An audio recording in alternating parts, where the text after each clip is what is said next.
सत श्री अकाल, सलाम, नमस्कार, आदाब सब सत्कार सज्जनों ਨੂੰ जो इस वक्त जिंदगी ਦੇ ਰੰਗਾਂ ਤੇ ਆਵਾਜ਼ ਦੀਆਂ ਤਰੰਗਾਂ ਨੂੰ ਮਾਣਦੇ ਹੋਏ ਜੁੜੇ ਨੇ ਟਿਵਾਣਾ ਰੇਡੀਓ ਦੇ ਨਾਲ ਬਾਗਾਂ ਤੇ ਰਾਗਾਂ ਦੇ ਸ਼ਹਿਰ ਪਟਿਆਲਾ ਤੋਂ ਮੈਂ ਪਰਮਿੰਦਰ ਸਿੰਘ ਟਿਵਾਣਾ ਤੇ ਤਾਰੀਖ 14 ਅਗਸਤ ਹੈ ਸਨ 2021 ਸ਼ਨੀਵਾਰ ਦਾ ਦਿਨ ਹੈ।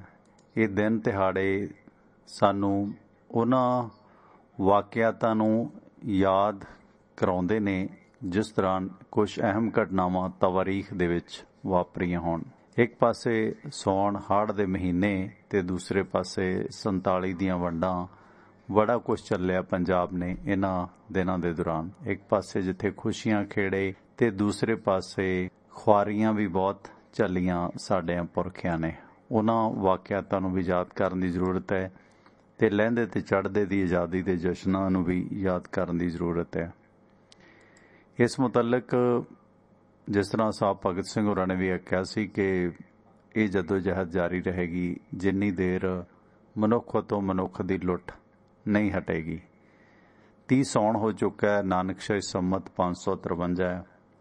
ये भी इतफाक वेखो जिस तरह ये महीना सौण दा है, उदों भी शायद सौण दे दिहाड़े होण अगे पिछे हो जाते ने, पर जदों 47 दे हरले पए ने उस दौरान तीयां तरिंजणां वालियां ध्याणियां दे नाल की कुछ वापरिया सी। वैसे तां विश्व भर दे विच जिहड़ी हर तरासदी हुंदी है उस तरासदी दे विच औरत दे नाल ही ज़्यादा माड़ा वापरदा है, जदों भी भावें जंगां लगण जां महामारियां होण। इहदे च कोई दो रावां नहीं है। पर जिस तरह अज जिस तरह दा मौसम चल रहा, सौण 30 हो गया, अज तीयां विदा कीतियां जा रहीआं ने। ਵੱਖ-ਵੱਖ ਇਲਾਕਿਆਂ ਦੇ ਵਿੱਚ ਤੀਆਂ ਤੀਜ ਦੀਆਂ ਵਰ੍ਹੇ ਦਿਨਾਂ ਨੂੰ ਫੇਰ ਇਹ ਸ਼ਬਦ ਪੰਜਾਬ ਦੀਆਂ ਫਿਜ਼ਾਵਾਂ ਦੇ ਵਿੱਚ ਗੂੰਜ ਰਹੇ ਨੇ ਤੇ ਦੂਜੇ ਬੰਨੇ ਕਿਤੇ ਨਾ ਕਿਤੇ ਉਹ 47 ਦਾ ਵਾਕਿਆਤ ਚਿਤਵ ਕੇ ਜਿਨ੍ਹਾਂ ਨੇ ਹੱਡੀ ਹੰਡਾਇਆ ਜਾਂ ਜਿਹੜੇ ਉਸ 47 ਦੇ ਸਾਹਿਤ ਨੂੰ ਲਿਟਰੇਚਰ ਨੂੰ ਪੜ੍ਹਦੇ ਲੋਕ ਨੇ ਉਹਨਾਂ ਨੂੰ ਪਤਾ ਕਿ ਇਨੀ ਦਿਨੀ ਕੀ ਕੁਝ ਵਾਪਰਿਆ ਸੀ। सो जिस तरह गुरवाक सानू सुनेहा दिंदा कि दुख सुख दोए दर कपरे पैर रजाए मनुख ये जिंदगी का हिस्सा ने ते इस दौरान दुख ते सुख दे बिना जिंदगी चित भी नहीं जा सकती। वक्त आउण ते ये जिहड़े जख्म ने भावें अल्ले ना रहन पर काफ़ी हद तक भर जाते ने। अपणिआं नूं मोड़िया नहीं जा सकता पर कदे ना कदे मनां चों वो मनफी भी हुंदे ने। ये वक्त का तकाजा है। पर फिर भी अपने तो जिहड़े टुटदे लोग ने जां अपने तो वख होए लोग ने उन्हां वख होए लोकां दे जिहड़े दर्द ने वो सानू याद करके एक सबक मिलदा है कि असीं आउण वाले समय दे विच कुछ अजिहा करिए सोचीए जिस दे नाल कोई फुल समय तो पहलां टाहणियों ना टुटे। सो इस करके अज जिहड़ी 47 दा असीं 15 अगस्त का दिहाड़ा मना रहे हां। पाकिस्तान वाले ने मना लिया, साढ़े तो उगाऊं ते साढ़े कल नूं मनाया जाना, पर उस दौरान किते ना किते सोचण विचारन दा वक्त है कि इस त्रासदी दे जिहड़े ना पक्षी रुझान रहे ने उन्हां नूं भविख दे विच असीं किवें रोक सकीए।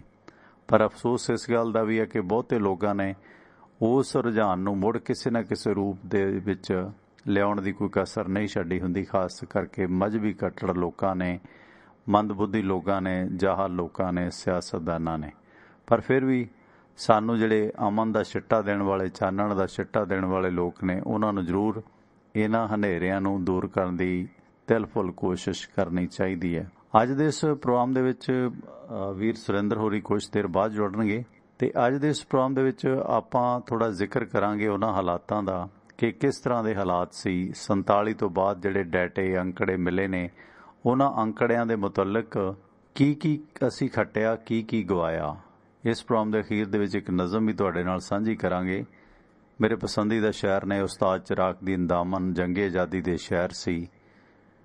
उन्होंने बहुत सोहनी नज़म आखी सी, उस दा भी जिक्र होएगा ते कुछ अंकड़े डाटे पीड़तां दी पीड़ किदां दी रही वो तुहाडे नाल सांझी करन दी कोशिश करांगे। मुल्क आज़ाद होए ने, बहुत हद तक आज़ादी भी असीं मान रहे हैं। सिर्फ ना पक्षी ना सोचिए, आज़ादी का बहुत सारा निग असीं मान भी रहे हैं।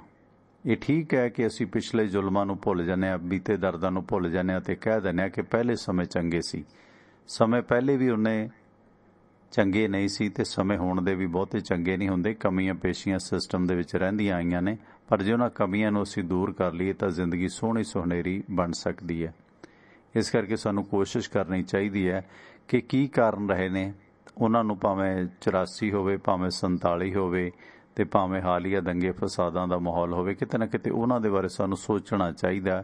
ਜਿਹੜੇ ਵਿਛੜੇ ਨੇ ਸਾਡੇ ਤੋਂ, ਉਹਨਾਂ ਦੇ ਵਿੱਚ ਗਲਤ ਗੁਸਤਾਖ ਕਿੱਥੇ ਹੋਇਆ, ਕਿੰਨਾ ਕੁ ਨੁਕਸਾਨ ਅਸੀਂ ਝੱਲਿਆ। ਜਿਸ ਤਰ੍ਹਾਂ ਮੈਂ ਅਕਸਰ ਸਾਂਝ ਪਾਉਂਦਾ ਹੁੰਦਾ ਕਿ ਇਹ ਵਿਸ਼ਵ ਦੀ ਸਭ ਤੋਂ ਵੱਡੀ ਵੰਡ ਸੀ। ਭਾਰਤ ਪਾਕਿਸਤਾਨ ਦੀ ਜੋ ਵੰਡ ਸੀ, ਇਹ ਵਿਸ਼ਵ ਦੀ ਹੁਣ ਤੱਕ ਦੀ ਸਭ ਤੋਂ ਵੱਡੀ ਮਨੁੱਖੀ ਵਸੋਂ ਦੀ ਵੰਡ ਸੀ। ਇਸ ਤੋਂ ਪਹਿਲਾਂ ਤੁਰਕੀ ਤੇ ਯੂਨਾਨ ਦੀ ਜਿਹੜੀ ਵੰਡ ਸੀ, ਉਹ ਵਿਸ਼ਵ ਦੀ ਵੱਡੀ ਵੰਡ ਸੀ, ਜਿਸ ਦੌਰਾਨ 20 ਲੱਖ ਲੋਕਾਂ ਦਾ ਆਪਸੀ ਤੌਰ ਤੇ ਤਬਾਦਲਾ ਹੋਇਆ ਸੀ। ਪਰ ਭਾਰਤ ਪਾਕ ਦੀ ਇਸ ਵੰਡ ਦੇ ਦੌਰਾਨ 82 ਲੱਖ ਲੋਕ ਇੱਧਰੋਂ ਉੱਧਰ ਮਾਈਗ੍ਰੇਟ ਹੋਏ ਸਨ, ਰਿਫਿਊਜੀ ਹੋਏ ਸਨ, ਜਿਨ੍ਹਾਂ ਦੇ ਵਿੱਚੋਂ 44 ਲੱਖ ਲੋਕ ਗਏ ਤੇ 38 ਲੱਖ ਲੋਕ ਆਏ।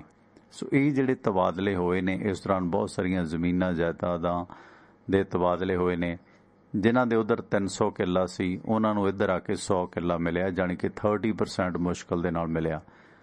ਮਹਿੰਦਰ ਸਿੰਘ ਰੰਧਾਵਾ, MS ਰੰਧਾਵਾ ਦੁਆਬੇ ਦੇ ਨਾਲ ਤਾਲੁਕ ਰੱਖਦੇ ਕਲੀਨ ਸ਼ੇਵਡ ਸਿੱਖ ਸਨ, ਪਰ ਉਹ ਅਸਲ ਦੇ ਵਿੱਚ ਇਨਸਾਨੀਅਤ ਨੂੰ ਬਹੁਤ ਕੁਝ ਦੇ ਕੇ ਗਏ ਨੇ। ਚੰਡੀਗੜ੍ਹ ਵਰਗਾ ਸ਼ਹਿਰ ਵਸਾਉਣ, ਪੰਜਾਬ ਦੇ ਫੋਕਲੋਰ ਨੂੰ ਸੰਭਾਲਣ ਤੇ ਹੋਰ ਬਹੁਤ ਕੁਝ ਕਰਨ ਦੇ ਵਿੱਚ ਉਹਨਾਂ ਦਾ ਵੱਡਾ ਯੋਗਦਾਨ ਰਿਹਾ। ਇਹਦੇ ਵਿੱਚ ਕੋਈ ਦੋਰਾਵਾਂ ਨਹੀਂ ਹੈ।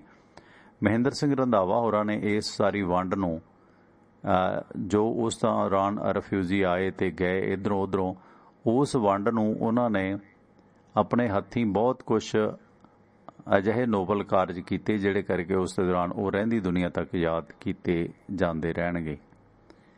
ਮਹਿੰਦਰ ਸਿੰਘ ਰੰਧਾਵਾ ਤੇ ਉਹਨਾਂ ਦੀ ਟੀਮ ਨੇ ਸ਼ਰਨਾਰਥੀਆਂ ਦੇ ਵਸੇਬੇ ਦੇ ਵਾਸਤੇ ਬਹੁਤ ਕੰਮ ਕੀਤਾ। ਹੋਰ ਕਿਸੇ IAS ਅਫਸਰ ਨੇ ਉਸ ਵਕਤ ਇੰਨਾ ਕੰਮ ਨਹੀਂ ਕੀਤਾ ਜਿੰਨਾ MS ਰੰਧਾਵਾ ਹੋਰਾਂ ਨੇ ਕੀਤਾ। ਸੋ ਇਸ ਵਿਸ਼ੇ ਤੇ ਗੱਲਬਾਤ ਹੋਵੇਗੀ ਤੇ ਇੱਕ ਸਰੋਤੇ ਜੁੜੇ ਨੇ, ਚਲੋ ਇਹਨਾਂ ਦੇ ਵਿਚਾਰ ਲੈ ਲਈਏ। ਪਹਿਲਾਂ ਵੀ 2-3 ਵਾਰੀ ਕਾਲ ਆਈ ਹੈ 8785 ਨੰਬਰ ਬਾਈ ਜੀ ਦੀ। ਸਵਾਗਤ ਹੈ ਸਰ, ਵੈਲਕਮ। ਕੌਣ ਬੋਲ ਰਹੇ ਹੋ? ਸਤਿ ਸ਼੍ਰੀ ਅਕਾਲ ਜੀ। ਜੀ ਬਾਈ ਜੀ, ਰਾਏ ਬੋਲ ਰਿਹਾ। ਰਾਏ ਸਾਹਿਬ ਕੀ ਹਾਲ ਆ ਬਾਈ ਜੀ? ਬਸ ਠੀਕ ਆ ਬਾਈ ਜੀ, ਤੁਹਾਡਾ ਪ੍ਰੋਗਰਾਮ ਸੁਣਦੇ ਰਹੀਦਾ ਯਾਰ, ਤੇ ਪਰ ਕਾਲ ਵਗੈਰਾ ਘੱਟ ਕਰੀਦੀ ਹੈਗੀ ਆ, ਹਨਾ। ਅੱਛਾ, ਨਹੀਂ ਰਾਏ ਦਿਆ ਕਰੋ ਆਪਣੀ ਰਾਏ ਸਾਹਿਬ। ਜਿੱਦਾਂ ਆਪਣੇ ਪਹਿਲੇ ਭਾਈ ਸਾਹਿਬ ਨੇ ਆਖਿਆ ਨਾ ਕਿ ਵੀ ਬਜ਼ੁਰਗ ਉੱਥੇ ਕੁਝ ਦਿੰਦੇ ਨੀਗੇ, ਉਹ ਉਹਨਾਂ ਦੀ ਉਹ ਬੇਬੀ ਸਿਟਿੰਗ ਕਰਦੇ ਆ ਉਹ ਉੱਥੇ। ਜਿਹੜੇ ਪਿਛਲੇ ਭੈਣ ਭਰਾ ਨਾ, ਉਹ ਉਹਨਾਂ ਦੇ ਉਹ ਯਾਨੀ ਜਿਹੜੇ ਬਜ਼ੁਰਗ ਆ, ਇੱਕ ਤਰ੍ਹਾਂ ਦੇ ਉਹਨਾਂ ਦੇ ਬੱਚੇ ਨੂੰ ਰਹਿੰਦੇ ਆ, ਰੱਖੇ ਜਾਂਦੇ ਉਹਨਾਂ ਨੂੰ, ਤੇ ਉਹਨਾਂ ਤੋਂ ਜੋ ਕੁਝ ਕਹਿੰਦੇ ਆ ਉੱਥੋਂ ਵਾਲੇ, ਉਹ ਬਜ਼ੁਰਗ ਉਹੀ ਬੋਲਦੇ ਆ ਉਹਨਾਂ ਦੇ ਅੰਦਰ ਹੋ ਕੇ। ਵਿਚਾਰੇ ਉਹ ਚਾਹੁੰਦੇ ਆ, ਉਹਨਾਂ ਦਾ ਦਿਲ ਤੜਫਦਾ ਵੀ ਉਹ ਤੁਹਾਡੇ ਨਾਲ ਗੱਲਾਂ ਕਰਕੇ ਵੀ ਉੱਥੇ ਹੁੰਦਾ ਕੀ ਆ ਉਹਨਾਂ ਨਾਲ, ਪਰ ਉਹ ਬੋਲ ਨਹੀਂ ਸਕਦੇ। ਉਹ ਫੋਨ ਲਾ ਕੇ ਫੜਾ ਦਿੰਦੇ ਤੇ ਪਿੱਛੇ ਹੋ ਕੇ ਖੜ ਕੇ ਕਹਿੰਦੇ ਵੀ ਆਹ ਗੱਲਾਂ ਕਹਿ ਦੀ, ਤੇ ਅਸੀਂ ਸੁਣਦੇ ਆ ਵੀ ਉਹ ਕੀ ਕਹਿੰਦਾ ਬੂਝੋ। ਉਹਨਾਂ ਨੂੰ ਇਹ ਨਾ ਕਹੋ ਵੀ ਉਹ ਤੁਹਾਨੂੰ ਪਿਆਰ ਨਹੀਂ ਕਰਦੇ ਜੀ ਬਾਈ ਜੀ, ਉਹ ਸੁਣਦੇ ਹੋਣਗੇ ਬਾਈ ਜੀ, ਉਹ ਤੁਹਾਨੂੰ ਦਿਲੋਂ ਪਿਆਰ ਕਰਦੇ ਆ, ਤੁਹਾਡੇ ਕੋਲ ਦਿਲ ਰੋਣਾ ਚਾਹੁੰਦੇ, ਦਿਲ ਦੇ ਦੁੱਖ ਰੋਣੇ ਚਾਹੁੰਦੇ ਆ। ਉਹ ਕਿਤੇ ਆਪਦੇ ਬਜ਼ੁਰਗਾਂ ਕੋਲੇ ਜਾ ਕੇ, ਉੱਥੇ ਇੰਡੀਆ ਜਾ ਕੇ ਬੈਠੋ ਸਹੀ ਗੱਲਿਆਂ ਕੋਲੇ, ਫੇਰ ਤੁਹਾਨੂੰ ਆਪਦੇ ਦਿਲ ਦੀਆਂ ਦੱਸਣਗੇ ਵੀ ਉਹਨਾਂ ਤੇ ਕੀ ਬੀਤਦੀ ਆ। ਜੀ ਤੁਹਾਡਾ ਉੱਥੇ ਇੰਡੀਆ ਛੱਡ ਕੇ ਆਉਣ ਨੂੰ ਜੀ ਨਹੀਂ ਕਰਦਾ ਵੀ ਮੈਨੂੰ ਇੱਥੇ ਛੱਡ ਕੇ ਜਾਵਾਂ।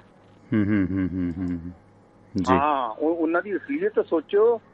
ਇਹ ਨਾ ਕਹੋ ਵੀ ਉਹ ਤੁਹਾਨੂੰ ਪਿਆਰ ਨਹੀਂ, ਉਹਨਾਂ ਦਾ ਦਿਲ ਤੜਪਦਾ, ਰਾਤ ਨੂੰ ਬਿਸਤਰਿਆਂ 'ਚ ਰੋਂਦੇ ਆ ਉਹ ਬਾਹਰਲੇ ਨੂੰ ਯਾਦ ਕਰਕੇ। ਸਹੀ ਗੱਲ ਹੈ, ਬਿਲਕੁਲ। ਥੈਂਕ ਯੂ ਰਾਜ ਸਾਹਿਬ। ਸਾਡੇ ਪੁੱਤ ਉੱਥੇ ਗਏ ਆ, ਉਹਨਾਂ ਨੇ ਸਾਡੇ ਘਰ ਸੁਧਾਰਤੇ, ਸਾਡਾ ਪਿੱਛਾ ਸੁਧਾਰਤਾ, ਸਾਡੇ ਕੰਮ ਛਡਾਤੇ, ਸਾਨੂੰ ਸਰਦਾਰ ਬਣਾਤਾ ਉਹਨਾਂ ਨੇ। ਪਰ ਜਿਹੜੇ ਪਿਛਲੇ ਆ ਸਾਡੇ, ਇਹ ਸਾਡੇ ਤੇ ਡਿਕਟੇਟਰ ਲੱਗ ਗਏ। ਇਹ ਕਹਿੰਦੇ ਵੀ ਬਾਹਰਲਿਆਂ ਤੋਂ ਕੁਛ ਮੰਗਾਵੋ ਤੇ ਤਾਂ ਰੋਟੀ ਦੇਵਾਂਗੇ ਤੁਹਾਨੂੰ। ਟਵਾਣਾ ਸਾਹਿਬ, ਇੱਥੇ ਮੈਂ ਆਪਦੇ ਬ੍ਰਦਰ ਨੂੰ ਭੇਜਿਆ ਪੈਸੇ, ਮੈਂ ਕਿਹਾ ਯਾਰ ਮਦਰ ਡੇ ਮਨਾਈਦਾ ਹੈਗਾ, ਤੇ ਮੈਂ ਫਾਦਰ ਸਾਹਿਬ ਨੂੰ 50,000 ਰੁਪਇਆ ਭੇਜਤਾ ਫਾਦਰ ਡੇ ਤੇ ਜੀ। ਤੇ ਜਦੋਂ ਮੈਂ ਜਾ ਕੇ ਪੁੱਛਿਆ, ਉਹ ਕਹਿੰਦਾ ਉਹਨੇ ਤੀਜੇ ਦਿਨ ਹੀ ਲੈ ਲਿਆ, ਕਹਿੰਦਾ ਬਾਪੂ ਮੈਨੂੰ ਪੈਸੇ ਚਾਹੀਦੇ ਫੇਰ ਦੇ ਦੂੰ। ਮਤਲਬ ਹਾਲਾਤ ਉੱਥੇ ਕਰਦੇ ਆ ਬਾਈ ਜੀ। ਇਹ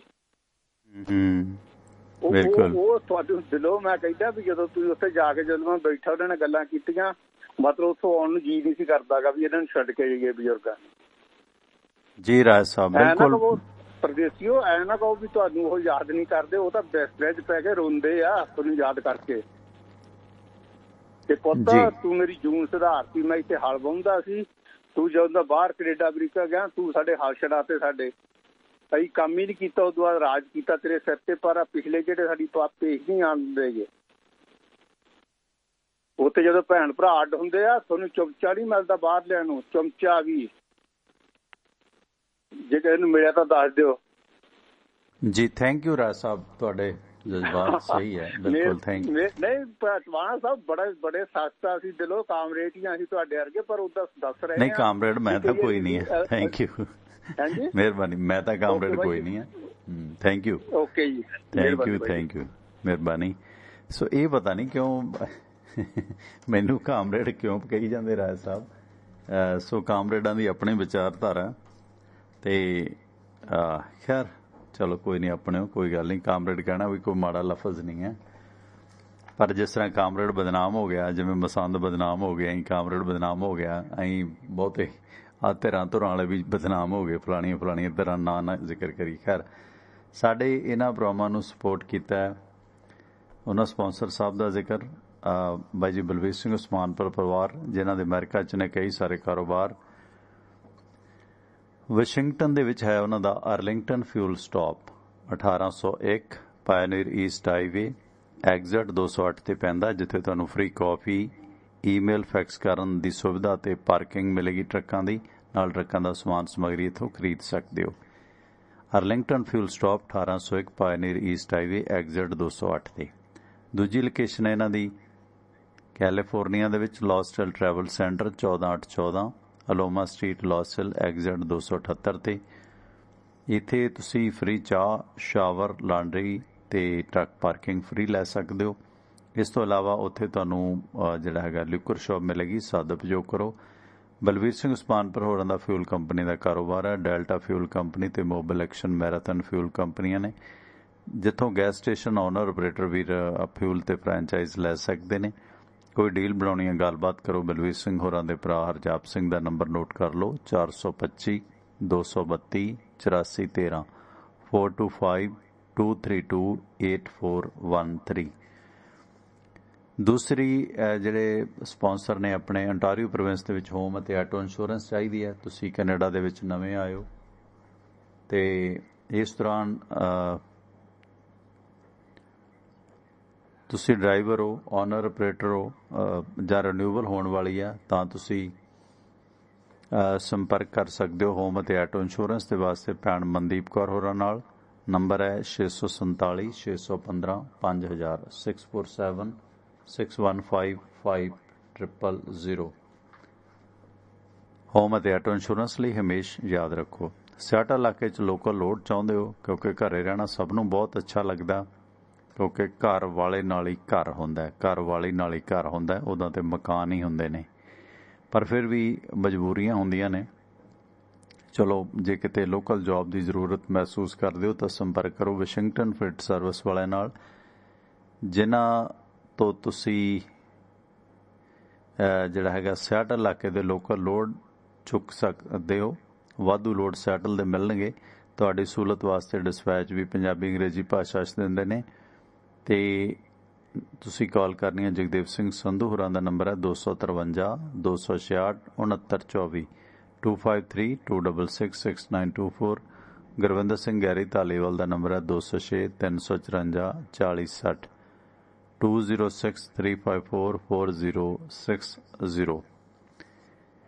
ਇਸੇ ਤਰ੍ਹਾਂ ਅਮਰੀਕਨ ਟੈਕਸ ਫਰਮਾਂ ਦੇ ਵਿੱਚ 5 ਸਾਲ ਕੰਮ ਕਰਨ ਦੇ ਤਜਰਬੇ ਯਾਫਤਾ ਸਾਥ ਤਰਸੇਮ ਸਿੰਘ ਗਿੱਲ CPA ਨੇ, ਅਮਰੀਕਾ ਦੇ ਪੜ੍ਹੇ ਲਿਖੇ ਨੇ, ਨਿਊਜਰਸੀ ਦੇ ਲਾਗੇ ਈਸਟਰਨ ਸਿਟੀ ਪੈਨਸਿਲਵੇਨੀਆ ਦੇ ਵਿੱਚ ਵਸਦੇ ਨੇ, ਜਿਨ੍ਹਾਂ ਤੋਂ ਤੁਸੀਂ ਜਿਹੜੀ ਹੈ ਰਿਟਰਨ ਭਰਵਾ ਸਕਦੇ ਹੋ ਬਿਜ਼ਨਸ ਕਾਰੋਬਾਰ ਦੀ, ਜਾਂ ਕੋਈ ਵੀ ਇੰਡੀਵਿਜੂਅਲ ਰਿਟਰਨ ਤੁਸੀਂ ਇਹਨਾਂ ਤੋਂ ਭਰਵਾ ਸਕਦੇ ਹੋ। ਕਿਸੇ ਰਿਸ਼ਤੇਦਾਰ ਨੂੰ ਅਮਰੀਕਾ ਮੰਗਵਾਉਣਾ, ਇਮੀਗ੍ਰੇਸ਼ਨ ਦਾ ਕੋਈ case, green card, work permit, spouse case apply ਕਰਨਾ, ਤਾਂ ਸੇਵਾਵਾਂ ਲੈ ਸਕਦੇ ਹੋ ਤਰਸੇਮ ਸਿੰਘ ਗਿੱਲ ਤੋਂ। ਨੰਬਰ ਹੈ 484 764 9861 484 764 9861 ਨੰਬਰ ਹੈ ਤਰਸੇਮ ਸਿੰਘ ਗਿੱਲ ਹੋਰਾਂ ਦਾ। ਸਾਡਾ ਜ਼ਿਕਰ ਕਰਨ ਤੇ ਹੋਰ ਰਹਿਤ ਮਿਲੇਗੀ ਕਿਉਂਕਿ ਆਪਣੇ ਵੱਡੇ ਵੀਰ ਹਰਬੰਸ ਸਿੰਘ ਗਿੱਲ ਪੁਰਾਣੇ ਸਰੋਤੇ ਨੇ, ਉਹਨਾਂ ਦੇ ਬੇਟੇ ਨੇ ਤਰਸੇਮ ਸਿੰਘ ਗਿੱਲ CPA, ਸੋ ਜ਼ਰੂਰ ਜ਼ਿਕਰ ਕਰਿਓ। ਵੈਸੇ ਵੀ ਸਾਡੇ ਜੇ ਤੁਸੀਂ ਰੇਡੀਓ ਸੁਣ ਕੇ ਇਹਨਾਂ ਨਾਲ ਡੀਲ ਕਰਦੇ ਹੋ, ਸਾਡੀ ਵੀ ਥੋੜੀ ਜਿਹੀ ਟੌਰ ਬਣਦੀ ਹੈ ਕਿ ਹਾਂ ਭਾਈ ਸਾਨੂੰ ਵੀ ਕੋਈ ਸੁਣਦਾ, ਕਿਉਂਕਿ ਦੱਸੇ ਤਾਂ ਹੀ ਪਤਾ ਲੱਗਦਾ। ਉੱਦਾਂ ਅਸੀਂ ਭਾਵੇਂ ਆਪਣੇ ਮੂੰਹੋਂ ਜਿੰਨਾ ਮਰਜ਼ੀ ਕਹੀ ਜਾਈਏ ਕਿ ਸਾਨੂੰ ਇੰਨੇ ਲੋਕ ਸੁਣਦੇ ਨੇ, ਵੈਸੇ ਤਾਂ ਡਾਟਾ ਬੋਲਦਾ ਹੁੰਦਾ, ਅੱਜ ਕੱਲ੍ਹ ਤਾਂ ਡਾਟਾ ਆਉਂਦਾ ਇੰਨਾ ਕਿ ਕਿੱਥੇ ਕਿੰਨੇ ਕੁ ਲੋਕ ਸੁਣਦੇ ਨੇ। ਵੱਖ-ਵੱਖ ਮਾਧਿਅਮਾਂ ਤੇ ਵੱਖ-ਵੱਖ ਡਾਟਾ ਹੁੰਦਾ। ਖੈਰ ਫਿਰ ਵੀ ਅੱਛਾ ਲੱਗਦਾ ਜਦੋਂ ਕੋਈ ਆ ਕੇ ਤੁਹਾਡੇ ਕੰਮ ਦੀ ਤਾਰੀਫ ਕਰੇ। ਇਸੇ ਤਰ੍ਹਾਂ ਬੇਕਰਸਫੀਲਡ ਇਲਾਕੇ ਜਾ ਰਹੇ ਹੋ, ਮਾਰੋ ਆਪਣੇ ਟਰੱਕ ਟਰਾਲਿਆਂ ਨੂੰ break union village truck stop ਤੇ, ਜਿੱਥੇ ਬਣਿਆ ਹੋਇਆ ਨਾਲ ਇੰਡੀਅਨ ਰੈਸਟੋਰੈਂਟ ਜੋ ਦੇਸੀ ਘਿਓ ਦੇ ਪਰੌਂਠੇ ਬਹੁਤ ਸੋਹਣੇ ਦਹੀਂ ਨਾਲ ਛਕਾਉਂਦੇ ਨੇ, ਤੇ ਇੱਥੇ ਹੋਰ ਭਾਰਤੀ ਵਿਦੇਸ਼ੀ ਖਾਣਿਆਂ ਦਾ ਵੀ ਆਨੰਦ ਲਿਆ ਜਾ ਸਕਦਾ। ਤੁਸੀਂ ਇੱਥੇ ਟਰੱਕ ਧਵਾ ਸਕਦੇ ਹੋ, ਡੀਜ਼ਲ ਪਵਾ ਸਕਦੇ ਹੋ। ਇਹ ਉਸੇ ਜਗ੍ਹਾ ਤੇ ਜਿੱਥੇ ਪਹਿਲਾਂ ਟਰੱਕ ਯੂਨੀਅਨ ਸਕੂਲ ਹੁੰਦਾ ਸੀ। ਐਡਰੈਸ ਹੈ 2201 100 union Avenue, Bakersfield, California, zip code 93307। Roadways transport ਵਾਲੇ ਬਾਈ ਸੁਖੀ ਘੁੰਮਣ ਹੋਰਾਂ ਦਾ ਨੰਬਰ ਨੋਟ ਕਰ ਲਓ, ਕੋਈ ਸਾਂਝ ਬਣਾਉਣੀ ਹੋਵੇ, ਕਿਉਂਕਿ ਡਰਾਈਵਰਾਂ ਦੇ, ਓਨਰ ਆਪਰੇਟਰਾਂ ਦੇ, ਟਰੱਕਾਂ ਵਾਲਿਆਂ ਦੇ ਦੁੱਖ ਦਰਦ ਉਹ ਜਾਣਦੇ ਨੇ। ਤੇ ਨੰਬਰ ਹੈ ਸੁਖੀ ਘੁੰਮਣ ਹੋਰਾਂ ਦਾ 661 304 7500 661 304 7500। ਇੱਕ ਮੈਂ ਹੋਰ ਗੁਜ਼ਾਰਿਸ਼ ਕਰਦੇ ਹਾਂ ਕਿ ਆਪਣਾ ਪ੍ਰੋਗਰਾਮ ਜਿਸ ਤਰ੍ਹਾਂ ਹੁਣ ਤੁਸੀਂ ਲਾਈਵ ਸੁਣ ਰਹੇ ਹੋ, ਇਹ ਪ੍ਰੋਗਰਾਮ ਲਾਈਵ ਵੀ ਹੁੰਦਾ, ਕਈ ਵਾਰੀ ਇਹਨੂੰ ਪ੍ਰਾਈਵੇਟ ਕਰ ਦੇਈਦਾ, ਡਿਲੀਟ ਕਰ ਦੇਈਦਾ, ਕਿਉਂਕਿ ਇਹਦੇ 'ਚ ਕੁਆਲਿਟੀ ਵੀ ਥੋੜ੍ਹੀ ਵੀਕ ਹੁੰਦੀ ਹੈ ਤੇ ਕਈ ਵਾਰੀ ਆਵਾਜ਼ ਵੱਧ ਘੱਟ ਜਾਂਦੀ ਹੈ ਜਾਂ ਕਈ ਵਾਰੀ ਪਤਾ ਨਹੀਂ ਲੱਗਦਾ, ਆਵਾਜ਼ ਬੰਦ ਹੋ ਜਾਂਦੀ ਹੈ। ਸੋ ਇਸ ਕਰਕੇ ਅਸੀਂ ਪ੍ਰੋਗਰਾਮ ਰਿਕਾਰਡ ਕਰਕੇ ਪਾਈਦਾ, ਜਿਸ ਨੂੰ ਤੁਸੀਂ ਜਿਹੜਾ ਹੈਗਾ, ਜਿਹਦੇ ਵਿੱਚ ਸਾਡੇ ਸਪਾਂਸਰ ਸਾਹਿਬ ਨੇ, ਉਹਨਾਂ ਦੀ ਐਡ ਦਾ ਬਰੋਸ਼ਰ ਵੀ ਅਸੀਂ ਪਾਇਆ ਹੁੰਦਾ। ਤੇ ਇਸ ਕਰਕੇ ਉਹ ਰਿਕਾਰਡ ਪ੍ਰੋਗਰਾਮ ਜੇ ਤੁਸੀਂ ਬਾਅਦ 'ਚ ਸੁਣਦੇ ਹੋ ਨਾ, ਤਾਂ ਫਿਰ ਲਾਈਵ ਦੀ ਜਗ੍ਹਾ ਜਿਹੜਾ ਰਿਕਾਰਡ ਪ੍ਰੋਗਰਾਮ ਆ ਜਿਸ ਦੇ ਵਿੱਚ ਪੰਜਾਬੀ 'ਚ ਕੋਈ ਨਾ ਕੋਈ ਟਾਈਟਲ ਵੀ ਲਿਖਿਆ ਹੁੰਦਾ, ਉਹ ਸੁਣ ਲਿਆ ਕਰੋ, ਉਹ ਡਾਊਨਲੋਡ ਵੀ ਜਲਦ ਹੋ ਜਾਂਦਾ ਹੈ। ਤੇ ਇਹ ਗੁਜ਼ਾਰਿਸ਼ ਬੇਨਤੀ ਸੀ ਆਪ ਜੀ ਨੂੰ। ਤੇ ਬਾਕੀ ਕਈ ਵਾਰੀ YouTube Facebook ਦਾ ਭਰੋਸਾ ਕੋਈ ਨਹੀਂ, ਕਦੋਂ ਕਿੱਥੇ ਬੰਦ ਕਰਾ ਦੇਣ ਸਰਕਾਰਾਂ। ਤੇ ਇਸ ਦੌਰਾਨ ਤੁਸੀਂ ਫਿਰ ਸਾਡੀ ਜਿਹੜੀ ਬ੍ਰਾਡਕਾਸਟਿੰਗ ਪੱਤਰਕਾਰੀ ਸੁਣਨ ਦੇ ਵਾਸਤੇ ਤੁਸੀਂ ਸੰਪਰਕ ਕਰਨਾ ਸਾਡੇ ਨੰਬਰ ਤੇ 98 763 09655। ਇਸ ਨੰਬਰ ਤੇ ਤੁਸੀਂ WhatsApp ਦੇ ਰਾਹੀਂ ਪ੍ਰੋਗਰਾਮ ਵੀ ਮੰਗਵਾ ਸਕਦੇ ਹੋ। ਜਿਸ ਤਰ੍ਹਾਂ ਹੁਣ ਪ੍ਰੋਗਰਾਮ ਸ਼ੁਰੂ ਹੁੰਦਾ, WhatsApp ਦੇ ਰਾਹੀਂ ਤੁਹਾਨੂੰ ਲਿੰਕ ਮਿਲ ਜਾਂਦਾ ਹੈ, ਤੇ ਜਿਸ ਦੌਰਾਨ ਤੁਸੀਂ ਫਿਰ ਇਹ ਨੰਬਰ ਨੂੰ ਜ਼ਰੂਰ ਸੇਵ ਰੱਖੋ। ਇਹਦੇ ਤੇ WhatsApp ਕਾਲ ਵੀ ਕੀਤੀ ਜਾ ਸਕਦੀ ਹੈ। ਕੋਈ ਰਿਕਾਰਡਡ ਸੁਨੇਹਾ ਜੇ ਤੁਸੀਂ ਪ੍ਰੋਗਰਾਮ ਲੇਟ ਸੁਣਦੇ ਹੋ, ਜਿਵੇਂ ਅੱਜ ਦਾ ਪ੍ਰੋਗਰਾਮ ਸੁਣ ਰਹੇ ਸੀ ਬਾਈ ਜੀ ਰਾਏ ਸਾਹਿਬ, ਇਹ ਰਿਪੀਟ ਪ੍ਰੋਗਰਾਮ ਹੈ ਅਸਲ ਦੇ ਵਿੱਚ, ਜੋ ਹੋ ਰਿਹਾ ਸੀਗਾ। ਕੱਲ੍ਹ ਗੱਲ ਕੀਤੀ ਸੀ ਉਸੇ ਵਿਸ਼ੇ ਤੇ, ਪ੍ਰਵਾਸ ਜਾਂ ਪੰਜਾਬ, ਕਿਉਂਕਿ ਬਜ਼ੁਰਗਾਂ ਦਾ ਦੇਸ਼ ਬਣਦਾ ਜਾ ਰਿਹਾ, ਬਜ਼ੁਰਗਾਂ ਦੀ ਤਾਦਾਦ ਪੰਜਾਬ ਦੇ ਵਿੱਚ ਬਹੁਤ ਤੇਜ਼ੀ ਨਾਲ ਵੱਧ ਰਹੀ ਹੈ।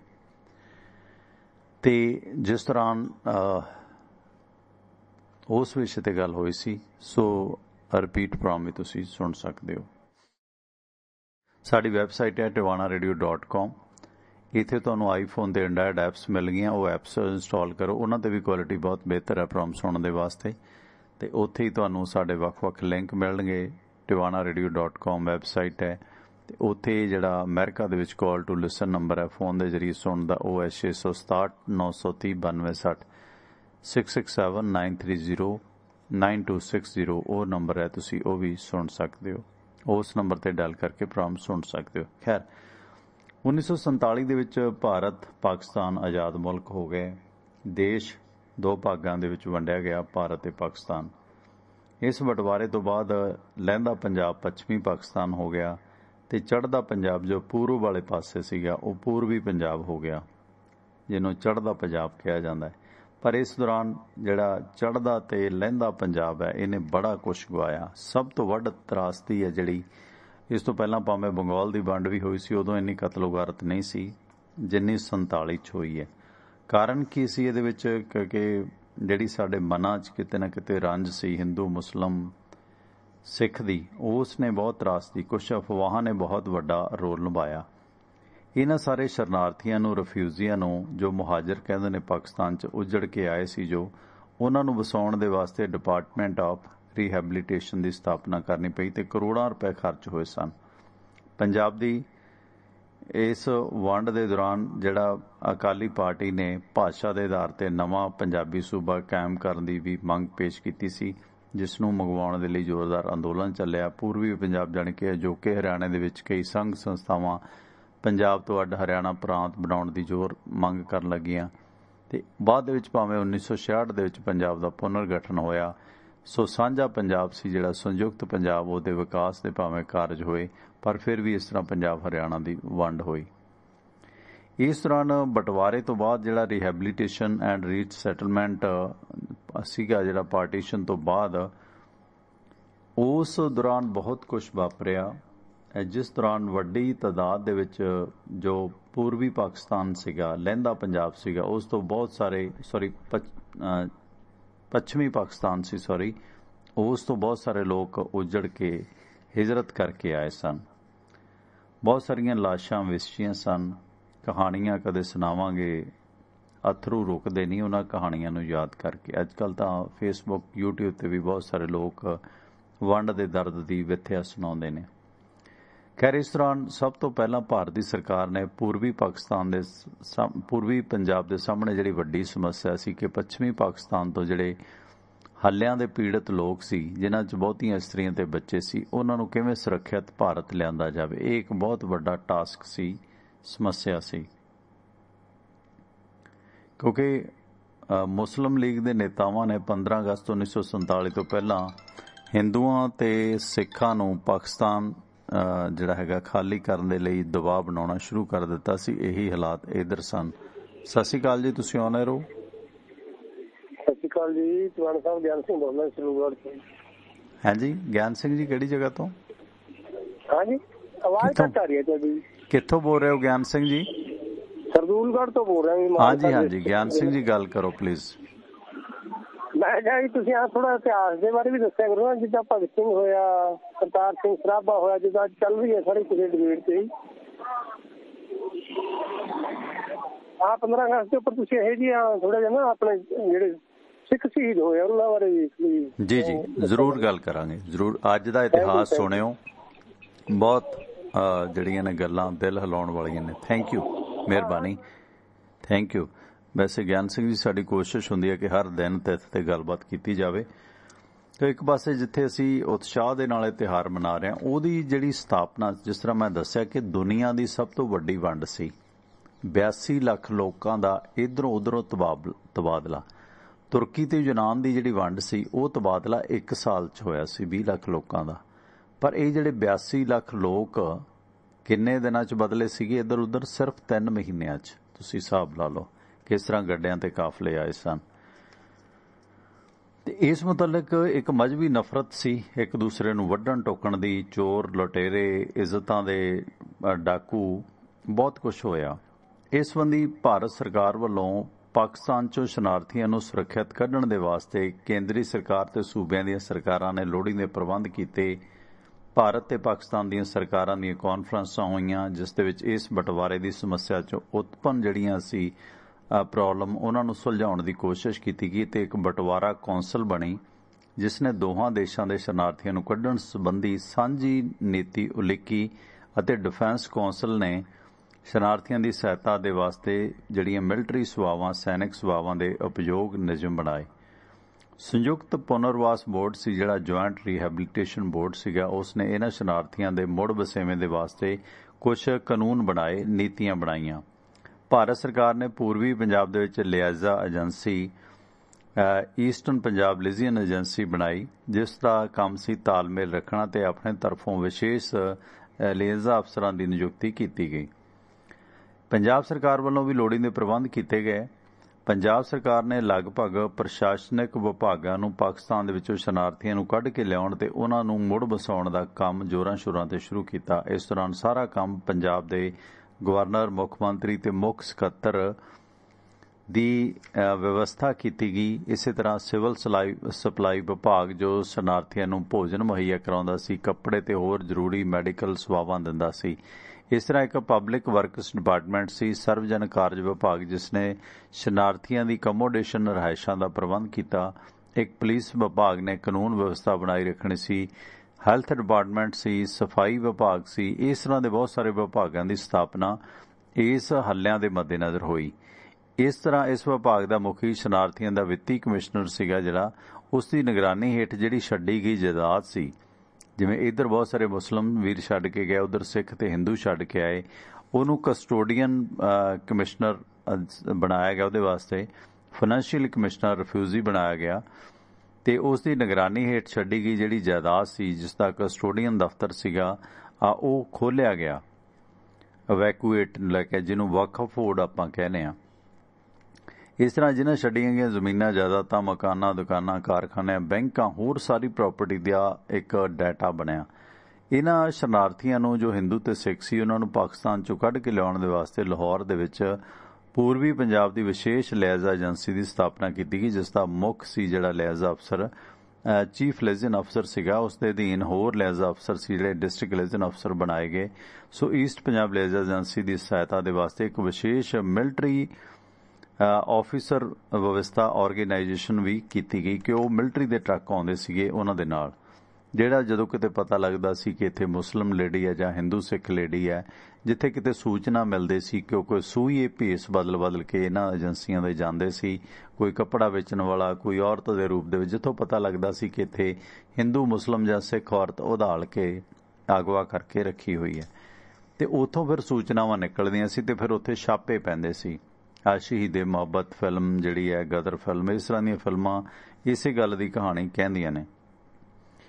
ਇਹ ਦੋਵੇਂ ਪਾਸਿਓਂ ਸ਼ਰਨਾਰਥੀਆਂ ਦੇ ਨਿਕਾਸ ਦੇ ਕੰਮ ਨੂੰ ਛੇਤੀ ਭੁਗਤਾਉਣ ਦੇ ਵਾਸਤੇ ਪੂਰਬੀ ਪੰਜਾਬ ਤੇ ਪੱਛਮੀ ਪੰਜਾਬ ਦੀਆਂ ਸਰਕਾਰਾਂ ਨਾਲ ਸਮਝੌਤਾ ਹੋਇਆ, ਜਿਸ ਅਨੁਸਾਰ ਕੋਈ ਰੇਲ ਗੱਡੀ ਜਾਂ ਮੋਟਰ ਟਰੱਕ ਸ਼ਰਨਾਰਥੀਆਂ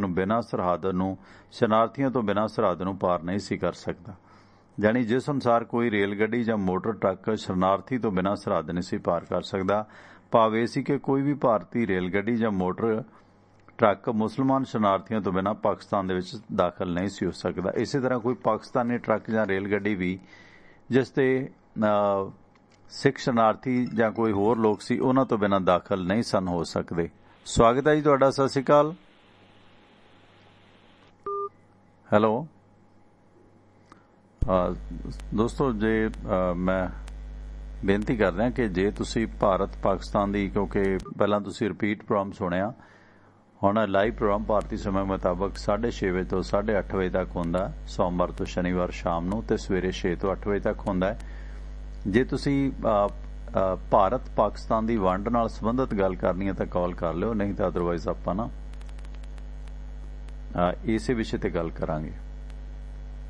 ਜਾਣੀ ਕੋਈ ਵੀ ਦੂਸਰੇ ਮੁਲਕ ਦਾ ਟਰੱਕ ਸ਼ਰਨਾਰਥੀਆਂ ਤੋਂ ਬਿਨਾਂ ਨਹੀਂ ਸੀ ਦਾਖਲ ਹੋ ਸਕਦਾ। ਇਹ ਇੱਕ ਸਿਧਾਂਤਕ ਸਮਝੌਤਾ ਸੀ, ਇੱਕ ਆਦਰਸ਼ਕ ਪ੍ਰਬੰਧ ਸੀ, ਪਰ ਅਮਲੀ ਰੂਪ ਦੇ ਵਿੱਚ ਬੜੀਆਂ ਅੜਚਣਾਂ ਆਈਆਂ। ਕੁਝ ਵੀ ਹੋਵੇ, ਇਸ ਸਮਝੌਤੇ ਦੇ ਅਨੁਸਾਰ 27 ਅਗਸਤ ਤੋਂ ਲੈ ਕੇ 6 ਨਵੰਬਰ 1947 ਤੱਕ, ਜਾਣੀ ਕਿ ਤੁਸੀਂ ਵੇਖੋ ਕਿ 15 ਅਗਸਤ ਤੋਂ ਲੈ ਕੇ 6 ਨਵੰਬਰ 1947 ਤੱਕ, ਜਾਣੀ ਕਿ ਦੇਸ਼ ਆਜ਼ਾਦ ਹੋਣ ਤੋਂ ਬਾਅਦ 27 ਅਗਸਤ ਤੋਂ ਲੈ ਕੇ 6 ਨਵੰਬਰ 1947 ਤੱਕ ਸ਼ਰਨਾਰਥੀਆਂ ਦੇ ਨਿਕਾਸ ਦੇ ਵਾਸਤੇ, ਇਹਨਾਂ ਨੂੰ ਕੱਢਣ ਦੇ ਵਾਸਤੇ 673 ਰੇਲ ਗੱਡੀਆਂ ਚੱਲੀਆਂ, ਜਿਨ੍ਹਾਂ ਰਾਹੀਂ ਸ਼ਹਿਰਾਂ ਦੇ ਰਹਿਣ ਵਾਲੇ 13,62,000 ਹਿੰਦੂ ਤੇ ਸਿੱਖ ਭਾਰਤ ਆਏ ਤੇ 9,39,000 ਸ਼ਰਨਾਰਥੀ ਪਾਕਿਸਤਾਨ ਪੁੱਜੇ।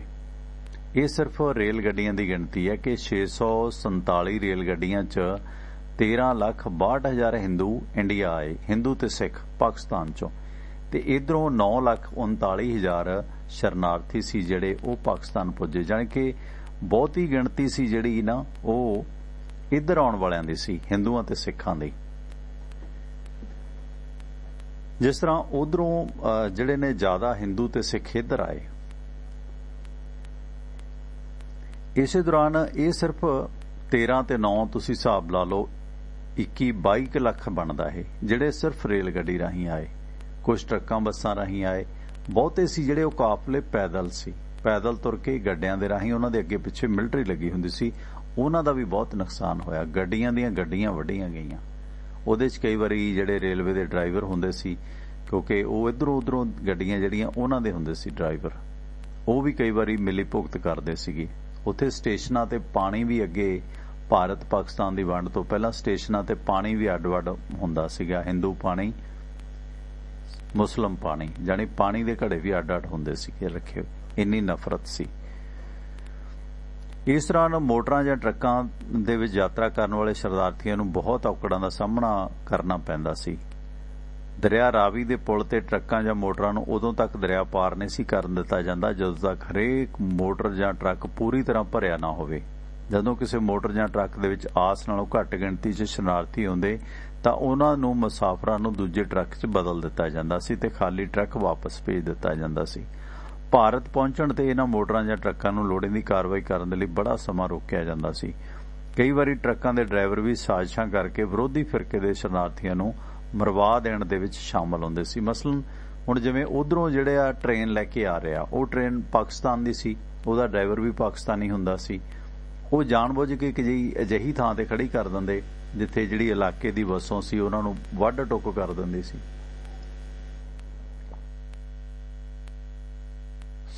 ਇਸੇ ਤਰ੍ਹਾਂ ਜਿਹੜੇ ਇਧਰਲੇ ਸੀਗੇ, ਜਿਹੜੇ ਇਧਰੋਂ ਭਾਰਤ ਤੋਂ ਪਾਕਿਸਤਾਨ ਲਿਜਾਂਦੇ ਸੀ, ਉਹ ਡਰਾਈਵਰ ਹਿੰਦੂ ਜਾਂ ਸਿੱਖ ਸੀਗੇ। ਭਾਰਤ ਦੀਆਂ ਰੇਲਾਂ ਸੀ ਉਹ ਵੀ ਕਈ ਵਾਰੀ ਅਜਿਹੀ ਥਾਂ ਖੜਾਉਂਦੇ ਵੀ ਇਹਨਾਂ ਤੇ ਹਮਲਾ ਹੋ ਜੇ, ਫਿਰ ਕਹਿ ਦੇਣਾ ਹਾਂ ਟ੍ਰੇਨ ਤੇ ਹਮਲਾ ਹੋ ਗਿਆ। ਲਾਸ਼ਾਂ ਨਾਲ ਇਸ ਤਰ੍ਹਾਂ ਵੱਡੀਆਂ ਟ੍ਰੇਨਾਂ ਸੀਗੀਆਂ, ਬੁਰਾ ਹਾਲ ਦੱਸਦੇ ਆ ਲੋਕੀ।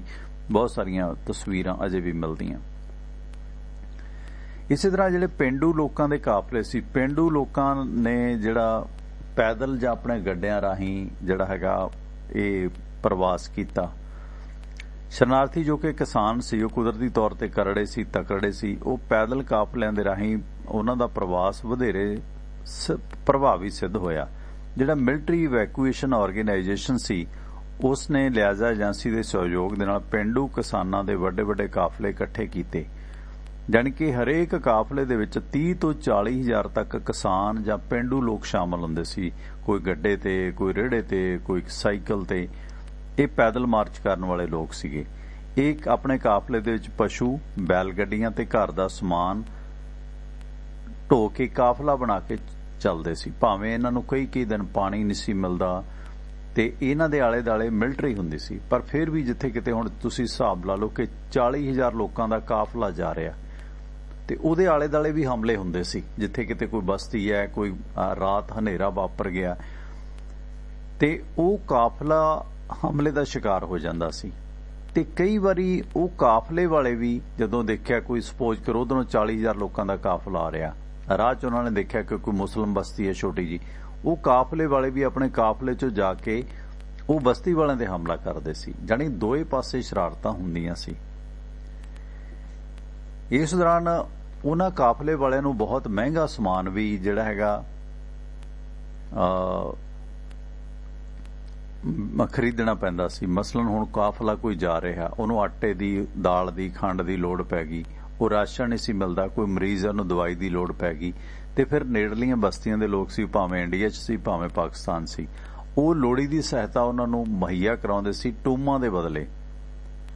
ਮਤਲਬ ਅੱਤ ਮਹਿੰਗੇ ਭਾਅ ਤੇ ਸਮਾਨ ਮਿਲਦਾ ਸੀ। ਕੋਈ ਬੱਚਾ, ਉਹਨੂੰ ਦੁੱਧ ਦੀ ਲੋੜ ਹੈ, ਜਾਂ ਕੋਈ ਬਿਮਾਰ ਹੈ, ਜਾਂ ਕੋਈ ਜ਼ਖਮੀ ਹੋ ਗਿਆ, ਸਹਿਕਦਾ, ਤੁਰ ਨਹੀਂ ਸਕਦਾ, ਉਹਨੂੰ ਮੋਢਿਆਂ ਤੇ ਵੀ ਚੱਕਦੇ ਸੀ। ਗੱਡੇ ਵੀ ਇੰਨੇ ਨਹੀਂ ਸੀ ਕਿ ਗੱਡਿਆਂ ਤੇ ਲੱਦ ਕੇ ਲਿਜਾਇਆ ਜਾਂਦਾ। ਉਹ ਜਿਹੜਾ ਬਚ ਗਿਆ, ਕੋਈ ਉਹਨੂੰ ਛੱਡ ਗਿਆ, ਬੜੀਆਂ ਦਿਲ ਹਿਲਾਊ ਕਹਾਣੀਆਂ ਵਾਪਰੀਆਂ। 40-40 ਹਜ਼ਾਰ ਤੱਕ ਲੋਕਾਂ ਦੇ ਕਾਫਲੇ ਸੀ ਤੇ ਉਹਨਾਂ ਦੇ ਨਾਲ ਮਿਲਟਰੀ ਦੇ ਟਰੱਕ ਵੀ ਨਾਲ ਚੱਲਦੇ ਸੀ। ਭੋਜਨ ਦੀ ਘਾਟ ਦੇ ਦੌਰਾਨ ਭਾਵੇਂ ਭਾਰਤ ਸਰਕਾਰ ਉਹਨਾਂ ਨੂੰ ਹਵਾਈ ਜਹਾਜ਼ ਰਾਹੀਂ ਭੋਜਨ ਵੀ ਸੁੱਟਦੀ ਸੀ ਤੇ ਪਰ ਫਿਰ ਵੀ ਬੜੀਆਂ ਦੁਸ਼ਵਾਰੀਆਂ ਸੀ। ਦੱਸਿਆ ਜਾਂਦਾ ਕਿ 42 ਦਿਨਾਂ ਦੇ ਵਿੱਚ 18 ਸਤੰਬਰ ਤੋਂ ਲੈ ਕੇ 19 ਅਕਤੂਬਰ 1947 ਤੱਕ ਇਸ ਤਰ੍ਹਾਂ ਪੇਂਡੂਆਂ ਦੇ, ਗੈਰ ਮੁਸਲਿਮ ਪੇਂਡੂਆਂ ਦੇ 24 ਕਾਫਲੇ, ਜਿਨ੍ਹਾਂ ਦੇ ਵਿੱਚ 8,49,000 ਸ਼ਰਨਾਰਥੀ ਸੀ, ਉਹ ਸਰਹੱਦ ਪਾਰ ਕਰਕੇ ਭਾਰਤ ਆਏ। ਜਾਣੀ ਕਿ ਇਹ 8.5 ਲੱਖ ਦੇ ਕਰੀਬ ਲੋਕ 24 ਕਾਫਲਿਆਂ ਦੇ ਵਿੱਚ 30-30, 40-40 ਹਜ਼ਾਰ ਦੇ ਕਾਫਲੇ 42 ਦਿਨਾਂ 'ਚ ਤਕਰੀਬਨ 24 ਕਾਫਲੇ, 2 ਦਰਜਨ ਕਾਫਲੇ ਭਾਰਤ ਆਏ, ਜਿਹੜੇ ਸਿੱਖਾਂ ਤੇ ਹਿੰਦੂਆਂ ਦੇ ਸੀ।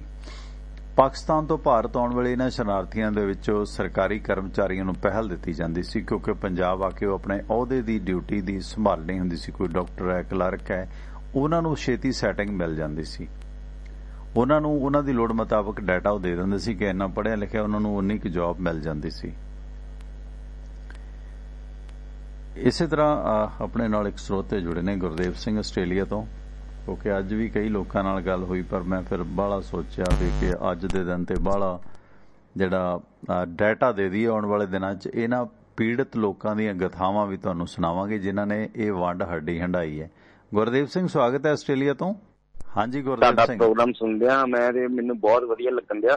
ਇੱਕ ਮੈਂ ਤੁਹਾਨੂੰ ਗੱਲ ਪੁੱਛਣੀ ਸੀ ਭਾਜੀ ਜੀ, ਜਿਸ ਤਰ੍ਹਾਂ ਇਹ ਜਿਹੜੀ ਲਾਈਨ ਮਾਰੀ ਇਹਨਾਂ ਨੇ ਇੰਡੀਆ ਐਂਡ ਪਾਕਿਸਤਾਨ ਦੇ ਹਨਾ ਇਨ ਬਿਟਵੀਨ, ਉਹ ਕਿੱਦਾਂ ਮਾਰੀ ਹੈ? ਜਿਸ ਤਰ੍ਹਾਂ ਹੁਣ ਅਮਰੀਕਾ ਤੇ ਮੈਂ ਕੈਨੇਡਾ ਦੀ ਵੇਖਦਾ ਸਰਹੱਦ, ਜਿਸ ਤਰ੍ਹਾਂ ਸਿੱਧੀ ਲੀਕ ਵੱਜੀ ਹੋਈ ਹੈ ਉੱਥੇ, ਜਿਸ ਤਰ੍ਹਾਂ। ਪਰ ਇੱਥੇ ਹੁਣ ਮੈਂ ਰਹਿਣਾ ਬਾਰਡਰ ਤੇ, ਅਟਾਰੀ ਮੇਰਾ ਲਾਸਟ ਵਿਲੇਜ ਹੈ ਨਾ ਵੀ, ਜਿਹੜਾ ਅੰਮ੍ਰਿਤਸਰ ਤੋਂ 25 ਕਿਲੋਮੀਟਰ ਦੂਰ ਹੈ। ਉੱਥੇ ਹੁਣ ਜੇ ਤੁਸੀਂ ਆਪਾਂ ਬਾਰਡਰ ਤੇ ਜਾਂਦੇ ਆ, ਕਿਸੇ ਵੇਲੇ ਆਪਾਂ ਕਿਲੋਮੀਟਰ ਪਾਕਿਸਤਾਨ ਤੇ ਚਲ ਜਾਂਦੇ ਆ ਤੇ ਜਾਂ ਕਿਸੇ ਵੇਲੇ ਪਾਕਿਸਤਾਨ ਕਿਲੋਮੀਟਰ ਆਪਣੇ ਅੰਦਰ ਆ ਜਾਂਦਾ ਵਾ। ਜ਼ਿਗ-ਜ਼ੈਗ ਇਹ ਕਿਸ ਹਿਸਾਬ ਨਾਲ ਵੱਜੀ ਹੋਈ ਹੈ? ਇਹ ਮੈਂ ਚਲੋ ਤੁਸੀਂ ਦੱਸਿਓ। Thank you.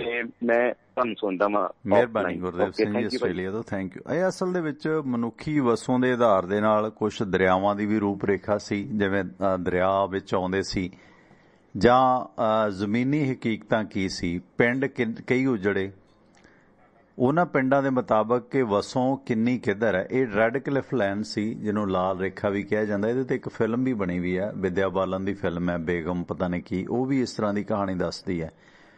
ਕਿਉਂਕਿ ਉਦੋਂ ਕੁਝ ਸਿਫਾਰਿਸ਼ਾਂ ਵੀ ਹੋਈਆਂ, ਜਿਹੜੇ ਅਮੀਰ ਲੋਕ ਸੀਗੇ ਜਾਂ ਕੁਝ ਸ਼ਹਿਰਾਂ 'ਚ ਰਸੂਖਦਾਨ ਲੋਕ ਸੀਗੇ, ਉਹਨਾਂ ਨੇ ਵੀ ਕਿਤੇ ਨਾ ਕਿਤੇ ਪ੍ਰਭਾਵ ਪਾਇਆ। ਰੈੱਡ ਕਲਿਫ ਲਾਈਨ ਇਸ ਨੂੰ ਕਹਿੰਦੇ ਨੇ। ਇਸ ਦੀ ਇਸ ਤਰ੍ਹਾਂ ਦੀ ਵੰਡ ਹੋਈ ਸੀਗੀ। ਜਿਵੇਂ ਹੁਣ ਬਾਅਦ ਦੇ ਵਿੱਚ ਹੁਸੈਨੀ ਵਾਲਾ ਸ਼ਹੀਦ ਭਗਤ ਸਿੰਘ ਰਾਜਗੁਰੂ ਸੁਖਦੇਵਪੁਰਾਂ ਦੀ ਧਰਤੀ ਹੈ, ਜਿੱਥੇ ਉਹਨਾਂ ਨੂੰ ਸਪੁਰਦੇ ਆਤਸ਼ ਕੀਤਾ ਗਿਆ, ਨਜ਼ਰੇ ਆਤਸ਼ ਕੀਤਾ ਗਿਆ। ਉਹ ਵੀ ਪਹਿਲਾਂ ਪਾਕਿਸਤਾਨ 'ਚ ਆਉਂਦਾ ਸੀਗਾ, ਉਹਦੇ ਬਦਲੇ ਕੁਝ ਪਿੰਡ ਦਿੱਤੇ ਗਏ। ਇਸ ਤਰ੍ਹਾਂ ਬਾਅਦ ਦੇ ਵਿੱਚ ਵੀ ਹਲਕੀ ਤਬਦੀਲੀ ਹੋਈ ਹੈ। ਕੁਝ ਜਿਵੇਂ ਵਸੋਂ ਸੀ, ਲਾਹੌਰ ਦਾ ਇਲਾਕਾ ਸੀ, ਉਹ ਵੱਡਾ ਸ਼ਹਿਰ ਸੀ, ਉਹ ਪਾਕਿਸਤਾਨ ਨੂੰ ਦਿੱਤਾ ਗਿਆ ਮੁਸਲਿਮ ਵਸੋਂ ਦੇ ਆਧਾਰ ਤੇ। ਇੱਧਰ ਅੰਮ੍ਰਿਤਸਰ ਸੀ, ਸਿੱਖ ਵਸੋਂ ਸੀ। ਇਹ ਵੀ ਕਾਰਨ ਬਣੇ ਨੇ। ਸੋ ਇਸ ਦੇ ਵਿੱਚ ਬੜਾ ਇੰਟਰਸਟਿੰਗ ਹੈ, ਕਦੇ ਇਸ ਤੇ ਵੀ ਡਿਟੇਲ 'ਚ ਗੱਲ ਕਰਾਂਗੇ। ਇਸ ਤਰ੍ਹਾਂ ਇਹ ਉਗੜ ਦੁਗੜ ਹੈ ਉਸ ਵੰਡ ਦੇ ਜਾਂ ਸਿਆਸੀ ਪ੍ਰਭਾਵ ਦੇ ਅਧੀਨ। ਦੋਨਾਂ ਹੀ ਮੁਲਕਾਂ ਦੀ ਜਿਹੜੀ ਵੰਡ ਕਰਾਉਣ ਦੇ ਵਾਸਤੇ ਲੋਕ ਸੀਗੇ, ਉਹਨਾਂ ਦੇ ਮੁਤਲਕ ਹੀ ਇਹ ਜਿਹੜੀ ਵੰਡ ਨੂੰ ਅੰਜਾਮ ਵੀ ਦਿੱਤਾ ਗਿਆ ਸੀਗਾ। ਤੇ ਰਘਵੀਰ ਸਿੰਘ ਇੰਗਲੈਂਡ ਤੋਂ ਜੁੜੇ ਨੇ, ਭੈਣ ਹਰਵਿੰਦਰ ਜੌਲ, ਗੁਰਮੀਤ ਸਿੰਘ ਚਾਲ, ਦਲਵੀਰ ਸਿੰਘ ਰੰਧਾਵਾ, ਥੈਂਕ ਯੂ। ਤੇ ਇਸ ਦੌਰਾਨ ਇਹ ਜਿਹੜੇ ਕਾਫਲੇ ਆਏ ਸੀ, ਮੈਂ ਜ਼ਿਕਰ ਕਰ ਰਿਹਾ ਸੀ, 8,49,000 ਸ਼ਰਨਾਰਥੀ 24 ਕਾਫਲਿਆਂ ਦੇ ਰਾਹੀਂ 42 ਦਿਨਾਂ 'ਚ ਇੰਡੀਆ ਆਏ ਸਨ।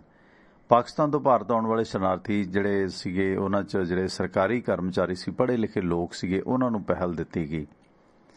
ਪਰ ਪਾਕਿਸਤਾਨ ਦੇ ਵਿੱਚ ਰਹਿ ਗਏ ਤੇ ਮੁਸਲਮਾਨ ਬਣੇ ਹਿੰਦੂਆਂ ਤੇ ਸਿੱਖਾਂ ਦੀਆਂ ਅਗਵਾ ਕੀਤੀਆਂ ਗਈਆਂ ਇਸਤਰੀਆਂ ਤੇ ਬੱਚਿਆਂ ਦੇ ਨਿਕਾਸ ਦਾ ਕੰਮ ਸੀ, ਜਿਹੜਾ ਕਈ ਸਾਲ ਬਾਅਦ ਵੀ ਤਕਰੀਬਨ 1952-53 ਤੱਕ ਚੱਲਦਾ ਰਿਹਾ।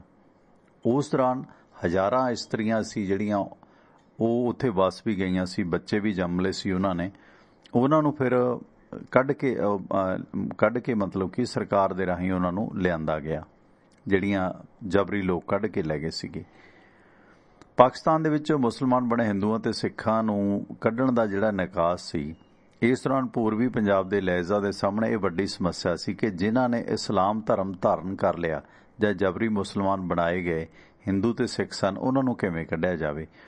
ਲਗਭਗ 2 ਲੱਖ ਹਿੰਦੂ ਤੇ ਸਿੱਖਾਂ ਨੇ ਆਪਣੀਆਂ ਜਾਨਾਂ, ਆਪਣੀਆਂ ਜਾਇਦਾਦਾਂ ਤੇ ਲੜਕੀਆਂ ਨੂੰ ਅਗਵਾ ਹੋਣ ਤੋਂ ਬਚਾਉਣ ਦੇ ਵਾਸਤੇ ਇਸਲਾਮ ਧਾਰਨ ਕਰ ਲਿਆ ਸੀ, 2 ਲੱਖ ਦੇ ਕਰੀਬ ਅੰਦਾਜ਼ਨ।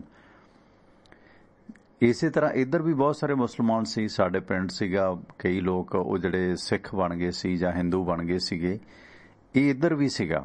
ਪਰ ਇਹ ਡਾਟਾ ਇਹ ਜਿਹੜੇ ਉਧਰੋਂ ਇੱਧਰ ਆਏ ਉਹੀ ਡਾਟਾ ਆਪਣੇ ਕੋਲ ਆ, ਜਿਹੜੇ ਇੱਧਰੋਂ ਉਧਰ ਜਾ ਕੇ ਇੱਧਰੋਂ ਕੱਢ ਕੇ ਲਗਾਏ ਉਧਰ ਜਾ ਕੇ ਫਿਰ ਉਹ ਮੁਸਲਮਾਨ ਬਣੇ, ਉਹ ਡਾਟਾ ਉਹਨਾਂ ਕੋਲ ਮਿਲਦਾ ਹੈ। ਜਾਨੀ 2 ਲੱਖ ਦੇ ਕਰੀਬ ਹਿੰਦੂ ਤੇ ਸਿੱਖ ਜਿਨ੍ਹਾਂ ਨੇ ਆਪਣੀ ਇੱਜ਼ਤ ਦਾ ਜਾਇਦਾਦ ਬਚਾਉਣ ਦੇ ਲਈ ਮੁਸਲਮਾਨ ਬਣ ਗਏ ਸੀਗੇ ਉਦੋਂ ਵਕਤੀ ਤੌਰ ਤੇ, ਉਹ ਫਿਰ ਜਿਹੜੇ ਨੇ ਕੱਢ ਕੇ ਲਿਆਂਦੇ ਗਏ 2 ਲੱਖ ਬੰਦਾ। ਇਹਨਾਂ ਲੋਕਾਂ ਨੂੰ ਪਾਕਿਸਤਾਨ ਦੇ ਵਿੱਚੋਂ ਭਾਰਤ ਲਿਆਉਣ ਦੇ ਲਈ ਬੜੇ ਪ੍ਰਬੰਧ ਕੀਤੇ ਗਏ। ਇਹ ਫਿਰ ਤਕਰੀਬਨ ਕਈ ਸਾਲ ਬਾਅਦ ਤੱਕ ਆਉਂਦੇ ਰਹੇ। ਸਭ ਤੋਂ ਵੱਡੀ ਸਮੱਸਿਆ ਸੀ ਅਗਵਾ ਕੀਤੀਆਂ ਗਈਆਂ ਮੁਟਿਆਰਾਂ ਤੇ ਬੱਚਿਆਂ ਦਾ ਨਿਕਾਸ, ਕਿਉਂਕਿ ਬਹੁਤ ਸਾਰੇ ਲੋਕਾਂ ਨੇ ਨਾ ਬੱਚੇ ਵੀ ਅਗਵਾ ਕਰ ਲਏ ਸਨ। ਸਾਡੇ ਵੀ ਕੋਈ ਨੋਨ ਲੋਕ ਨੇ ਜਿਹਨੇ ਬੱਚਿਆਂ ਨੂੰ ਖੋਹ ਲਿਆ ਸੀ ਜਬਰੀ ਜਾਂ ਖਰੀਦ ਵੀ ਲਿਆ ਸੀ ਇੱਕ ਦੂਜੇ ਤੋਂ। ਕੁਝ ਬੱਚੇ ਜਬਰੀ ਚੱਕ ਕੇ ਲੈ ਗਏ ਸੀ, ਕੁਝ ਬੱਚੇ ਮਾਵਾਂ ਨੇ ਜਿਹੜੇ ਆ ਨਾ ਉਹ ਦੇ ਦਿੱਤੇ ਸੀਗੇ ਕਿ ਮੇਰਾ ਬੱਚਾ ਬਚ ਜੂ, ਮੈਨੂੰ ਤੇ ਭਾਵੇਂ ਮਾਰ ਦੇਣ। ਸਾਡੇ ਪਿੰਡ ਇੱਕ ਪਰਿਵਾਰ ਰਹਿੰਦਾ, ਉਹ ਹੁਣ ਤਾਂ ਬਿਮਾਰ ਪਿੱਛੇ ਜੇ ਸੀਗਾ, ਉਹਦੇ ਬੱਚੇ ਵੀ ਅੱਗੋਂ ਬਹੁਤ ਸੋਹਣੇ ਨੇ, ਮੋਹਣਾ ਮੋਹਣਾ ਕਹਿੰਦੇ ਉਹਨੂੰ। ਉਹ ਵੀ ਇਦਾਂ ਹੀ ਸੀਗਾ, ਉਹਦੀ ਮਾਂ ਨੇ ਮਤਲਬ ਸਿੱਖਾਂ ਦੇ ਹਵਾਲੇ ਕਰ ਦਿੱਤਾ ਸੀ। ਫਿਰ ਕੁਝ ਪਿੰਡ ਦੇ ਲੋਕ ਲਿਆਏ ਤੇ ਸਾਡੇ ਪਿੰਡ ਉਹ ਰਹਿ ਰਿਹਾ, ਬੱਚੇ ਵੀ ਨੇ ਅੱਗੇ ਉਹਦੇ, ਵਧੀਆ ਪਰਿਵਾਰ ਹੈ। ਤੇ ਉਹਨੂੰ ਸਾਰਾ ਯਾਦ ਹੈ ਕਿ ਕਿਵੇਂ ਮਤਲਬ ਉਹਨੂੰ ਲਿਆਂਦਾ ਗਿਆ। ਫਿਰ ਉਹਨੂੰ ਪਾਕਿਸਤਾਨ ਲਿਜਾਣ ਲੱਗੇ, ਪਰ ਉਹ ਪਾਕਿਸਤਾਨ ਜਾਣਾ ਵੀ ਨਹੀਂ ਸੀ ਚਾਹੁੰਦਾ। ਤੇ ਫਿਰ ਪੁਲਿਸ ਅਫਸਰ ਨੇ ਉਹਨੂੰ ਆਖਿਆ ਕਿ ਤੂੰ ਯਾਰ ਕਦੇ ਸੁਣਾਵਾਂਗੇ ਉਹਦੀ ਗਾਥਾ ਕਿ ਆਹ ਲੈ ਫੜ 10 ਰੁਪਈਏ, ਜਦੋਂ ਰਾਤ ਦਾ ਹਨੇਰਾ ਜੋ ਹੋਇਆ ਤੂੰ ਭੱਜੀ। ਇਸ ਤਰ੍ਹਾਂ ਬਹੁਤ ਕਮਾਲ ਦੀਆਂ ਦਰਦ ਹਿਲਾਉਣ ਵਾਲੀਆਂ ਦਰਦਮਈ ਕਹਾਣੀਆਂ ਸਾਹਮਣੇ ਆਉਂਦੀਆਂ ਨੇ। 1947 ਦੇ ਇਹਨਾਂ ਫਸਾਦਾਂ ਦੇ ਦੌਰਾਨ ਬਹੁਤ ਸਾਰੀਆਂ ਇਸਤਰੀਆਂ ਮੁਟਿਆਰਾਂ ਨੂੰ ਅਗਵਾ ਕੀਤਾ ਗਿਆ, ਉਹਨਾਂ ਨਾਲ ਅਣਮਨੁੱਖੀ ਸਲੂਕ ਕੀਤਾ ਗਿਆ ਤੇ ਉਹਨਾਂ ਨਾਲ ਜਬਰ ਜਨਾਹ ਕੀਤੇ ਜਾਂਦੇ। ਕਈ ਲੋਕ ਉਹਨਾਂ ਨਾਲ ਸਮੂਹਕ ਰੇਪ ਵੀ ਕਰਦੇ। ਇਸੇ ਤਰ੍ਹਾਂ ਟ੍ਰੇਨਾਂ ਤੇ ਬਹੁਤ ਹਮਲੇ ਹੋਏ। ਮਿਸਾਲ ਵਜੋਂ ਪਿੰਡ ਦਾਦਨ ਖਾਨ ਤੋਂ ਆ ਰਹੀ ਜਿਹੜੀ ਹਿੰਦੂਆਂ ਤੇ ਸਿੱਖਾਂ ਦੀ ਇੱਕ ਰੇਲ ਗੱਡੀ ਸੀ, ਉਸ ਉੱਤੇ ਮੁਸਲਮਾਨਾਂ ਨੇ ਪਹਿਲਾਂ ਪਿੰਡ ਦਾਦਨ ਖਾਨ ਦੇ ਨੇੜੇ 19 ਸਤੰਬਰ ਨੂੰ ਹਮਲਾ ਕੀਤਾ। ਫਿਰ ਬਾਅਦ ਦੇ ਵਿੱਚ ਮੁਗਲ ਸਰਾਏ ਦੇ ਸਥਾਨ ਤੇ ਹਮਲਾ ਹੋਇਆ। 30 ਸ਼ਰਨਾਰਥੀ ਇਸ ਦੁਰਘਟਨਾ ਦਾ ਸ਼ਿਕਾਰ ਹੋਏ।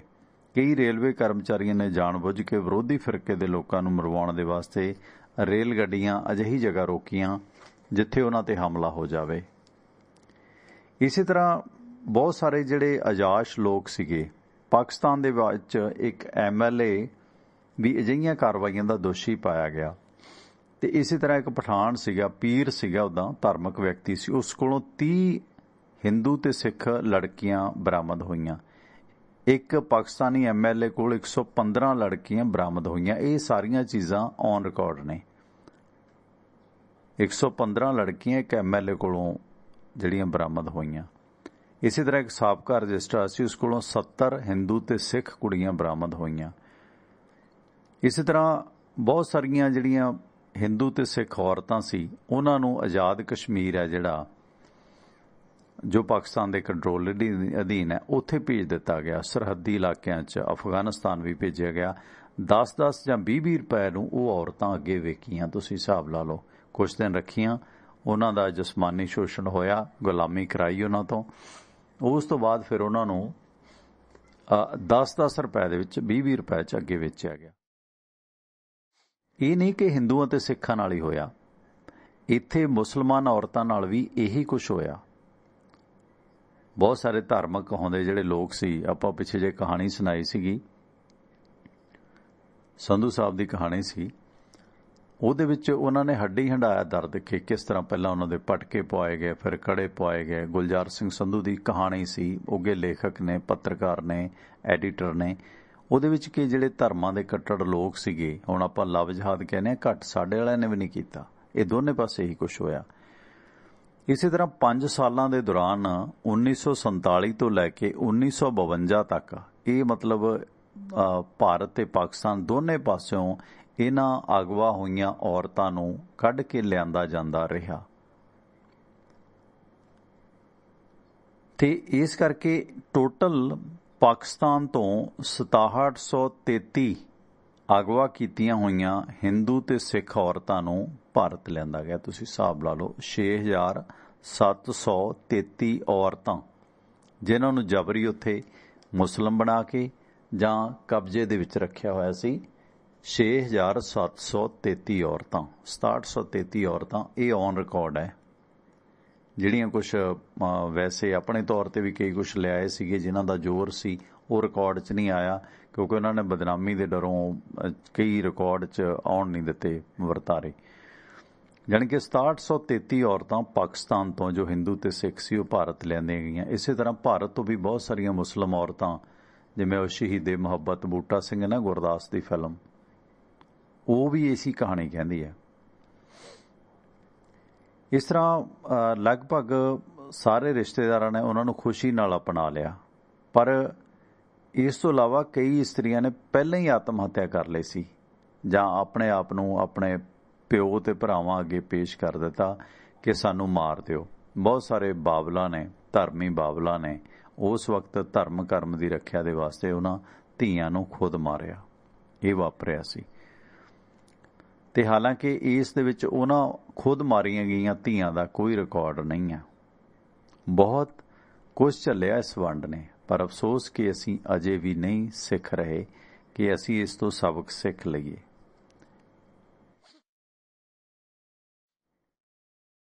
ਇਸੇ ਤਰ੍ਹਾਂ ਇਹਨਾਂ ਫਸਾਦਾਂ ਦੇ ਦੌਰਾਨ ਬਹੁਤ ਸਾਰੇ ਬੱਚੇ, ਹਿੰਦੂ ਸਿੱਖ ਬੱਚੇ ਪਾਕਿਸਤਾਨ ਰਹਿ ਗਏ, ਜਾਂ ਉਹਨਾਂ ਦੇ ਮਾਂ ਪਿਓ ਮਰ ਗਏ, ਜਾਂ ਉਹ ਕਾਫਲਿਆਂ ਨਾਲੋਂ ਨਿਖੜ ਗਏ, ਜਾਂ ਰਿਸ਼ਤੇਦਾਰਾਂ ਤੋਂ ਵੱਖ ਹੋ ਗਏ, ਜਾਂ ਕਈ ਬੱਚਿਆਂ ਨੂੰ ਉਹਨਾਂ ਦੀਆਂ ਮਾਵਾਂ ਭੈਣਾਂ ਦੇ ਨਾਲ ਹੀ ਅਗਵਾ ਕਰ ਲਿਆ ਗਿਆ ਦੁੱਧ ਚੁੰਘਦਿਆਂ ਨੂੰ, ਤੇ ਉਹਨਾਂ ਨੂੰ ਅੱਗੋਂ ਬਹੁਤ ਸਾਰੇ ਧੰਦਿਆਂ 'ਚ ਵੀ ਲਗਾਇਆ ਗਿਆ, ਲੇਬਰਾਂ ਕਰਾਈਆਂ ਗਈਆਂ। ਸੋ ਯਤੀਮ ਬੱਚਿਆਂ ਤੇ ਅਗਵਾ ਕੀਤੀਆਂ ਇਸਤਰੀਆਂ ਤੋਂ ਪੈਦਾ ਹੋਏ ਬੱਚੇ ਜਿਨ੍ਹਾਂ ਨੂੰ ਮਾਤਾ ਪਿਤਾ ਵੀ ਅਪਣਾਉਣ ਨੂੰ ਤਿਆਰ ਨਹੀਂ ਸੀ, ਉਹਨਾਂ ਨੂੰ ਯਤੀਮਖਾਨਿਆਂ 'ਚ ਵੀ ਭੇਜਿਆ ਗਿਆ। ਇਸੇ ਤਰ੍ਹਾਂ ਇਹ ਜਿਹੜਾ ਪ੍ਰਵਾਸ ਸੀ 3 ਮਹੀਨਿਆਂ ਦੇ ਅੰਦਰ ਭਾਰਤ ਤੇ ਪਾਕਿਸਤਾਨ ਦੋਹਾਂ ਪਾਸਿਆਂ ਤੋਂ 82 ਲੱਖ ਲੋਕ ਆਪਣੇ ਘਰਾਂ ਨੂੰ ਛੱਡ ਕੇ ਭਾਰਤ ਤੇ ਪਾਕਿਸਤਾਨ ਗਏ। ਇੱਧਰਲੇ ਪਾਕਿਸਤਾਨ ਗਏ ਤੇ ਉੱਧਰਲੇ ਭਾਰਤ ਆਏ। ਪੂਰਬੀ ਪੰਜਾਬ ਤੋਂ ਜਾਣੀ ਕਿ ਭਾਰਤ ਤੋਂ ਪਾਕਿਸਤਾਨ ਤੋਂ 44 ਲੱਖ ਇੰਡੀਆ ਤੋਂ, ਜਿਵੇਂ ਕਹਾਂ ਕਿਉਂਕਿ ਪੂਰਬੀ ਪੱਛਮੀ ਕਹਾਂਗੇ ਗੱਲ ਉਲਝ ਜਾਂਦੀ ਹੈ, ਇੰਡੀਆ ਤੋਂ 44 ਲੱਖ ਮੁਸਲਮਾਨ ਪਾਕਿਸਤਾਨ ਗਏ ਕਿਉਂਕਿ ਇੱਧਰ ਮੁਸਲਮਾਨਾਂ ਦੀ ਜ਼ਿਆਦਾ ਵਸੋਂ ਸੀ। ਇੱਧਰ ਤਕਰੀਬਨ ਸਹਾਰਨਪੁਰ ਤੱਕ ਦੇ ਜਿਹੜੇ ਲੋਕ ਸੀਗੇ ਉਹ, ਕਿਉਂਕਿ ਦੰਗੇ ਫਸਾਦ ਜ਼ਿਆਦਾ ਯੂਪੀ ਦੇ ਸਹਾਰਨਪੁਰ ਤੱਕ ਹੀ ਹੋਏ, ਹਰਿਆਣੇ ਤੱਕ ਹੋਏ, ਦਿੱਲੀ 'ਚ ਵੀ ਹੋਇਆ ਇਹ ਸਾਰਾ ਕੁਝ। ਉਸ ਤੋਂ ਅੱਗੇ ਬਹੁਤਾ ਅਸਰ ਨਹੀਂ ਪਿਆ। ਹਾਂ, ਕਲਕੱਤਾ ਜਾਂ ਹੋਰ ਵੱਡੇ ਸ਼ਹਿਰਾਂ 'ਚੋਂ ਵੀ ਕੁਝ ਲੋਕ ਜਿਵੇਂ ਲਖਨਊ ਸੀ ਜਾਂ ਹੋਰ ਉਹ ਵੀ ਆਏ, ਪਰ ਆਮ ਜਿਹੜੇ ਗਰੀਬ ਲੋਕ ਸੀ ਉਹ ਤਾਂ ਜ਼ਿਆਦਾ ਹਿੰਦੂ ਬਣ ਗਏ ਮੁੜ ਕੇ। ਬਹੁਤ ਲੋਕ ਜਿਹੜੇ ਮੁਸਲਮਾਨ ਬਣੇ ਸੀਗੇ ਸੂਫੀਆਂ ਦੇ ਪ੍ਰਭਾਵ ਦੇ ਵਿੱਚ ਆ ਕੇ ਦੁਬਾਰਾ ਹਿੰਦੂ ਵੀ ਬਣੇ ਨੇ। ਯੂਪੀ ਬਿਹਾਰ 'ਚ ਰਹਿੰਦੇ ਲੋਕ ਨੇ ਜਿਹੜੇ ਉਹ ਮੁੜ ਕੇ, ਜਿਨ੍ਹਾਂ ਨੂੰ ਲੱਗਦਾ ਸੀ ਕਿ ਐਡੀ ਦੂਰ ਨਹੀਂ ਜਾ ਸਕਾਂਗੇ, ਉਹਨਾਂ ਨੇ ਮੁੜ ਕੇ ਹਿੰਦੂ ਧਰਮ ਕਬੂਲ ਕਰ ਲਿਆ। ਇਸੇ ਤਰ੍ਹਾਂ ਪਾਕਿਸਤਾਨ 'ਚ ਜਿਹੜੇ ਦੂਰ ਦਰਾਡੇ ਸੀ 2 ਲੱਖ ਲੋਕ ਤਾਂ ਲਿਆਂਦੇ ਗਏ, ਫਿਰ ਵੀ ਬਹੁਤ ਸਾਰੇ ਲੋਕ ਸੀਗੇ। ਇੱਕ ਮਹਾਰਾਜਾ ਰਣਜੀਤ ਸਿੰਘ ਦਾ ਮੈਂ ਵੇਖ ਰਿਹਾ ਸੀਗਾ, ਕੋਈ ਜਰਨੈਲ ਸੀ ਸੰਧੂ, ਉਹਨਾਂ ਦੀ ਹਵੇਲੀ ਹੈ, YouTube ਤੇ ਕੋਈ ਵੀਡੀਓ ਘੁੰਮਦੀ ਹੈ, ਮਹਾਰਾਜਾ ਰਣਜੀਤ ਸਿੰਘ ਦਾ ਜਰਨੈਲ ਸੀ ਪਰ ਉਹ ਵੀ ਮੁਸਲਮਾਨ ਬਣ ਗਿਆ। ਉਹ ਹਵੇਲੀ ਵੀ ਦਿਖਾ ਰਹੇ ਨੇ ਉਹ।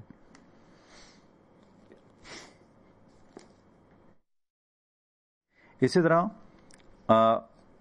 38 ਲੱਖ ਦੇ ਕਰੀਬ ਜਿਹੜੇ ਹਿੰਦੂ ਤੇ ਸਿੱਖ ਸੀਗੇ ਉਹ ਭਾਰਤ ਆਏ ਪਾਕਿਸਤਾਨ ਤੋਂ, ਤੇ 44 ਲੱਖ ਮੁਸਲਮਾਨ ਸੀ ਜਿਹੜੇ ਇੱਧਰੋਂ ਉੱਧਰ ਗਏ। ਜਿਹੜੇ ਉੱਧਰੋਂ ਹਿੰਦੂ ਤੇ ਸਿੱਖ ਆਏ ਉਹ ਜ਼ਿਆਦਾ ਅਮੀਰ ਸੀ, ਉਹਨਾਂ ਦੀਆਂ ਜਾਇਦਾਦਾਂ ਜ਼ਿਆਦਾ ਸੀ, ਉਹਦਾ ਵੀ ਵੇਰਵਾ ਦੇਵਾਂਗੇ। ਪਰ ਜਿਹੜੇ ਇੱਧਰੋਂ ਮੁਸਲਮਾਨ ਗਏ ਉਹ ਜ਼ਿਆਦਾ ਕਾਰੀਗਰ ਸੀ, ਗਰੀਬ ਲੋਕ ਸੀ। 44 ਲੱਖ ਇੱਧਰੋਂ ਉੱਧਰ ਗਏ। ਇੱਕ ਗਰੀਬੀ ਦਾ ਇਹ ਵੀ ਕਾਰਨ ਹੈ, ਜਾਂ ਇੱਥੇ ਉਹਨਾਂ ਦੇ ਛੋਟੇ ਮੋਟੇ ਕਾਰੋਬਾਰ ਸੀਗੇ ਤੇ ਉਹਨਾਂ ਦਾ ਵੀ ਬਹੁਤ ਵੱਡੇ ਪੱਧਰ ਤੇ ਨੁਕਸਾਨ ਹੋਇਆ। ਬਹੁਤ ਸਾਰੀਆਂ ਮੁਸਲਮਾਨ ਔਰਤਾਂ ਨੂੰ ਵੀ ਇੱਥੇ ਜਬਰੀ ਹਿੰਦੂ ਜਾਂ ਸਿੱਖ ਬਣਾਇਆ ਗਿਆ। ਤਾਂ ਹੀ ਉਹ ਅਖਾਣ ਇੱਥੋਂ ਹੀ ਬਣਦੇ ਨੇ ਨਾ ਕਿ ਰਾਮ ਨਿਕਲਦਿਆਂ ਨਿਕਲੂ ਤੇ ਅੱਲਾ ਵੜਦਿਆਂ ਵੜੂ। ਇਹ ਪਾਕਿਸਤਾਨ 'ਚ ਚੱਲਦਾ ਅਖਾਣ ਕਿ ਕਿਉਂਕਿ ਉਹ ਰਾਮ ਜਾਂ ਵਾਹਿਗੁਰੂ ਕਹਿੰਦੇ ਸੀ, ਉਹ ਹੌਲੀ ਹੌਲੀ ਭੁੱਲਣਗੇ ਤੇ ਹੌਲੀ ਹੌਲੀ ਅੱਲਾ ਕਹਿਣ ਲੱਗਣਗੇ। ਇਸੇ ਤਰ੍ਹਾਂ ਜਿਹੜੀਆਂ ਇੱਧਰ ਆਈਆਂ ਉਹ ਕਹਿੰਦੀਆਂ ਸੀ ਅੱਲਾ ਨਿਕਲਦਿਆਂ ਨਿਕਲੂ ਤੇ ਰਾਮ ਵੜਦਿਆਂ ਵੜੂ ਮੂੰਹ 'ਚ, ਹੈ ਨਾ, ਯੂਜ਼ ਟੂ ਹੋਵਾਂਗੇ। ਇਹ ਜਿਹੜੀ 3 ਮਹੀਨਿਆਂ ਦੇ ਦੌਰਾਨ 82 ਲੱਖ ਲੋਕਾਂ ਦਾ ਤਬਾਦਲਾ ਹੋਇਆ। ਇਸ ਦੌਰਾਨ, ਇਸ ਤੋਂ ਪਹਿਲਾਂ ਤੁਰਕੀ ਤੇ ਯੂਨਾਨ ਦਾ ਜਿਹੜੀ ਵੰਡ ਸੀ ਉਹਦੇ ਵਿੱਚ 20 ਲੱਖ ਵਸੋਂ ਦਾ ਵਟਾਂਦਰਾ ਹੋਇਆ ਸੀ ਜਿਹੜਾ 1 ਸਾਲ 'ਚ ਹੋਇਆ ਸੀ। ਪਰ ਇਹ ਭਾਰਤ ਤੇ ਪਾਕਿਸਤਾਨ ਦਾ 82 ਲੱਖ ਲੋਕਾਂ ਦਾ ਵਟਾਂਦਰਾ ਸਿਰਫ 3 ਮਹੀਨੇ 'ਚ ਹੋਇਆ ਸੀਗਾ। ਹਾਲਾਂਕਿ ਔਰਤਾਂ ਨੂੰ ਤਾਂ ਤਕਰੀਬਨ ਜਿਵੇਂ 6733 ਔਰਤਾਂ ਲਿਆਂਦੀਆਂ ਗਈਆਂ, ਉਹ ਤਾਂ ਸਨ 52 ਤੱਕ ਸਿਲਸਿਲਾ ਚੱਲਦਾ ਰਿਹਾ। ਇਸ ਤਰ੍ਹਾਂ ਇੱਧਰਲੇ ਪੰਜਾਬ ਦੀ, ਇੰਡੀਆ ਵਾਲੇ ਪੰਜਾਬ ਦੀ ਸਰਕਾਰ ਨੇ ਵੱਖ-ਵੱਖ ਜ਼ਿਲ੍ਹਿਆਂ ਦੇ ਵਿੱਚ 21 ਕੈਂਪ ਸਥਾਪਿਤ ਕੀਤੇ ਸਨ। ਇਹ ਕੈਂਪ ਬਹੁਤ ਸਮਾਂ ਚੱਲਦੇ ਰਹੇ। ਇੱਥੇ ਕੈਂਪਾਂ 'ਚ ਲੋਕ ਰਹਿੰਦੇ ਸੀ, ਤੰਬੂਆਂ 'ਚ ਉਹਨਾਂ ਨੂੰ ਰਾਸ਼ਨ ਮਿਲਦਾ ਸੀ ਜਾਂ ਗੁਜ਼ਾਰੇ ਜੋਗਾ ਆਟਾ ਕਿ ਆਪੇ ਬਣਾਓ ਤੇ ਆਪੇ ਖਾਓ। ਸਵਾਗਤ ਜੀ ਤੁਹਾਡਾ, ਸਤਿ ਸ਼੍ਰੀ ਅਕਾਲ। ਸਤਿ ਸ਼੍ਰੀ ਅਕਾਲ ਜੀ ਟੋਣਾ ਸਾਹਿਬ। ਸਤਿ ਸ਼੍ਰੀ ਅਕਾਲ ਜੀ। ਟੋਣਾ ਸਾਹਿਬ, ਸਾਡੇ ਨਾਲ ਇੱਕ ਵੱਡੇ ਮਾਤਾ ਜੀ ਨੇ, ਉਹਨਾਂ ਹੱਲਿਆਂ ਦੇ ਟਾਈਮ ਪਾਕਿਸਤਾਨ ਤੋਂ ਆਏ ਸੀ। ਉਸ ਟਾਈਮ ਉਹਨਾਂ ਦੀ ਉਮਰ 16 ਸਾਲ ਸੀਗੀ। ਅੱਛਾ ਜੀ। ਉਹਨਾਂ ਦੇ ਨਾਲ ਗੱਲ ਕਰਿਓ 98031।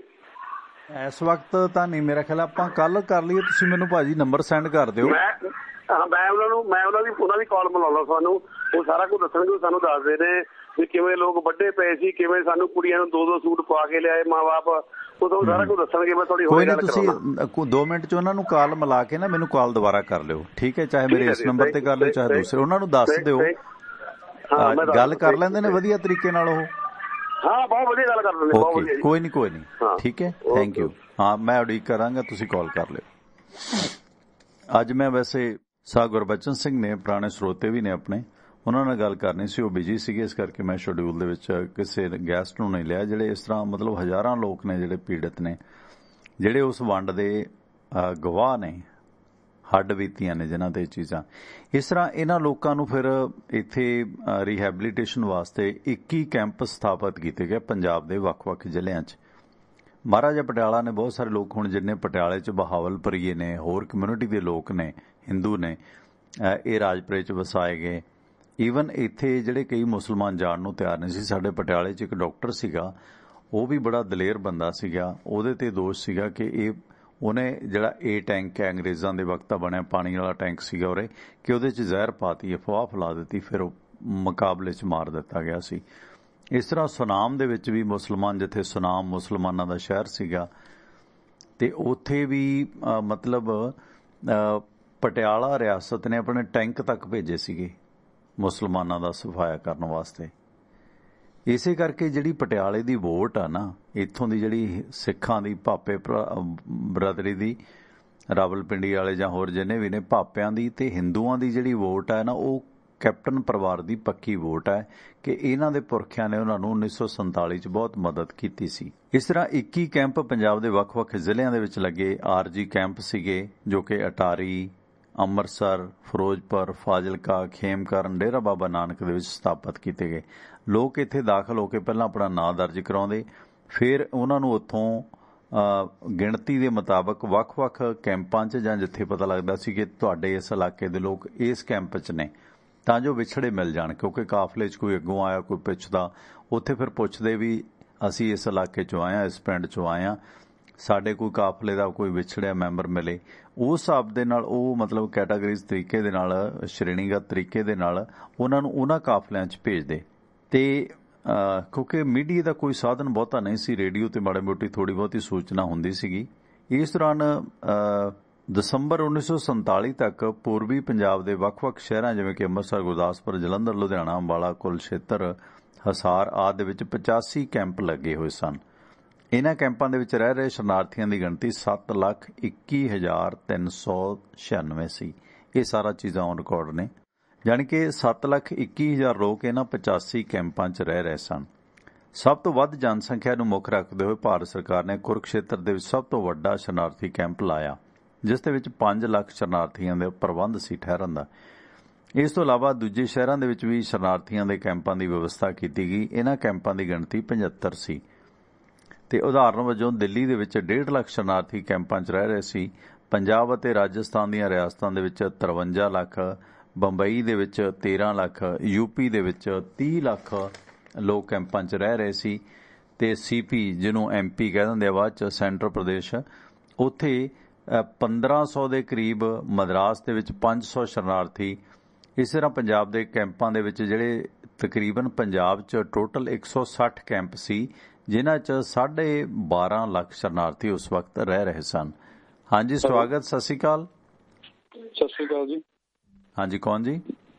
ਤੁਹਾਨੂੰ ਪਹਿਲਾਂ ਕਾਲ ਕੀਤੀ ਹੋਣੀ ਹੈ ਜੀ, ਦਲਵੀਰ ਸਿੰਘ ਸ਼ੇਰਗਿੱਲ ਨੇ। ਹਾਂਜੀ ਹਾਂਜੀ ਭਾਜੀ, ਸਤਿ ਸ਼੍ਰੀ ਅਕਾਲ। ਕੌਣ ਬੋਲ ਰਿਹਾ? ਮੈਂ ਰੇਡੀਓ ਤੇ ਆਪਾਂ ਇਸ ਵਕਤ। ਸਾਡੀ ਬੀਬੀ ਜੀ ਹੋਣੀ ਵੀ ਜੀ ਪਾਕਿਸਤਾਨ ਚੋਂ ਆਏ ਸੀਗੇ ਉਹਨਾਂ ਦਿਨਾਂ 'ਚ। ਅੱਛਾ ਅੱਛਾ, ਹਾਂਜੀ। ਤੇ ਮੈਂ ਤੁਹਾਡੀ ਸਿੱਧੀ ਬੀਬੀ ਜੀ ਨਾਲ ਹੀ ਗੱਲ ਕਰਾਓ ਜੀ, ਕਰਾਓ। ਹਾਂਜੀ, ਸਤਿ ਸ਼੍ਰੀ ਅਕਾਲ। ਕਰੇ ਜੀ ਗੱਲ। ਹੈਲੋ ਬੀਬੀ ਜੀ, ਸਤਿ ਸ਼੍ਰੀ ਅਕਾਲ।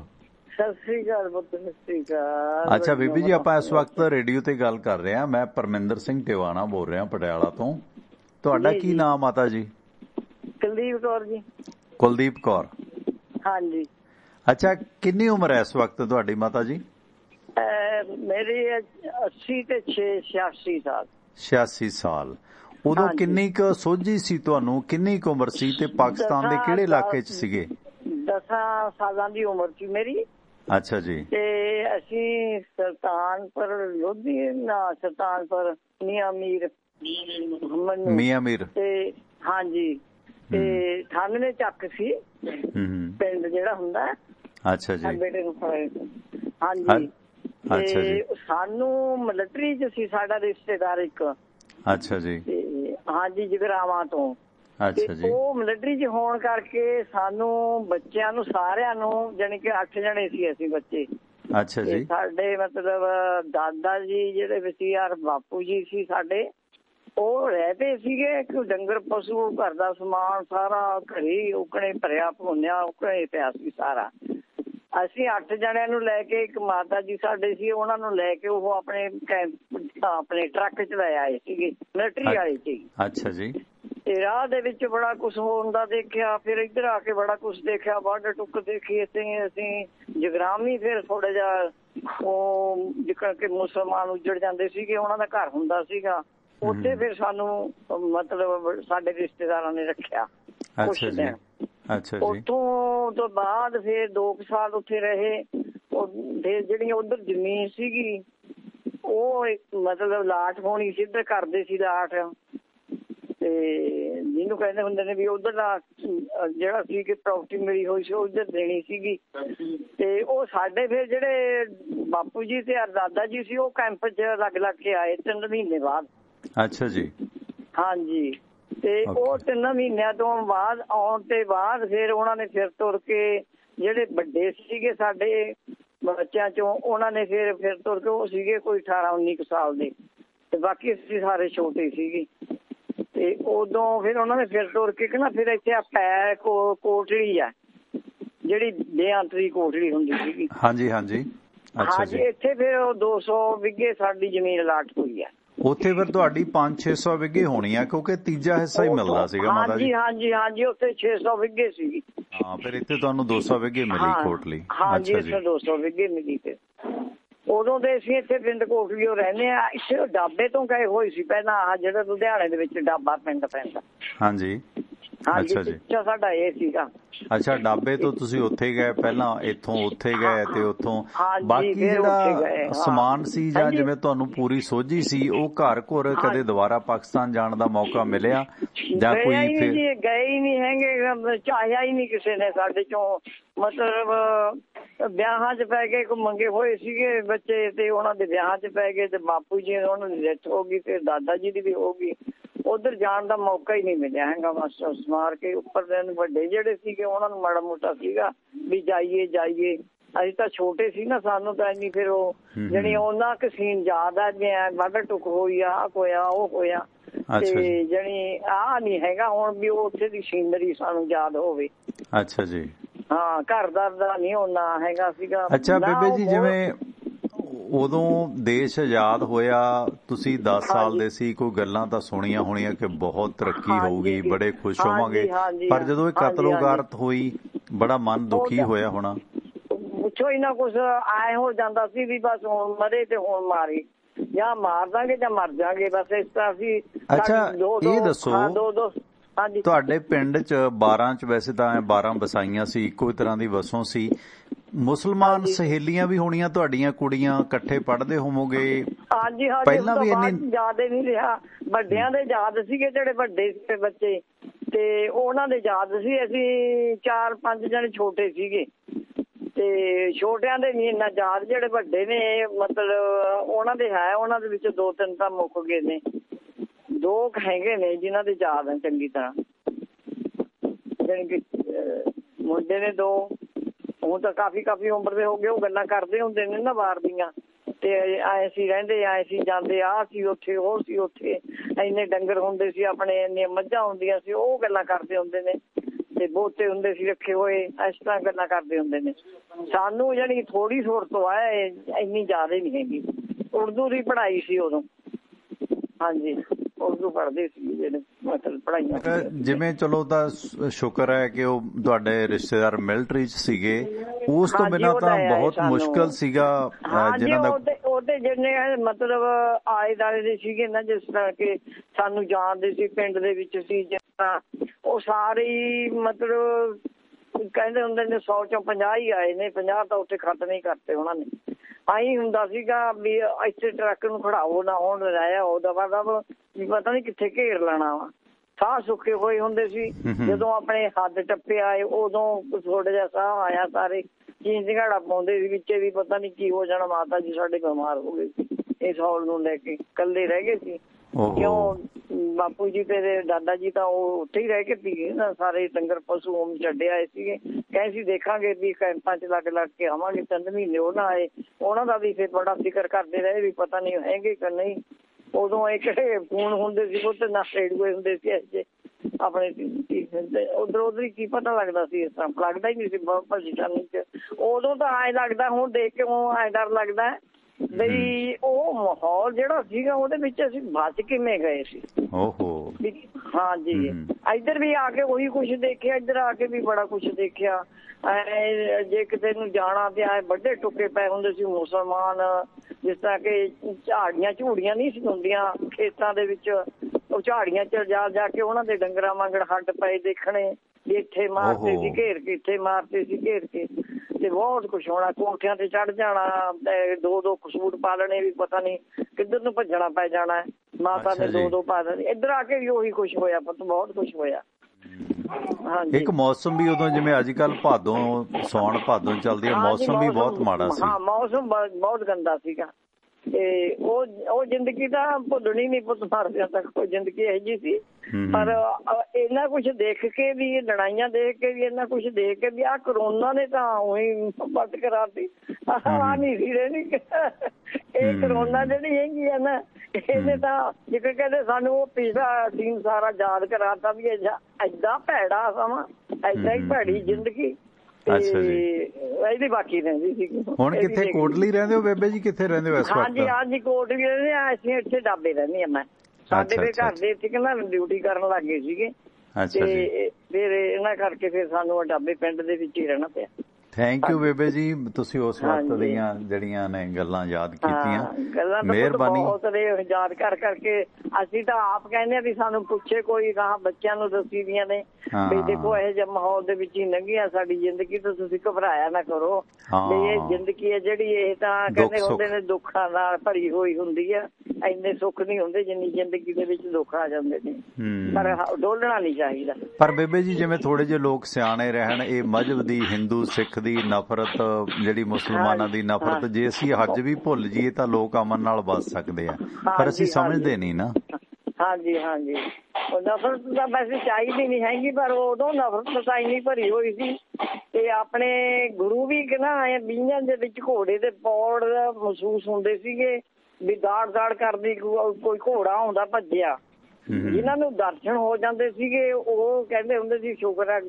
ਕਈਆਂ ਨੂੰ ਪੁੱਤ ਦਰਸ਼ਨ ਵੀ ਹੋਏ ਨੇ ਉਹਨਾਂ ਦੇ, ਚੰਗੇ ਕਰਮਾਂ ਵਾਲਿਆਂ ਨੂੰ, ਵੱਡੇ ਬਜ਼ੁਰਗਾਂ ਨੂੰ ਜਿਹੜੇ ਪਾਠ ਕਰਦੇ ਉਸ ਵਕਤ 47 ਚ। ਹਾਂਜੀ, ਉਹਨਾਂ ਦੇ। ਅੱਛਾ ਬੇਬੇ ਜੀ, ਮੈਂ ਸੁਣਿਆ ਤੁਸੀਂ ਛੋਟੇ ਹੋਵੋਗੇ ਉਦੋਂ, ਜਦੋਂ ਕੋਈ ਸਿੱਖਾਂ ਤੇ ਭੀੜ ਪੈਂਦੀ ਹੈ, ਕਹਿੰਦੇ ਉਦੋਂ ਵੀ ਸੀ ਕਿ ਫਲਾਣੀ ਜਗ੍ਹਾ ਬਾਜ ਦਿਸਿਆ, ਜਿਵੇਂ 84 ਵਕਤ ਵੀ ਸੀ ਕਿ ਲੋਕਾਂ ਨੂੰ ਆਉਂਦਾ ਸੀ ਕਿ ਚਲੋ ਬਾਜਾਂ ਵਾਲਾ ਰਾਖੀ ਕਰੇਗਾ, ਏਦਾਂ ਦੀਆਂ ਤੁਸੀਂ ਵੀ ਸੁਣੀਆਂ ਕੋਈ ਬਾਜ ਦੇਖਿਆ 47 ਚ? ਹਾਂਜੀ, ਸੁਣਿਆ ਕਿ ਅਸੀਂ ਦੇਖਿਆ ਵੀ ਆ, ਇੱਥੇ ਸਾਡੇ ਨੇੜੇ ਆਲਮਗੀਰ ਵੀ ਇਸ ਤਰ੍ਹਾਂ ਹੋਇਆ ਜਦੋਂ ਕਿ ਨਾ ਲੜਾਈ ਹੋਈ ਆ ਆਪਣੇ ਪਾਕਿਸਤਾਨ ਦੀ, ਜਹਾਜ਼ਾਂ ਦੀ ਬਹੁਤ ਵੱਡੀ ਲੜਾਈ ਹੋਈ ਸੀਗੀ। ਹਾਂਜੀ, ਤੇ ਉਦੋਂ ਵੀ ਇਹ ਗੁਰਦੁਆਰੇ ਚ ਪਾਠ ਕਰਦੇ ਸੀ, ਉਹਨਾਂ ਨੇ ਗੋਲਾ ਸਿੱਟਣ ਆਏ ਤੇ ਪਾਠੀ ਨੂੰ ਡਰਾ ਮੂਹਰੇ ਸਣੇ ਘੋੜੇ, ਗੁਰੂ ਜੀ ਨੇ ਹੱਥ ਅੱਗੇ ਰੋਕਿਆ ਬਈ ਪਾਠ ਕਰੋ, ਇੱਥੇ ਨਹੀਂ ਡਿੱਗਦਾ। ਉਹ ਕਹਿੰਦਾ 4-5 ਕਿਲੇ ਦੂਰ ਜਾ ਕੇ ਗੋਲਾ ਡਿੱਗਿਆ ਸੀ, ਉਹ ਵੀ ਅਸੀਂ ਦੇਖ ਕੇ ਆਏ ਸੀਗੇ।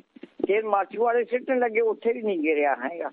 ਤੇ ਦੇਖੋ ਇਹਦਾ ਨਾ ਕੁਦਰਤੀ ਜਿਕਰ ਕਹਿੰਦੇ ਹੁੰਦੇ ਨੇ ਨਾ, ਹੈ ਇਹ ਨਾ ਪਰਮਾਤਮਾ ਨੂੰ ਮੰਨਣਾ ਚਾਹੀਦਾ ਹੈ। ਇਹ ਗੁਰੂ ਗੋਬਿੰਦ ਸਿੰਘ ਜੀ ਹੈਗੇ ਨੇ, ਜ਼ਰੂਰ ਹੈਗੇ ਨੇ, ਪਰ ਉਹ ਕਰਮਾਂ ਵਾਲਿਆਂ ਨੂੰ ਦਿੰਦੇ ਨੇ ਪੁੱਤ। ਅੱਖਾਂ ਮੀਚ ਕੇ ਬਹਿ ਜਾਓ ਸੱਚੇ ਮਨ ਦੇ ਨਾਲ, ਉਹ ਤੁਹਾਨੂੰ ਦਰਸ਼ਨ ਦੇਣਗੇ। ਪਾਠ ਕਰੋ, ਵੱਧ ਤੇ ਵੱਧ ਪਾਠ ਕਰੋ। ਫਿਰ ਤੁਹਾਨੂੰ ਦਰਸ਼ਨ ਦੇਣਗੇ। ਥੈਂਕ ਯੂ ਬੇਬੇ ਜੀ। ਹਾਂਜੀ ਹਾਂਜੀ, ਬੜਾ ਅੱਛਾ ਲੱਗਿਆ ਮਹਾਰਾਣੀ ਤੁਹਾਡੇ ਨਾਲ ਗੱਲ ਕਰਕੇ। ਕਿਸੇ ਦਿਨ ਫਿਰ ਗੱਲਾਂ ਬਾਤਾਂ ਕਰਾਂਗੇ ਖਾਣ ਪੀਣ ਦੀਆਂ, ਤੁਹਾਡੇ ਕੋਲ ਬੜਾ ਖਜ਼ਾਨਾ। ਜ਼ਰੂਰ ਕਰਿਓ ਪੁੱਤ, ਜ਼ਰੂਰ ਕਰਿਓ। ਥੈਂਕ ਯੂ ਬੇਬੇ ਜੀ, ਥੈਂਕ ਯੂ, ਥੈਂਕ ਯੂ ਬੇਬੇ ਜੀ, ਥੈਂਕ ਯੂ ਜੀ। ਸਤਿ ਸ਼੍ਰੀ ਅਕਾਲ, ਸਤਿ ਸ਼੍ਰੀ ਅਕਾਲ। ਸੋ ਇਹ ਮਾਤਾ ਜੀ ਸਨ ਕੁਲਬੀਰ ਕੌਰ ਜੀ, ਕੁਲਦੀਪ ਕੌਰ ਸ਼ੇਰਗਿੱਲ ਸਾਹਿਬ ਹੋਰਾਂ ਦੇ ਕੋਈ ਵਾਕਫ ਨੇ। ਸੋ ਉਦੋਂ ਸਬੱਬ ਬਣਿਆ ਕੋਈ ਇਦਾਂ ਦਾ। ਤੇ ਦੂਸਰਾ, ਜਿਸ ਤਰ੍ਹਾਂ ਮਾਤਾ ਜੀ ਨੇ ਗੱਲ ਕੀਤੀ ਨਾ, ਇਹ ਕੁਦਰਤੀ ਹੁੰਦਾ ਹੈ ਵਰਤਾਰਾ ਕਿ ਗੁਰੂ ਸਾਹਿਬ ਦੱਸੇ ਜਦੋਂ ਵੀ ਅਸੀਂ ਕੋਈ ਭੀੜ ਪੈਂਦੀ ਹੈ ਨਾ, ਧਰਮ ਸਾਨੂੰ ਇੱਥੇ ਸਪੋਰਟ ਕਰਦਾ ਹੈ। ਇਹ ਭਾਵੇਂ ਚੀਜ਼ਾਂ ਮਿੱਥ ਨੇ ਜਾਂ ਆਸਥਾ ਹੈ, ਧਰਮ ਦਾ ਮਸਲਾ, ਕਿਉਂਕਿ ਧਰਮ 'ਚ ਤਰਕ ਨਹੀਂ ਹੁੰਦਾ। ਮੈਂ ਤੁਹਾਨੂੰ ਜਰਗ ਦੀ ਗੱਲ ਸੁਣਾਵਾਂ। ਛੋਟੇ ਹੁੰਦੇ ਅਸੀਂ ਸੁਣਿਆ ਸੀ ਜਰਗ ਦੇ ਨਾਲ ਜਰਗੜੀ ਪਿੰਡ ਹੈ, ਜਰਗ ਜਲਾਜਨ ਜਰਗੜੀ, ਉੱਥੇ ਵੀ ਇੱਕ ਸਮਾਧ ਬਣੀ ਹੋਈ ਹੈ। ਉਹ ਪਤਾ ਨਹੀਂ ਕਿਹਨਾਂ ਦੀ ਹੈ।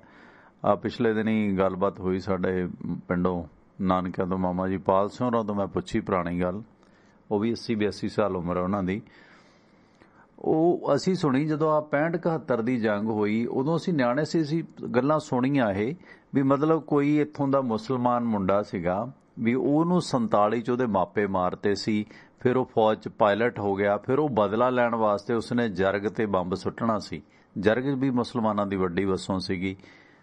ਉਹ ਬੰਬ ਸੁੱਟਣ ਇੱਥੇ ਆਇਆ ਸੀਗਾ ਕਿ ਮੈਂ ਜਿਹੜਾ ਮੇਰੇ ਪੁਰਖਿਆਂ ਨੂੰ, ਬਜ਼ੁਰਗਾਂ ਨੂੰ ਮਾਰਿਆ ਗਿਆ, ਮੈਂ ਆਪਣੇ ਉਸ ਇਲਾਕੇ 'ਚੋਂ ਬਦਲਾ ਲੈਣ ਜਾਵਾਂ। ਹਾਲਾਂਕਿ ਇਹ ਚੀਜ਼ਾਂ ਨਹੀਂ ਹੁੰਦੀਆਂ।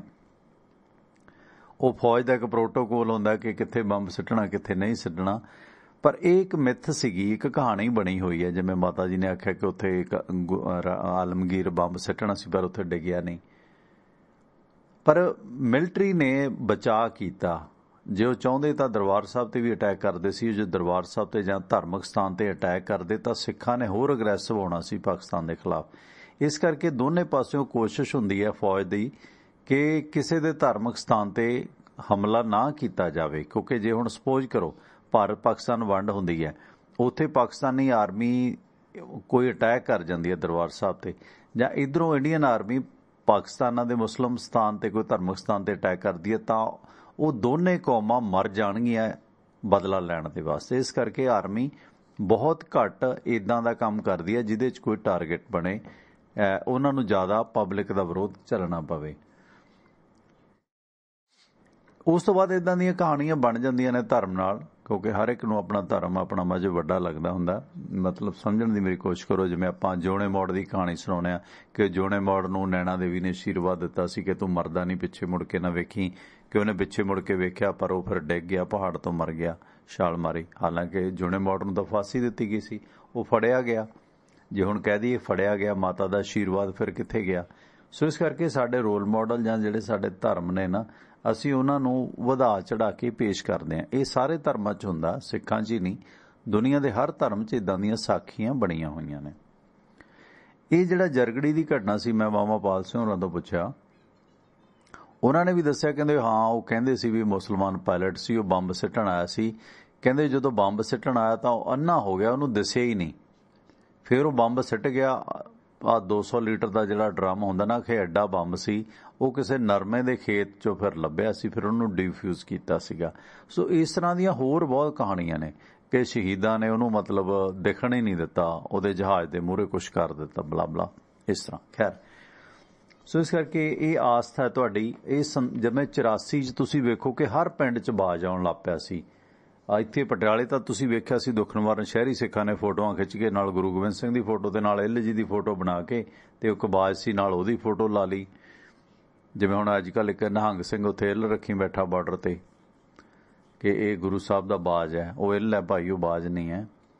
ਤੇ ਉਸ ਦੌਰਾਨ ਪਟਿਆਲੇ 'ਚ ਵੀ ਅਸੀਂ ਅੱਖੀਂ ਦੇਖਿਆ 25-25, 50-50 ਰੁਪਏ ਦੀਆਂ ਤਸਵੀਰਾਂ ਉਹ ਵੇਚ ਰਹੇ ਸੀ। ਅਸੀਂ ਕਹਿਤਾ ਜੀ ਇਹ ਤਾਂ ਇੱਲ ਹੈ ਨਾ। ਤੇ ਉਹ ਕਹਿੰਦੇ ਮਗਰ ਪੈ ਗਏ ਸਾਡੇ, ਅਸੀਂ ਉਦੋਂ +2 ਵਗੈਰਾ 'ਚ ਹੁੰਦੇ ਸੀਗੇ।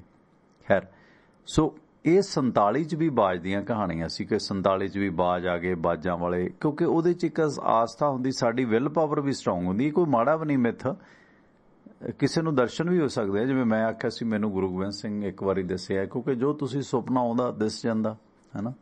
ਖੈਰ, ਪਰ ਉਹ ਸੁਪਨੇ 'ਚ ਉਹੀ ਗੁਰੂ ਗੋਬਿੰਦ ਸਿੰਘ ਦੱਸੇ ਮੈਨੂੰ ਵੀ ਤੇ ਤੁਹਾਨੂੰ ਵੀ, ਜਿਹੜੇ ਸਾਡੇ ਫੋਟੋ 'ਚ ਬਣੇ ਹੋਏ ਨੇ, ਹੈ ਨਾ। ਸੋ ਜਿਹੜੀ ਸਾਡੀ ਫੋਟੋ ਦੇਖਦੇ ਹਾਂ ਅਸੀਂ, ਉਸੇ ਰੂਪ 'ਚ ਹੀ ਦਿਸਦੇ ਆ ਸਾਨੂੰ, है ना। खैर इस दौरान थोड़ा होर डाटा साझा करिए, इस तो बाद जुड़ांगे ਆਪਾਂ ਸੁਰਿੰਦਰ ਬਾਈ ਜੀ ਹੋਰਾਂ ਨਾਲ। कॉल मैं नहीं ਲੈ ਸਕਾਂਗਾ, ਥੋੜਾ ਜੇ ਜ਼ਰੂਰੀ ਹੈ ਤਾਂ ਕਰ ਲਿਓ। ਇਸੇ ਤਰ੍ਹਾਂ ਸਕੂਲਾਂ ਕਾਲਜਾਂ ਨੂੰ 29 ਫਰਵਰੀ 1948 ਤੱਕ ਬੰਦ ਕਰ ਦੇਣ ਦਾ ਐਲਾਨ ਕੀਤਾ ਗਿਆ। ਇਸ ਖਿੱਤੇ 'ਚ 29 ਫਰਵਰੀ 1948 ਤੱਕ ਸਕੂਲ ਕਾਲਜ ਬੰਦ ਕਰਕੇ ਉੱਥੇ ਫਿਰ ਬਹੁਤ ਸਾਰੇ ਸਕੂਲ ਕਾਲਜ ਸਨ ਜਿਨ੍ਹਾਂ ਦੇ ਕਾਰਨ ਘਾਟੇ ਦੇ ਮੁਆਵਜ਼ੇ ਵਜੋਂ ਇਹਨਾਂ ਪ੍ਰਾਈਵੇਟ ਸੰਸਥਾਵਾਂ ਨੂੰ ਵੀ 19 ਲੱਖ ਰੁਪਏ ਸਰਕਾਰ ਨੇ ਦਿੱਤਾ। ਉਹਨਾਂ ਦੇ ਕਮਰੇ ਨੇ ਜਿਹੜੇ ਛਾਉਣੀਆਂ ਦੇ ਵਾਸਤੇ ਸ਼ਰਨਾਰਥੀਆਂ ਦੇ ਵਾਸਤੇ ਲੈ ਲਏ ਗਏ। ਸਰਕਾਰ ਨੇ 1,64,500 ਟੈਂਟਾਂ ਦਾ ਵੀ ਪ੍ਰਬੰਧ ਕੀਤਾ। ਇਸ ਤਰ੍ਹਾਂ ਭੋਜਨ ਕੱਪੜਿਆਂ ਦਾ ਵਿਦਿਆਰਥੀਆਂ ਰਾਹੀਂ ਜਿਹੜੇ ਵਿਦਿਆਰਥੀ ਸੀਗੇ ਸੇਵਾਵਾਂ ਨਿਭਾਈਆਂ, ਜਿਵੇਂ RSS ਕਹਿੰਦੀ ਅਸੀਂ ਬਹੁਤ ਸੇਵਾ ਕੀਤੀ। ਇਸ ਤਰ੍ਹਾਂ ਜੋ ਵਿਦਿਆਰਥੀ ਸਰਕਾਰ ਰਾਹੀਂ ਪ੍ਰਵਾਨਿਤ ਸ਼ਰਨਾਰਥੀ ਕੈਂਪ ਦੇ ਵਿੱਚ ਘੱਟੋ ਘੱਟ 70 ਦਿਨ ਸਮਾਜ ਸੇਵਾ ਕਰਦੇ ਸਨ, ਉਹਨਾਂ ਨੂੰ ਪ੍ਰੀਖਿਆ ਪਾਸ ਕਰਨ ਦਾ ਸਰਟੀਫਿਕੇਟ ਦੇ ਹੱਕਦਾਰ ਕਰ ਦਿੱਤਾ ਜਾਂਦਾ ਸੀ ਕਿ ਜੋ ਪ੍ਰੀਖਿਆ ਨਹੀਂ ਦੇ ਸਕਿਆ, 70 ਦਿਨ ਇਸਨੇ ਸੇਵਾ ਕੀਤੀ ਹੈ, ਸੋਸ਼ਲ ਸਰਵਿਸ ਕੀਤੀ ਹੈ, ਉਹਨੂੰ ਪ੍ਰੀਖਿਆ ਦੇਣ ਉਪਰੰਤ ਉਹਦਾ ਨਤੀਜਾ ਨਹੀਂ ਨਿਕਲਿਆ ਤੇ ਉਹਨਾਂ ਨੂੰ ਵੀ ਪਾਸ ਕੀਤਾ ਗਿਆ 70 ਦਿਨ ਸੇਵਾ ਦੇ ਬਦਲੇ। ਬਹੁਤ ਸਾਰੇ ਸਕੂਲ ਖੋਲ੍ਹੇ ਗਏ। 15 ਅਗਸਤ 1947 ਈਸਵੀ ਤੱਕ ਤੋਂ ਲੈ ਕੇ ਮਾਰਚ 1948 ਤੱਕ, ਯਾਨੀ ਅਗਸਤ ਤੋਂ ਮਾਰਚ 48 ਤੱਕ ਸ਼ਰਨਾਰਥੀਆਂ ਤੇ ਭਾਰਤ ਸਰਕਾਰ ਨੇ ਉਸ ਵਕਤ 22 ਕਰੋੜ ਰੁਪਈਆ ਖਰਚਿਆ, ਜਿਹਦੇ 'ਚ ਪੰਜਾਬ ਸਰਕਾਰ ਨੇ 6 ਕਰੋੜ 20 ਲੱਖ ਰੁਪਏ ਖਰਚ ਕੀਤਾ। ਤੇ 1948 ਦੇ ਅੰਤ ਤੱਕ ਜਿਹੜੀਆਂ ਲੈਜ਼ਾ ਏਜੰਸੀਆਂ ਸੀ ਉਹਨਾਂ ਨੂੰ ਸਮਾਪਤ ਕਰ ਦਿੱਤਾ ਗਿਆ ਤੇ ਇਹਨਾਂ ਉੱਤੇ 13 ਲੱਖ ਰੁਪਏ ਇਹਨਾਂ ਲੈਜ਼ਾ ਏਜੰਸੀਆਂ ਤੇ ਖਰਚ ਆਇਆ। ਇਸੇ ਤਰ੍ਹਾਂ ਦੁਕਾਨ ਪ੍ਰਬੰਧ ਉਹਦੇ ਵਿੱਚ ਵੀ ਬੜਾ ਜਿਹੜੇ ਚੀਜ਼ਾਂ ਅਲਾਟ ਹੋਈਆਂ, ਜਿਵੇਂ ਬੇਬੇ ਜੀ ਨੇ ਦੱਸਿਆ ਕਿ 200 ਬਿੱਗੇ ਜ਼ਮੀਨ ਉਹਨਾਂ ਨੂੰ ਮਿਲੀ। ਉਹਨਾਂ ਦੀ 600 ਬਿੱਗੇ ਜ਼ਮੀਨ ਸੀ ਤੇ 200 ਮਿਲੀ। ਜਿਹਦੀ 100 ਬਿੱਗੇ ਸੀ ਉਹਨੂੰ 33 ਬਿੱਗੇ ਮਿਲੀ, 1/3। ਇਸੇ ਤਰ੍ਹਾਂ ਜਿਵੇਂ ਲਾਹੌਰ ਤੇ ਜਿਹੜੇ ਮਿੰਟ ਗੁਮਰੀ ਤੋਂ ਆਏ ਉਹਨਾਂ ਨੂੰ ਫਿਰੋਜ਼ਪੁਰ ਵਸਾਇਆ ਗਿਆ। ਜਿਹੜੇ ਰਾਵਲਪਿੰਡੀ, ਸ਼ੇਖੂਪੁਰਾ, ਗੁਜਰਾਂਵਾਲਾ ਤੋਂ ਆਏ ਉਹਨਾਂ ਨੂੰ ਕਰਨਾਲ, ਜਿਵੇਂ ਸੰਧ ਦਾ ਇਲਾਕਾ, ਉੱਥੇ ਵਸਾਏ ਗਏ। ਜਿਹੜੇ ਸ਼ਾਹਪੁਰ ਅਤੇ ਪਾਕਿਸਤਾਨ ਦੇ ਗੁਜਰਾਤ ਜ਼ਿਲ੍ਹੇ 'ਚੋਂ ਆਏ ਉਹਨਾਂ ਨੂੰ ਅੰਬਾਲਾ ਵਸਾਇਆ ਗਿਆ। ਮੁਲਤਾਨ ਵਾਲਿਆਂ ਨੂੰ ਹਿਸਾਰ ਵਸਾਇਆ ਗਿਆ। ਝੰਗ ਅਤੇ ਮੁਜ਼ੱਫਰਗੜ੍ਹ ਵਾਲਿਆਂ ਨੂੰ ਰੋਹਤਕ, ਡੇਰਾ ਗਾਜੀ ਖਾਨ ਤੇ ਮੀਆਂ ਵਾਲੀ ਮੰਡੀ, ਜਿੱਥੋਂ ਮਾਤਾ ਜੀ ਨੇ ਜ਼ਿਕਰ ਕੀਤਾ ਮੀਆਂ ਵਾਲੀ, ਉਹਨਾਂ ਨੂੰ ਗੜਗਾਉਂ ਵਸਾਇਆ ਗਿਆ। ਸਿਆਲਕੋਟੀਆਂ ਨੂੰ ਹੁਸ਼ਿਆਰਪੁਰ, ਅੰਮ੍ਰਿਤਸਰ ਤੇ ਗੁਰਦਾਸਪੁਰ ਜ਼ਿਲ੍ਹਿਆਂ 'ਚ ਵਸਾਇਆ ਗਿਆ। ਤੇ ਇਸੇ ਤਰ੍ਹਾਂ ਸ਼ਰਨਾਰਥੀਆਂ ਦੀ ਜਿਹੜੀ ਜ਼ਮੀਨ ਸੀ, ਬਟਵਾਰੇ ਉਪਰੰਤ ਪੰਜਾਬ ਤੋਂ ਲਗਭਗ 3,50,000 ਜ਼ਿਮੀਂਦਾਰ ਜੋ ਸਿੱਖ ਅਤੇ ਹਿੰਦੂ ਸਨ ਉਹ ਆਪਣੀਆਂ ਜ਼ਮੀਨਾਂ ਛੱਡ ਕੇ ਪੰਜਾਬ ਆਏ ਸਨ। ਯਾਨੀ ਕਿ 3.5 ਲੱਖ ਜ਼ਿਮੀਂਦਾਰ ਹਿੰਦੂ ਤੇ ਸਿੱਖ ਆਪਣੀਆਂ ਜ਼ਮੀਨਾਂ ਪਾਕਿਸਤਾਨ ਛੱਡ ਕੇ ਆਏ ਸਨ। ਇੱਕ ਅੰਦਾਜ਼ੇ ਦੇ ਅਨੁਸਾਰ ਉਹਨਾਂ ਦੀ ਪਾਕਿਸਤਾਨ ਦੇ ਵਿੱਚ ਜਿਹੜੀ ਛੱਡੀ ਗਈ ਜ਼ਮੀਨ ਸੀ ਉਹ 67 ਲੱਖ ਏਕੜ ਸੀ। ਯਾਨੀ ਕਿ 3.5 ਲੱਖ ਕਿਸਾਨਾਂ ਨੇ 67 ਲੱਖ ਏਕੜ ਜ਼ਮੀਨ ਪਾਕਿਸਤਾਨ ਦੇ ਵਿੱਚ ਛੱਡ ਕੇ ਆਂਦੀ, ਜਿਹੜੀ ਬਹੁਤ ਉਪਜਾਊ ਸੀ। ਜਿਵੇਂ 12 ਸੀ ਵਸਾਈਆਂ ਸੀ, ਜਿਵੇਂ ਬੇਬੇ ਜੀ ਹੋਰਾਂ ਬਾਹਰ 'ਚੋਂ ਸੀਗੇ, ਤੇ ਉਹ ਮਤਲਬ 67 ਲੱਖ ਏਕੜ ਜ਼ਮੀਨ ਸੀ। 12 ਦੁੱਧ ਦੀਆਂ ਧਾਰਾਂ, ਨੀਲੀਵਾਰ, ਸਾਂਦਲਵਾਰ, ਗੰਜੀਵਾਰ, ਇਹ 12 ਸੀਗੀਆਂ ਉੱਧਰ। ਇਸੇ ਤਰ੍ਹਾਂ ਜਿਹੜੀ ਇੱਧਰ ਮੁਸਲਮਾਨ ਛੱਡ ਕੇ ਗਏ ਸੀਗੇ, ਜੋ 44 ਲੱਖ ਮੁਸਲਮਾਨ ਛੱਡ ਕੇ ਗਏ ਸੀ, ਉਹਨਾਂ ਦੀ ਜ਼ਮੀਨ ਇੱਧਰ ਭਾਰਤ ਦੇ ਵਿੱਚ ਉਹ 47 ਲੱਖ ਏਕੜ ਸੀ। ਜਾਣੀ ਕਿ ਮੁਸਲਮਾਨਾਂ ਨੇ ਇੱਧਰ 20 ਲੱਖ ਘੱਟ ਛੱਡੀ ਸੀ। ਹਾਲਾਂਕਿ ਉਧਰ 44 ਲੱਖ ਗਏ ਸੀ ਤੇ ਇੱਧਰ 38 ਲੱਖ ਆਏ ਸੀਗੇ। ਤੇ ਇਸ ਦੌਰਾਨ ਇਹਨਾਂ ਦੀ ਜ਼ਮੀਨ ਇੰਡੀਆ 'ਚ 47 ਲੱਖ ਏਕੜ ਸੀ ਤੇ ਪਰ ਪਾਕਿਸਤਾਨ ਜਿਹੜੀ ਸਿੱਖਾਂ ਤੇ ਹਿੰਦੂਆਂ ਨੇ ਛੱਡੀ ਉਹ 67 ਲੱਖ ਏਕੜ ਸੀ। 20 ਲੱਖ ਏਕੜ ਦਾ ਫਰਕ ਸੀ। ਇਸ ਕਰਕੇ ਇਹ ਸਟੈਂਡਰਡ ਏਕੜ ਦਾ ਪੈਮਾਨਾ ਅਪਣਾਇਆ ਗਿਆ। ਜਾਣੀ ਕਿ ਜੇ ਕਿਸੇ ਦੀ 10 ਏਕੜ ਹੈ ਤਾਂ ਉਹਨਾਂ ਨੂੰ ਜਿਹੜੀ ਹੈ 7.5 ਏਕੜ ਮਿਲੀ। 30 ਏਕੜ ਵਾਲਿਆਂ ਨੂੰ 21 ਏਕੜ ਮਿਲੀ। 100 ਏਕੜ ਵਾਲਿਆਂ ਨੂੰ ਜਿਹੜੀ ਹੈ 51 ਏਕੜ ਮਿਲੀ। ਔਨ ਰਿਕਾਰਡ ਦੱਸਦੇ ਨੇ, ਪਰ ਬਹੁਤਿਆਂ ਨੂੰ ਤਾਂ 30% ਹੀ ਮਿਲੀ। ਜਿਉਂ-ਜਿਉਂ ਰਕਬਾ ਵੱਧਦਾ ਜਾਂਦਾ ਸੀ ਉਨੀ ਘੱਟ ਮਿਲਦੀ ਸੀ। ਮਤਲਬ 10 ਏਕੜ ਵਾਲਿਆਂ ਨੂੰ 7.5, 30 ਵਾਲਿਆਂ ਨੂੰ 21, 50 ਵਾਲਿਆਂ ਨੂੰ 32। ਇਹ ਨਹੀਂ ਕਿ 50 ਵਾਲਿਆਂ ਨੂੰ ਜ਼ਿਆਦਾ ਮਿਲੇ, 100 ਵਾਲਿਆਂ ਨੂੰ 51। ਇਸ ਤਰ੍ਹਾਂ ਮਤਲਬ ਰਕਬਾ ਨਾ ਜਿਹੜਾ ਉਹ ਘਟਦਾ ਜਾਂਦਾ ਸੀ ਜਿਉਂ-ਜਿਉਂ ਏਕੜ ਵੱਧਦੇ ਸੀ। ਮਸਲਨ ਜਿਹਦੀ 1000 ਏਕੜ ਸੀ ਉਹਨੂੰ 250 ਏਕੜ ਮਿਲੀ। ਤੁਸੀਂ ਹਿਸਾਬ ਲਾ ਲਓ, 1/3 ਤੋਂ ਵੀ ਬਹੁਤ ਘਟ ਗਿਆ ਸੀਗਾ। ਯਾਨੀ ਜਿੱਡਾ ਜ਼ਿਆਦਾ ਅਮੀਰ ਸੀ ਉਹਨੂੰ ਥੋੜਾ ਨੁਕਸਾਨ ਝੱਲਣਾ ਪਿਆ। ਇਸੇ ਤਰ੍ਹਾਂ ਜਿਹੜੀਆਂ ਦੁਕਾਨਾਂ ਸੀ ਬਹੁਤ ਸਾਰੇ ਦੁਕਾਨਦਾਰ ਸੀ, ਜਗਾਦਰੀ, ਕੋਈ ਲੁਧਿਆਣਾ, ਕੋਈ ਜਗਰਾਉਂ, ਕੋਈ ਬਹਾਦਰਗੜ੍ਹ, ਕੋਈ ਸਿਰਸਾ, ਕੋਈ ਪਲਵਲ, ਇਸ ਤਰ੍ਹਾਂ ਵਸਾਏ ਗਏ ਜਿਹੜੇ ਸ਼ਹਿਰੀ ਲੋਕ ਸੀਗੇ। ਇਸੇ ਤਰ੍ਹਾਂ ਘਰ ਸੀ, ਘਰਾਂ ਦਾ ਡਾਟਾ ਸੀ। ਜਿਸ ਤਰ੍ਹਾਂ ਹਿੰਦੂ ਅਤੇ ਸਿੱਖ ਪਾਕਿਸਤਾਨੀ ਪੰਜਾਬ ਦੇ ਵਿੱਚ ਜਿਸ ਤਰ੍ਹਾਂ 38 ਲੱਖ ਲੋਕ ਆਏ ਸੀ, ਇਹਨਾਂ 38 ਲੱਖ ਲੋਕਾਂ ਦੇ 1,54,000 ਮਕਾਨ ਸੀ ਜੋ ਉਹਨਾਂ ਨੇ ਪਾਕਿਸਤਾਨ 'ਚ ਛੱਡੇ। ਇਸੇ ਤਰ੍ਹਾਂ ਇਧਰੋਂ ਜਿਹੜੇ ਮੁਸਲਮਾਨ 44 ਲੱਖ ਪਾਕਿਸਤਾਨ ਗਏ ਸੀ, ਉਹਨਾਂ ਦੇ ਘਰ ਸਿਰਫ 1,12,000 ਘਰ ਸੀਗੇ। ਉਹ ਭਾਵੇਂ ਉਹਨਾਂ ਦੀ ਵਸੋਂ 44 ਲੱਖ ਸੀ, ਪਰ ਘਰ ਉਹਨਾਂ ਦੇ 1,12,000 ਸੀਗੇ। ਜਿਹੜੇ, ਮੈਂ ਰਿਪੀਟ ਕਰ ਦਿਆਂ, ਜਿਹੜੇ ਹਿੰਦੂ ਤੇ ਸਿੱਖ ਪਾਕਿਸਤਾਨ ਤੋਂ ਇੰਡੀਆ ਆਏ ਸੀ ਉਹ 38 ਲੱਖ ਸੀ, ਉਹਨਾਂ ਦੇ ਘਰ 1,54,000 ਸੀ। ਯਾਨੀ ਘਰਾਂ ਦਾ ਵੀ ਜਿਹੜਾ ਫਰਕ ਸੀਗਾ ਉਹ ਵੀ 40,000 ਦੇ ਕਰੀਬ ਘਰ ਘੱਟ ਸੀਗੇ। ਇਸ ਕਰਕੇ ਘਰ ਵੀ ਜਿਹੜੇ ਜਿਨ੍ਹਾਂ ਦਾ ਸੀ ਉਸ ਹਿਸਾਬ ਨਾਲ ਜਿਹਨੂੰ 50 ਵਰਗ ਫੁੱਟ ਥਾਂ ਜਿਹਨੇ ਛੱਡੀ ਸੀ ਉਹਨੂੰ 30 ਵਰਗ ਫੁੱਟ ਮਿਲੀ ਸੀਗੀ। ਇਸੇ ਤਰ੍ਹਾਂ ਦੁਕਾਨਾਂ, ਜਿਹੜੇ ਪਾਕਿਸਤਾਨ ਦੇ ਵਿੱਚ ਇੰਡੀਆ ਦੇ ਜਿਹੜੇ ਵਪਾਰੀ ਸੀਗੇ ਸਿੱਖ ਤੇ ਹਿੰਦੂ, ਉਹ ਅਮੀਰ ਸੀਗੇ ਜ਼ਿਆਦਾ, ਉਹਨਾਂ ਦੀਆਂ 51,000 ਦੁਕਾਨਾਂ ਤੇ ਵਪਾਰਕ ਅਦਾਰੇ ਪਾਕਿਸਤਾਨ 'ਚ ਸੀਗੇ। ਪਰ ਜਿਹੜੇ ਇਧਰੋਂ ਇੰਡੀਆ ਤੋਂ 44 ਲੱਖ ਮੁਸਲਮਾਨ ਪਾਕਿਸਤਾਨ ਗਏ ਸੀਗੇ, ਉਹਨਾਂ ਦੇ ਸਿਰਫ 17,000 ਦੁਕਾਨਾਂ ਤੇ ਅਦਾਰੇ ਸੀਗੇ।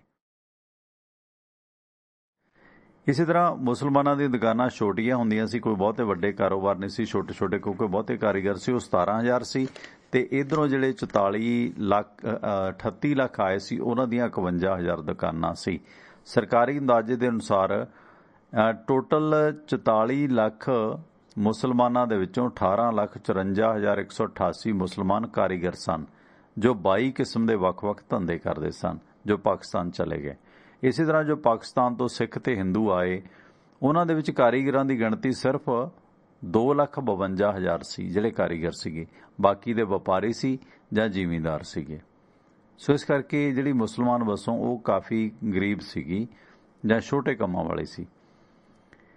ਇਸੇ ਤਰ੍ਹਾਂ ਵੱਖ-ਵੱਖ ਟ੍ਰੇਨਿੰਗ ਸੈਂਟਰ ਖੁੱਲ੍ਹੇ, ਬਹੁਤ ਕੁਝ ਹੋਇਆ ਤੇ ਇਹ ਸੀ ਥੋੜ੍ਹੇ ਜਿਹੇ ਉਸ ਵੰਡ ਦੇ। ਜਿਸ ਤਰ੍ਹਾਂ 1947 ਤੋਂ 1950 ਤੱਕ ਵੱਖ-ਵੱਖ ਆਸ਼ਰਮ ਜਗ੍ਹਾ ਜਗ੍ਹਾ ਖੁੱਲ੍ਹੇ, ਜਿਵੇਂ ਸੇਵਾ ਸਦਨ ਜਲੰਧਰ ਖੁੱਲ੍ਹਿਆ, ਗਾਂਧੀ ਵਨੀਤਾ ਆਸ਼ਰਮ ਖੁੱਲ੍ਹਿਆ, ਮਹਿਲਾ ਆਸ਼ਰਮ ਹੁਸ਼ਿਆਰਪੁਰ ਖੁੱਲ੍ਹਿਆ, ਮਹਿਲਾ ਆਸ਼ਰਮ ਕਰਨਾਲ, ਮਹਿਲਾ ਆਸ਼ਰਮ ਰੋਹਤਕ, ਇਨਫਰਮਰੀ ਹਸਪਤਾਲ ਰਵਾੜੀ, ਇਨਫਰਮਰੀ ਹਸਪੀਟਲ ਖੰਨਾ।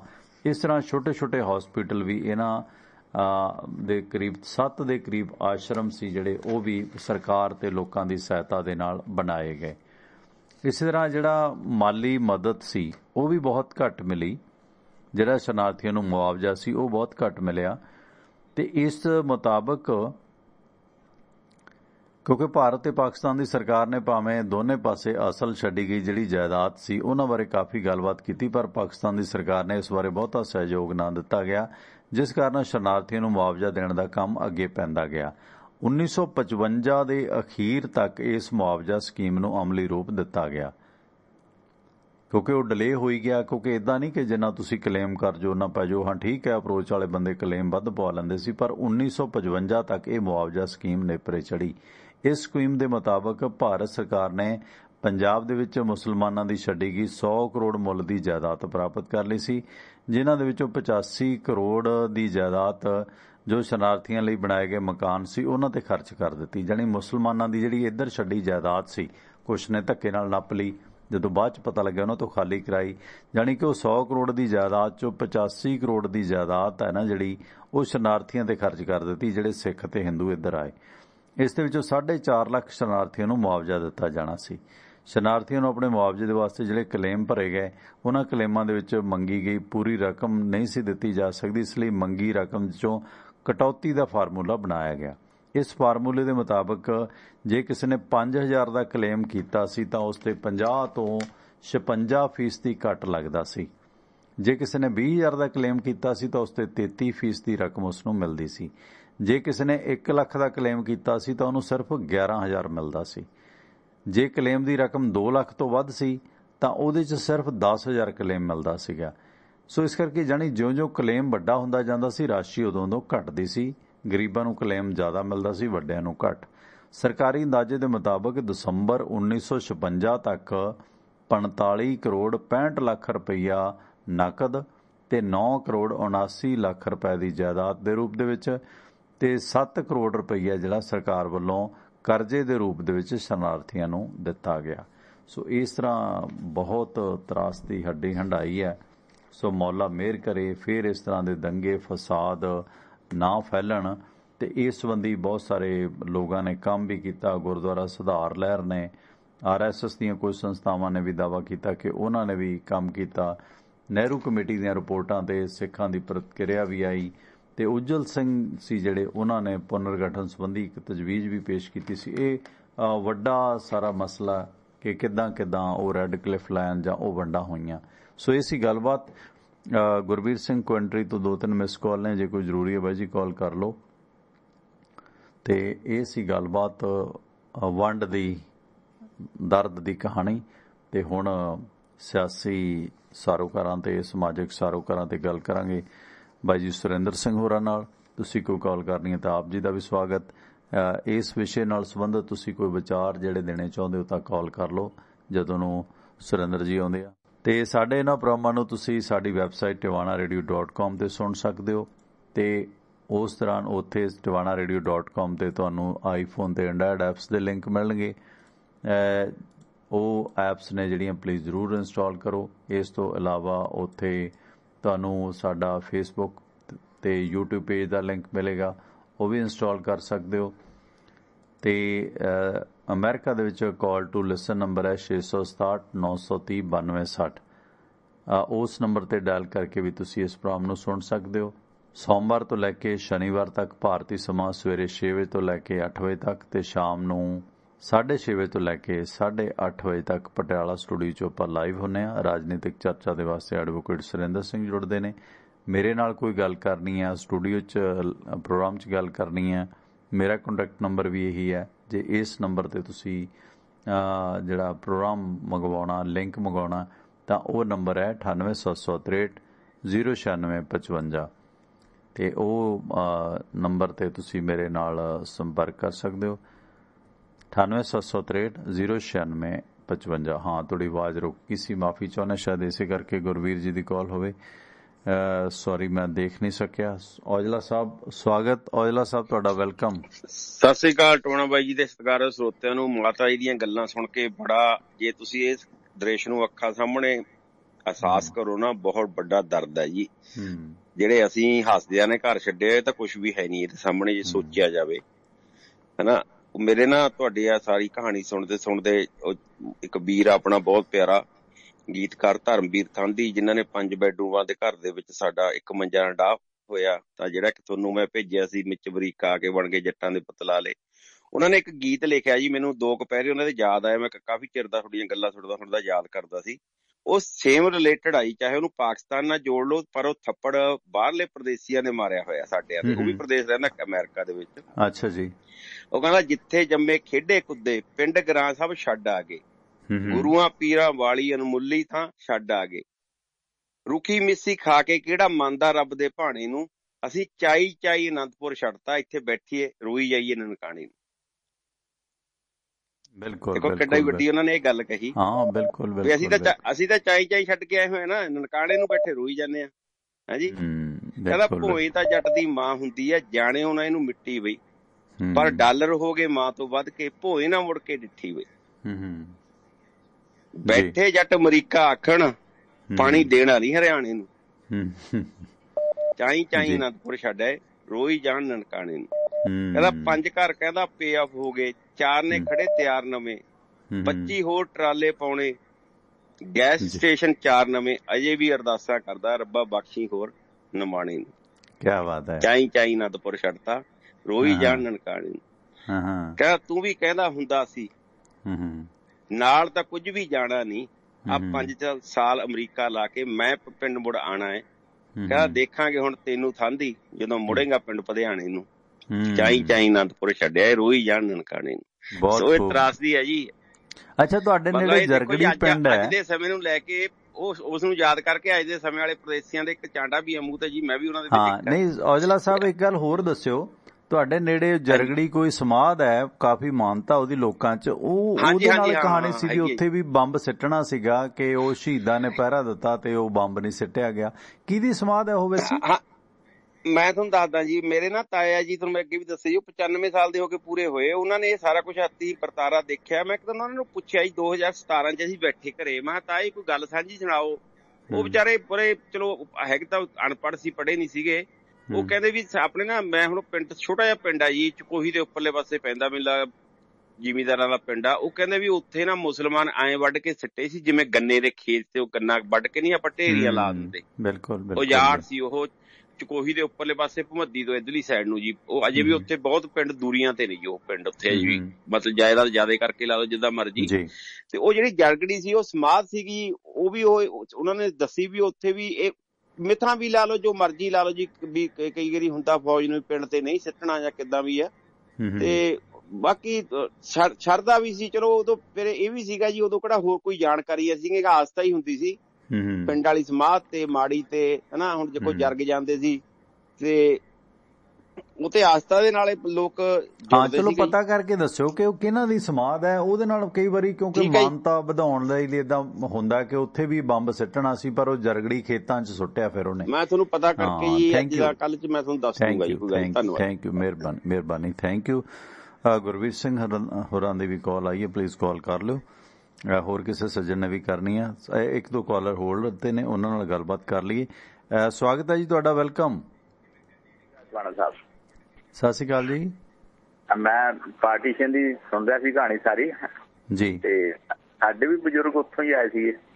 ਅੱਛਾ ਜੀ, ਗੁਰਮੀਤ ਸਿੰਘ ਬੋਲ ਰਿਹਾ ਸਰ। ਹਾਂਜੀ ਗੁਰਮੀਤ ਸਿੰਘ ਜੀ। ਤੇ ਉੱਥੇ ਵੀ ਸਾਡੇ ਉੱਥੇ 200 ਕਿੱਲਾ ਜ਼ਮੀਨ ਸੀਗਾ ਜੀ, 200 ਕਿੱਲੋ ਦੇ 250 ਕਿੱਲਾ ਹੀ ਸੀਗਾ। ਇੱਥੇ ਸਾਨੂੰ ਆ ਕੇ 70 ਕਿੱਲੇ ਮਿਲੇ ਸੀ। 1/3 ਮਿਲਦੀ ਸੀ। ਹਾਂਜੀ 70 ਕਿੱਲੇ ਮਿਲੇ ਸੀ ਸਾਨੂੰ ਆ ਕੇ। ਤੇ ਆਏ ਸੀ ਬੂਰਾ ਮੰਡੀ ਸਿਆਲਕੋਟ ਤੋਂ ਆਏ ਸਾਡੇ ਬਜ਼ੁਰਗ, ਸਾਡੇ ਦਾਦਾ ਜੀ। ਸਾਡੇ ਡੈਡੀ ਜੀ 7 ਸਾਲ ਦੇ ਸੀ ਜਦੋਂ ਆਏ ਨੇ, ਅਜੇ ਵੀ ਠੀਕ ਨੇ, ਤੁਰੇ ਫਿਰਦੇ ਨੇ, 80-82 ਸਾਲ ਦੇ ਨੇ ਡੈਡੀ ਸਾਡੇ। ਅੱਛਾ ਜੀ। ਤੇ 10 ਪੁਰਾਣੀ ਯਾਦਾਂ ਸਾਂਝੀਆਂ ਕਰਦੇ ਹੁੰਦੇ ਨੇ ਵੀ ਸਾਡੀ ਨਹਿਰਾਂ ਵਾਲੀ ਜ਼ਮੀਨ ਹੁੰਦੀ ਸੀ, ਇੰਨੇ ਬਾਗ ਲੱਗੇ ਹੁੰਦੇ ਸੀ ਸਾਡੇ, ਵੀ ਸਾਰਾ ਕੁਝ ਛੱਡ ਗਿਆ। ਕਿੰਨੀਆਂ 20-25 ਮੱਝਾਂ ਸੀ, ਸਾਰਿਆਂ ਨੇ ਸੰਗਲ ਖੋਲ ਆਏ, ਇੱਕ ਗੱਡੇ ਨਾਲ ਬੰਨ ਕੇ ਲਾਇਆ ਜੀ। ਬਹੁਤ ਤਰਾਸੀ ਦੱਸਦੇ। ਬਹੁਤ ਦਰਦ ਬਾਈ ਜੀ ਝੱਲਿਆ। ਇਸੇ ਕਰਕੇ ਸਭ ਸਿੱਖਣਾ ਚਾਹੀਦਾ। ਮਿਹਰਬਾਨੀ ਗੁਰਮੀਤ ਸਿੰਘ ਜੀ, ਥੈਂਕ ਯੂ। ਇਸੇ ਕਰਕੇ ਉਸ ਵੰਡ ਦੇ ਦਰਦ ਕਿ ਮਾਨਵਤਾ ਕਿਉਂ ਬਾਰ-ਬਾਰ ਸ਼ਰਮਸ਼ਾਰ ਹੋਵੇ, ਸਾਨੂੰ ਇਹ ਅਮਨ ਨਾਲ ਜ਼ਿੰਦਗੀ ਬਤੀਤ ਕਰਨੀ ਚਾਹੀਦੀ ਹੈ। ਜਿਹੜੀ ਅੱਜ ਮਜ਼ਹਬਾਂ ਦੀ ਨਫ਼ਰਤ ਫਿਰ ਵੱਧਦੀ ਹੈ, ਸਬਕ ਸਿੱਖਣਾ ਚਾਹੀਦਾ। ਸਭ ਤੋਂ ਵੱਧ ਜਿਹੜੇ ਦਰਦ ਹੈ ਨਾ, ਫਿਰ ਉਹ ਧਿਆਣੀਆਂ ਨੂੰ, ਮਾਵਾਂ ਨੂੰ ਝੱਲਣਾ ਪੈਂਦਾ, ਭੈਣਾਂ ਨੂੰ। ਸਵਾਗਤ ਗੁਰਵੀਰ ਕੁਐਂਟਰੀ ਤੋਂ ਤੁਹਾਡਾ, ਵੈਲਕਮ। ਹਾਂਜੀ ਸਤਿ ਸ਼੍ਰੀ ਅਕਾਲ। ਮੈਂ ਤਾਂ ਦੱਸਣਾ ਸੀ, ਉਹ ਸਾਡੀ ਵੀ ਫੈਮਿਲੀ ਦੇ ਵਿੱਚ ਕਾਫੀ, ਜਿੱਦਾਂ ਮੇਰੇ ਦਾਦੀ ਹੋਣੀ, ਮੇਰੇ ਮੰਮੀ ਹੋਣਾ ਦੇ ਪੇਰੈਂਟਸ ਸਾਰੇ ਉਧਰੋਂ ਮਾਈਗ੍ਰੈਂਟ ਹੋਏ ਸੀਗੇ। ਤੇ ਉਹਨਾਂ ਦੇ ਜਿੱਦਾਂ ਮੇਰੇ ਮਾਮਿਆਂ ਕਿ ਅਜੇ ਵੀ ਉਹ ਡੇਅਰੀ ਹੈਗੀ, ਡੇਅਰੀ ਨੀ ਜਿੱਥੋਂ ਵੜਦੇ ਹੁੰਦੇ ਪੁਰਾਣੀ, ਉਹਦੇ ਜਿੱਦਾਂ 2 ਸੀਟਾਂ ਬਣੀਆਂ ਹੋਈਆਂ, ਡਿਓੜੀ ਇੱਕ ਇੱਧਰ ਸੀਟ ਇੱਕ ਉੱਧਰ ਸੀਟ ਬਣੀ ਹੋਈ ਆ। ਉਹਦੇ ਉੱਤੇ ਉਰਦੂ ਦੇ ਵਿੱਚ ਕੁਛ ਲਿਖਿਆ ਵੀ ਹੋਇਆ। ਹੁਣ ਥੋੜਾ ਇੰਡੀਆ 'ਚ ਹਨੇਰਾ ਹੋ ਗਿਆ ਨੇ, ਤੇ ਮੈਂ ਆਪਣੇ ਮਾਮੇ ਦੇ ਮੁੰਡੇ ਨੂੰ ਕਹਿਣਾ ਸੀ ਉਹ ਫੋਟੋ ਖਿੱਚ ਕੇ ਪਾਉਂਦੇ। ਉਹ ਉਦਾਂ ਉਹਨਾਂ ਨੇ ਉਹ ਦਰਵਾਜ਼ਾ ਬੰਦ ਕਰਕੇ ਦੂਏ ਪਾਸਿਓਂ ਗੇਟ ਤਾਂ ਲਾ ਲਿਆ ਹੋਇਆ, ਪਰ ਉਹ ਸਾਰਾ ਉਦਾਂ ਦੀ ਉਦਾਂ ਹੀ ਆ। ਉਹਦੇ ਉੱਤੇ ਜਦੋਂ ਮੇਰੇ ਮੰਮੀ ਹੁਣੀ ਦੱਸਦੇ, ਜਦੋਂ ਛੋਟੇ ਹੁੰਦੇ ਉਹ ਖੇਲਦੇ ਹੁੰਦੇ ਸੀ, ਇੱਕ ਸੀਟ ਤੋਂ ਦੂਜੀ ਸੀਟ ਏਦਾਂ ਜਾਂਦੇ ਹੁੰਦੇ ਸੀਗੇ। ਤੇ ਨਾਲੇ ਉੱਥੇ ਮੇਰੀ ਮੰਮੀ ਹੁਣੀ ਦੱਸਦੇ, ਇੱਕ ਵਾਰੀ ਨੀਂਹ ਪੱਟਦੇ ਸੀ ਤੇ ਉੱਥੋਂ ਥੱਲੇ ਉਹਨਾਂ ਨੂੰ ਏਦਾਂ ਇੱਕ ਗਾਗਰ ਜੀ ਵੀ ਜਿਹਦੇ 'ਚ ਸਿੱਕੇ ਵਗੈਰਾ ਲੱਭੇ ਸੀਗੇ। ਸੋ ਏਦਾਂ ਦੀ ਹਿਸਟਰੀ। ਚਲੋ ਅੱਜ ਬਹੁਤ ਵਧੀਆ ਪ੍ਰੋਗਰਾਮ ਤੁਹਾਡਾ।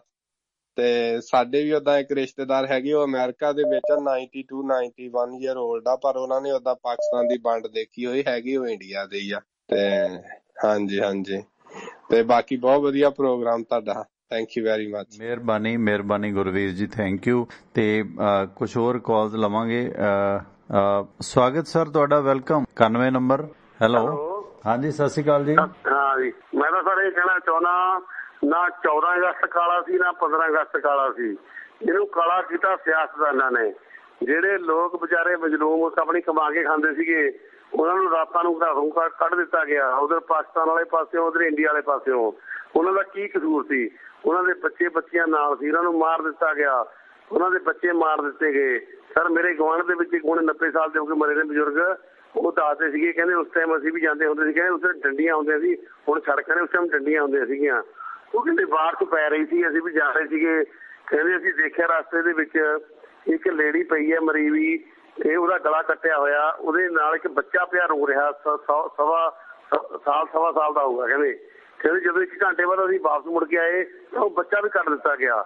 ਸਾਰੇ ਸਿਆਸਤਦਾਨ ਆਪਣੇ ਆਪ ਨੂੰ ਕਦੇ ਵੀ ਕਟਹਿਰੇ 'ਚ ਨਹੀਂ ਖੜਾ ਕਰਨਗੇ, ਇਹ ਜਨਤਾ ਨੂੰ ਹੀ ਕਟਹਿਰੇ 'ਚ ਖੜਾ ਕਰਨਗੇ, ਚਾਹੇ ਮਹਿੰਗਾਈ ਹੋਵੇ, ਚਾਹੇ ਮੰਦੀ ਹੋਵੇ, ਚਾਹੇ ਦੇਸ਼ ਦੀ ਕੋਈ ਆਰਥਿਕਤਾ ਮਾੜੀ ਹੋਵੇ, ਚਾਹੇ ਦੇਸ਼ ਡੁੱਬੇ, ਚਾਹੇ ਦੇਸ਼ ਮਰੇ। ਇਹ ਆਪਣੇ ਆਪ ਨੂੰ ਕਦੇ ਨਹੀਂ ਮਾੜਾ ਕਹਿਣਗੇ। ਇਹ ਕਹਿਣਗੇ 14 ਅਗਸਤ ਕਾਲਾ ਦਿਨ ਸੀ, ਮੈਂ ਕਹਿੰਦਾ 15 ਵੀ ਕਾਲਾ ਸੀ, ਕਿਉਂਕਿ ਸਾਡੇ ਇੱਕ ਵੱਸਦੇ ਹੱਸਦੇ ਦੇਸ਼ ਨੂੰ 2 ਪਾਰਟੀਸ਼ਨਾਂ ਵਿੱਚ ਕੀਤਾ ਗਿਆ ਚਲਾਕ ਲੋਕਾਂ ਵੱਲੋਂ।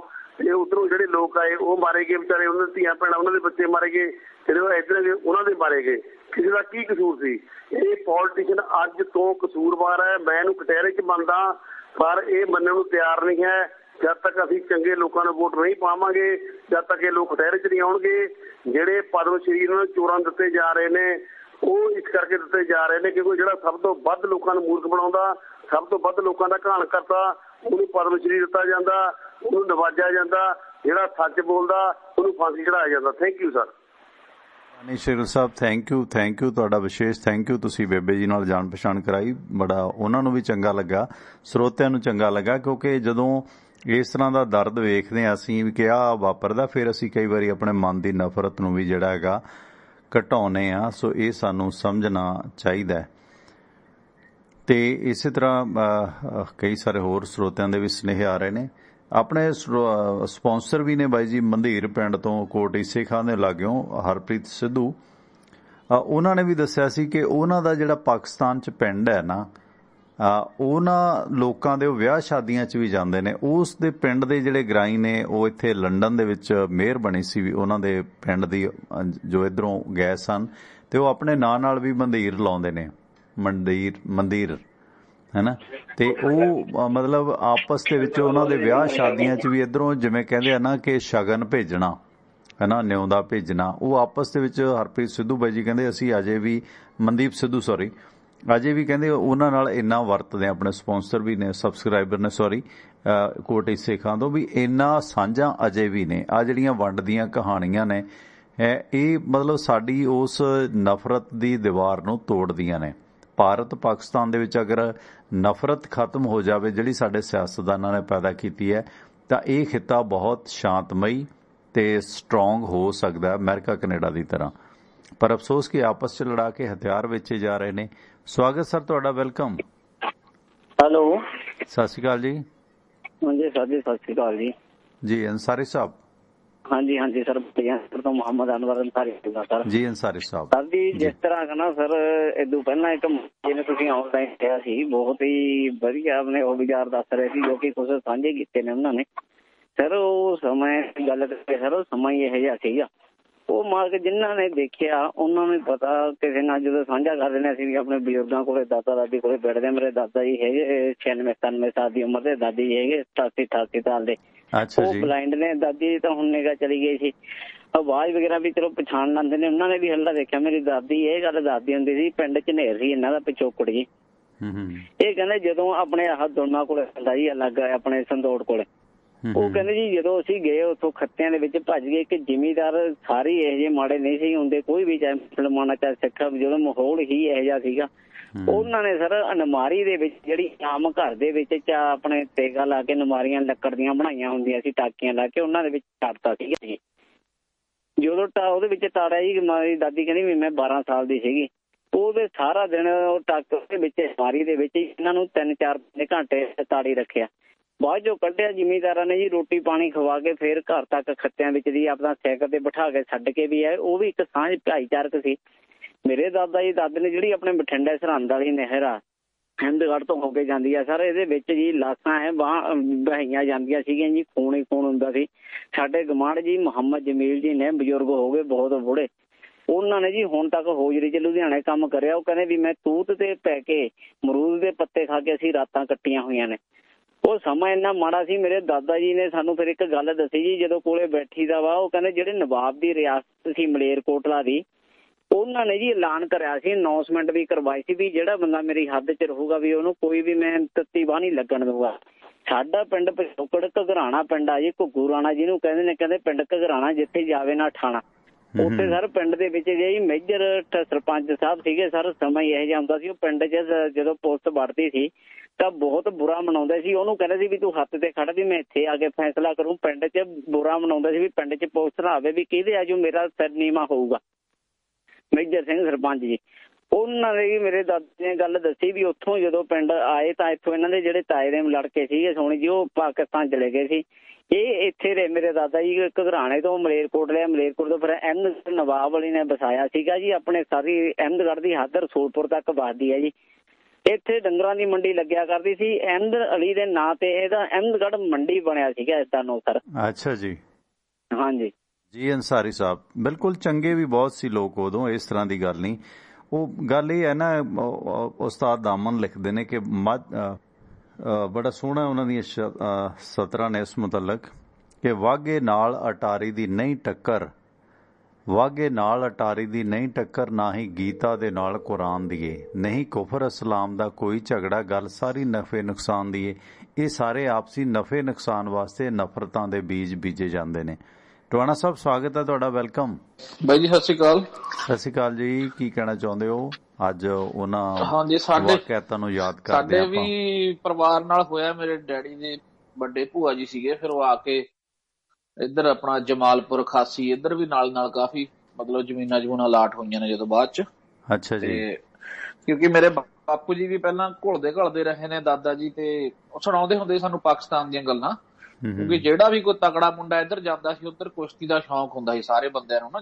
ਜਿਵੇਂ ਹੁਣ ਉਹਨਾਂ ਨੇ ਆਪਣੀ ਭੈਣ ਦੇ ਘਰੇ ਜਾਣਾ ਤੇ ਉੱਥੇ ਸਭ ਨੇ ਇਕੱਠੇ ਹੋ ਜਾਣਾ। ਉਦੋਂ ਨਾ ਖੇਸੀ ਦੇ ਵਿੱਚ ਮੋਟੀਆਂ ਖੇਸੀਆਂ ਹੁੰਦੀਆਂ ਸੀ, ਉਹਨਾਂ 'ਚ ਵਜਨ ਬੰਨ ਕੇ ਬੰਦੇ ਤੋਂ ਚੁਕਾਉਂਦੇ ਹੁੰਦੇ ਸੀ ਵੀ ਦੇਖਦੇ ਆ ਕਿਹੜਾ ਪੰਜਾਬ ਤੋਂ।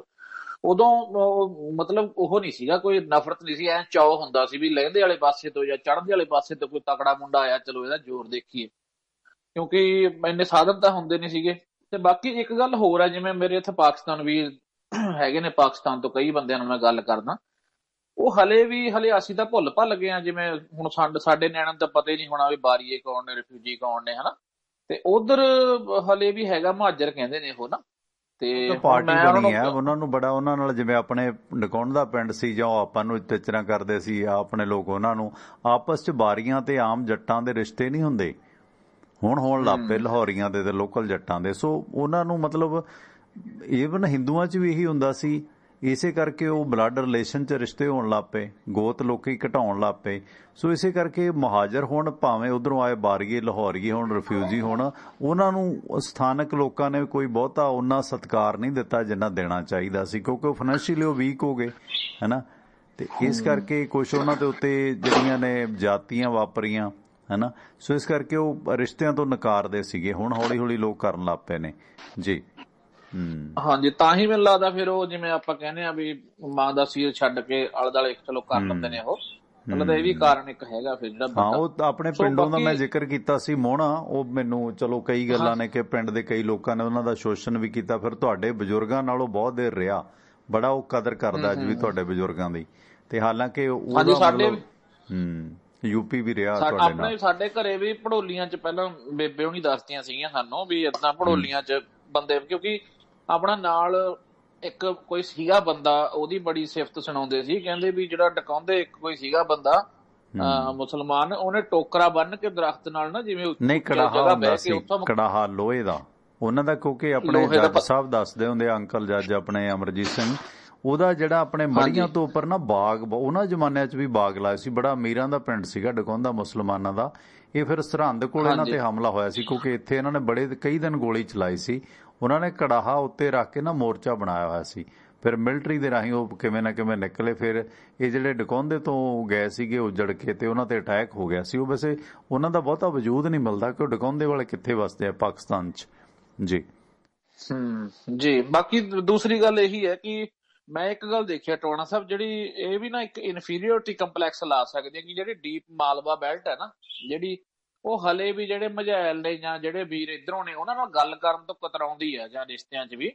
ਜਾਂ ਤਾਂ ਉਹ ਜ਼ਿਆਦਾ ਪੜ੍ਹੇ ਲਿਖੇ ਸੀ, ਜਿਹੜੇ ਜਿੰਨੇ ਬੰਦੇ ਲਾਹੌਰ ਦੇ ਨੇੜੇ ਤੇੜੇ ਸੀ, ਆਪਾਂ ਨੂੰ ਪਤਾ ਹੀ ਹੈ ਵੀ ਜਿੰਨੇ ਜੱਜ ਅਫਸਰ, ਹੁਣ ਤੁਸੀਂ ਦੇਖ ਲਓ ਆਪਣੇ ਵੀ ਤਕੜੇ ਖਿਡਾਰੀ ਰਹੇ ਨੇ ਜਿੰਨੇ ਵੀ, ਪ੍ਰਵੀਨ ਕੁਮਾਰ ਹੋਣੀ ਜਾਂ ਹੋਰ ਸਾਰੇ 6-6 ਸਵਾ 6 ਫੁੱਟ ਦੇ, ਉਹ ਜ਼ਿਆਦਾ ਮਾਝੇ ਚੋਂ ਹੀ ਹੋਏ ਨੇ। ਸੋ ਉੱਥੇ ਕੱਦ ਕਾਠੀ ਜਿਵੇਂ ਜਿਵੇਂ ਤੁਸੀਂ ਲਾਹੌਰ ਵਾਲੇ ਪਾਸੇ ਨੂੰ ਜਾਂਦੇ ਹੋ ਬੰਦਿਆਂ ਦਾ ਜੁੱਸਾ ਹੋਰ ਸਟਰੋਂਗ ਹੁੰਦਾ ਜਾਂਦਾ, ਖਾਸ ਕਰਕੇ ਜਿਹੜੀ ਆਪਣੀ ਬਾਰਡਰ ਬੈਲਟ ਜੀ, ਉਹਦੇ ਕਰਕੇ ਵੀ ਥੋੜਾ ਜਿਹਾ ਇਨਫੀਰੀਅਰਿਟੀ ਕੰਪਲੈਕਸ ਚ ਆਪਣੇ ਮਾਲਵੇ ਵਾਲੇ ਬੰਦੇ ਨਾ ਆਪਣੇ ਬਾਈ ਜੀ ਆਪਣੇ ਪਿੰਡਾਂ ਚ ਨਾ ਦੱਸਦੇ ਆ, ਆਪਣੇ ਪਿੰਡਾਂ ਚ ਬਰਸੀਨ ਨਹੀਂ ਸੀ ਬੀਜਦੇ ਲੋਕ, ਬਰਸੀਨ ਦਾ ਚਟਾਲੇ ਦਾ ਨਹੀਂ ਸੀ ਪਤਾ, ਇਹ ਲਾਹੌਰੀ ਲੈ ਕੇ ਆਏ ਨੇ, ਕਿਉਂਕਿ ਉਹ ਜਿਹੜਾ ਬੰਦਾ ਮਾਈਗ੍ਰੇਟ ਹੁੰਦਾ ਨਾ ਉਹਨੂੰ ਜ਼ਿਆਦਾ ਨੌਲੇਜ ਹੁੰਦੀ ਹੈ, ਜਿਵੇਂ ਉਹਨਾਂ ਨੇ ਉੱਥੇ 12 ਵਸਾਈਆਂ। ਦੂਸਰਾ ਪਾਕਿਸਤਾਨ ਜਿਹੜਾ ਉਹ ਅਮੀਰ ਬੈਲਟ ਸੀਗੀ, ਉੱਥੋਂ ਦੀ ਬੋਲੀ, ਉੱਥੋਂ ਦਾ ਸੱਭਿਆਚਾਰ, ਮਹਾਰਾਜਾ ਰਣਜੀਤ ਸਿੰਘ ਦਾ ਰਾਜ ਸੀਗਾ, ਫਿਰ ਅੰਗਰੇਜ਼ਾਂ ਦੀ ਰਾਜਧਾਨੀ ਸੀ, ਫਿਰ ਅੰਮ੍ਰਿਤਸਰ ਦਾ ਇਲਾਕਾ, ਉਹ ਐਡਵਾਂਸ ਸੀਗੇ।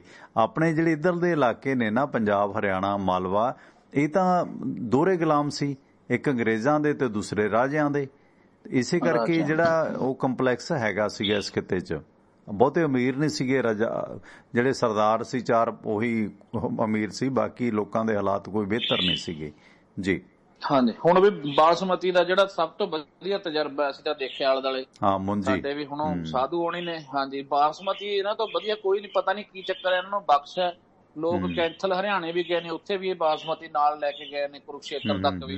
ਤੋ ਇਹ ਕਿਸੇ ਦੇ ਹੱਥ ਜਸ ਹੈ, ਇੱਕ ਮੱਝਾਂ ਦਾ ਵਪਾਰ ਇਹਨਾਂ ਨੂੰ ਬਹੁਤ ਫਲਦਾ, ਨੌਲੇਜ ਇਹਨਾਂ ਨੂੰ ਤੋਰਾ ਫੇਰਾ ਰਹਿੰਦਾ।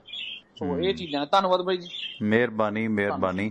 ਸੋ ਉਸਤਾਦ ਦਾਮਨ ਨੇ ਬਹੁਤ ਸੋਹਣਾ ਲਿਖਿਆ ਕਿ ਪਾਕਿਸਤਾਨ ਦੀ ਅੱਜ ਵੇ ਵੰਡ ਹੋਈ, ਥੋੜਾ ਇਸ ਪਾਸੇ ਥੋੜਾ ਉਸ ਪਾਸੇ, ਕਿ ਇਹਨਾਂ ਜਰਾਹਾਂ ਦਾ ਇਲਾਜ ਕਰਨਾ, ਜਰਾਹ ਹੁੰਦੇ ਆ ਜਿਹੜੇ ਸਰਜਨ ਹੁੰਦੇ ਆ, ਸਰਜਰੀ ਕਰਦੇ ਆ ਸਰੀਰ ਦੀ। ਪਾਕਿਸਤਾਨ ਦੀ ਅੱਜ ਵੇ ਵੰਡ ਹੋਈ, ਥੋੜਾ ਇਸ ਪਾਸੇ ਥੋੜਾ ਉਸ ਪਾਸੇ, ਕਿ ਇਹਨਾਂ ਜਰਾਹਾਂ ਦਾ ਇਲਾਜ ਕਰਨਾ, ਮਰਲਮ ਇਸ ਪਾਸੇ ਫੋੜਾ ਉਸ ਪਾਸੇ। ਅਸਾਂ ਮੰਜ਼ਿਲ ਮਕਸੂਦ ਤੇ ਪਹੁੰਚਣਾ ਕੀ, ਟਾਂਗਾ ਇਸ ਪਾਸੇ ਘੋੜਾ ਉਸ ਪਾਸੇ, ਇੱਥੇ ਗੈਰਤ ਦਾ ਕੀ ਨਿਸ਼ਾਨ ਦੱਸੇ, ਜੋੜਾ ਇਸ ਪਾਸੇ ਜੋੜਾ ਉਸ ਪਾਸੇ। ਸੋ ਉਸਤਾਦ ਦਾਮਨ ਨੇ ਜਿਹੜਾ ਉਹਨਾਂ ਨੇ ਤਕੀਏ ਦੇ ਵਿੱਚ ਸੀ, ਉਹਨਾਂ ਦੀਆਂ ਬਹੁਤ ਸਾਰੀਆਂ ਕਿਤਾਬਾਂ, ਲਾਹੌਰ 'ਚੋਂ ਰਹਿੰਦੇ ਸੀਗੇ। ਇਹ ਜੰਗੇ ਆਜ਼ਾਦੀ ਦਾ ਸ਼ਾਇਰ ਸੀਗਾ, ਫਰੀडम ਫਾਈਟਰ ਸੀਗੇ ਉਸਤਾਦ ਦਾਮਨ, ਤੇ ਇਹਨਾਂ ਦੀ ਬਹੁਤ ਸਾਰੀ ਜਿਹੜੀਆਂ ਜਦੋਂ ਇਹ ਬਹੁਤ ਮਾਯੂਸ ਹੋਏ, ਕਿਉਂਕਿ ਹੋਕਾ ਦਿੰਦੇ ਸੀ ਕਿ ਮਜ਼ਹਬਾਂ ਦੀ ਨਫ਼ਰਤ ਨਾ ਫੈਲਾਓ, ਇਹ ਜਨਾਹ ਨੂੰ, ਜਾਂ ਜਿਹੜੇ ਗਰਮ ਖਿਆਲੀ, ਜਿਵੇਂ ਆਪਣੇ ਸਿਕੰਦਰ ਹਯਾਤ ਖਾਨ ਟਵਾਣਾ ਫੈਮਿਲੀ ਸੀ, ਜਿਹੜੇ ਪ੍ਰਧਾਨ ਮੰਤਰੀ ਸੀਗੇ ਸਾਂਝੇ ਪੰਜਾਬ ਦੇ, ਜਿਵੇਂ ਉਰੇ ਮੁੱਖ ਮੰਤਰੀ ਐਂ ਪ੍ਰਧਾਨ ਮੰਤਰੀ ਹੁੰਦੇ ਸੀ। ਸਰ ਛੋਟੂ ਰਾਮ ਸੀ ਉਹਨਾਂ ਦੀ ਪਾਰਟੀ ਦੇ, ਜ਼ਿਮੀਂਦਾਰਾ ਪਾਰਟੀ ਦੇ। ਸਿਕੰਦਰ ਹਯਾਤ ਖਾਨ ਟਵਾਣਾ ਹੋਰਾਂ ਨੇ, ਇਹਨਾਂ ਸਾਰਿਆਂ ਨੇ ਵਿਰੋਧ ਕੀਤਾ ਸੀਗਾ ਕਿ ਅਸੀਂ ਭਾਰਤ ਤੇ ਪਾਕਿਸਤਾਨ ਦੀ, ਖਾਸ ਕਰਕੇ ਪੰਜਾਬ ਦੀ ਵੰਡ ਨਹੀਂ ਹੋਣ ਦੇਣੀ। ਤੇ ਦੂਸਰੇ ਪਾਸੇ ਜਿਹੜੇ ਜਨਾਹ ਸੀ ਜਾਂ ਨਹਿਰੂ ਸੀ, ਉਹ ਕੱਟੜ ਲੋਕ ਸੀਗੇ, ਉਹ ਕਿਉਂਕਿ ਮਜ਼ਹਬਾਂ ਦੇ ਆਧਾਰ ਤੇ ਵੰਡ ਕਰਨਾ ਚਾਹੁੰਦੇ ਸੀ ਕਿ ਭਾਰਤ ਤੇ ਪਾਕਿਸਤਾਨ ਇਕੱਠੇ ਨਹੀਂ ਰਹਿ ਸਕਦੇ। ਸੋ ਇਸ ਕਰਕੇ ਇਹ ਸਿਕੰਦਰ ਹਯਾਤ ਖਾਨ ਦੀ ਜਿਹੜੀ ਬੜੇ ਅਮੀਰ ਲੋਕ ਸੀਗੇ, ਸਰ ਦੀ ਉਪਾਧੀ ਵੀ ਸੀ ਇਹਨਾਂ ਨੂੰ। ਤੇ ਈਵਨ ਇੱਥੋਂ ਤੱਕ ਕਿ ਸਰਦਾਰ ਕਪੂਰ ਸਿੰਘ ਵੀ ਸਿਕੰਦਰ ਹਯਾਤ ਖਾਨ ਹੋਰਾਂ ਦਾ ਬਹੁਤ ਮਾਮਲਿਆਂ 'ਚ ਵਿਰੋਧ ਕਰਦੇ ਨੇ।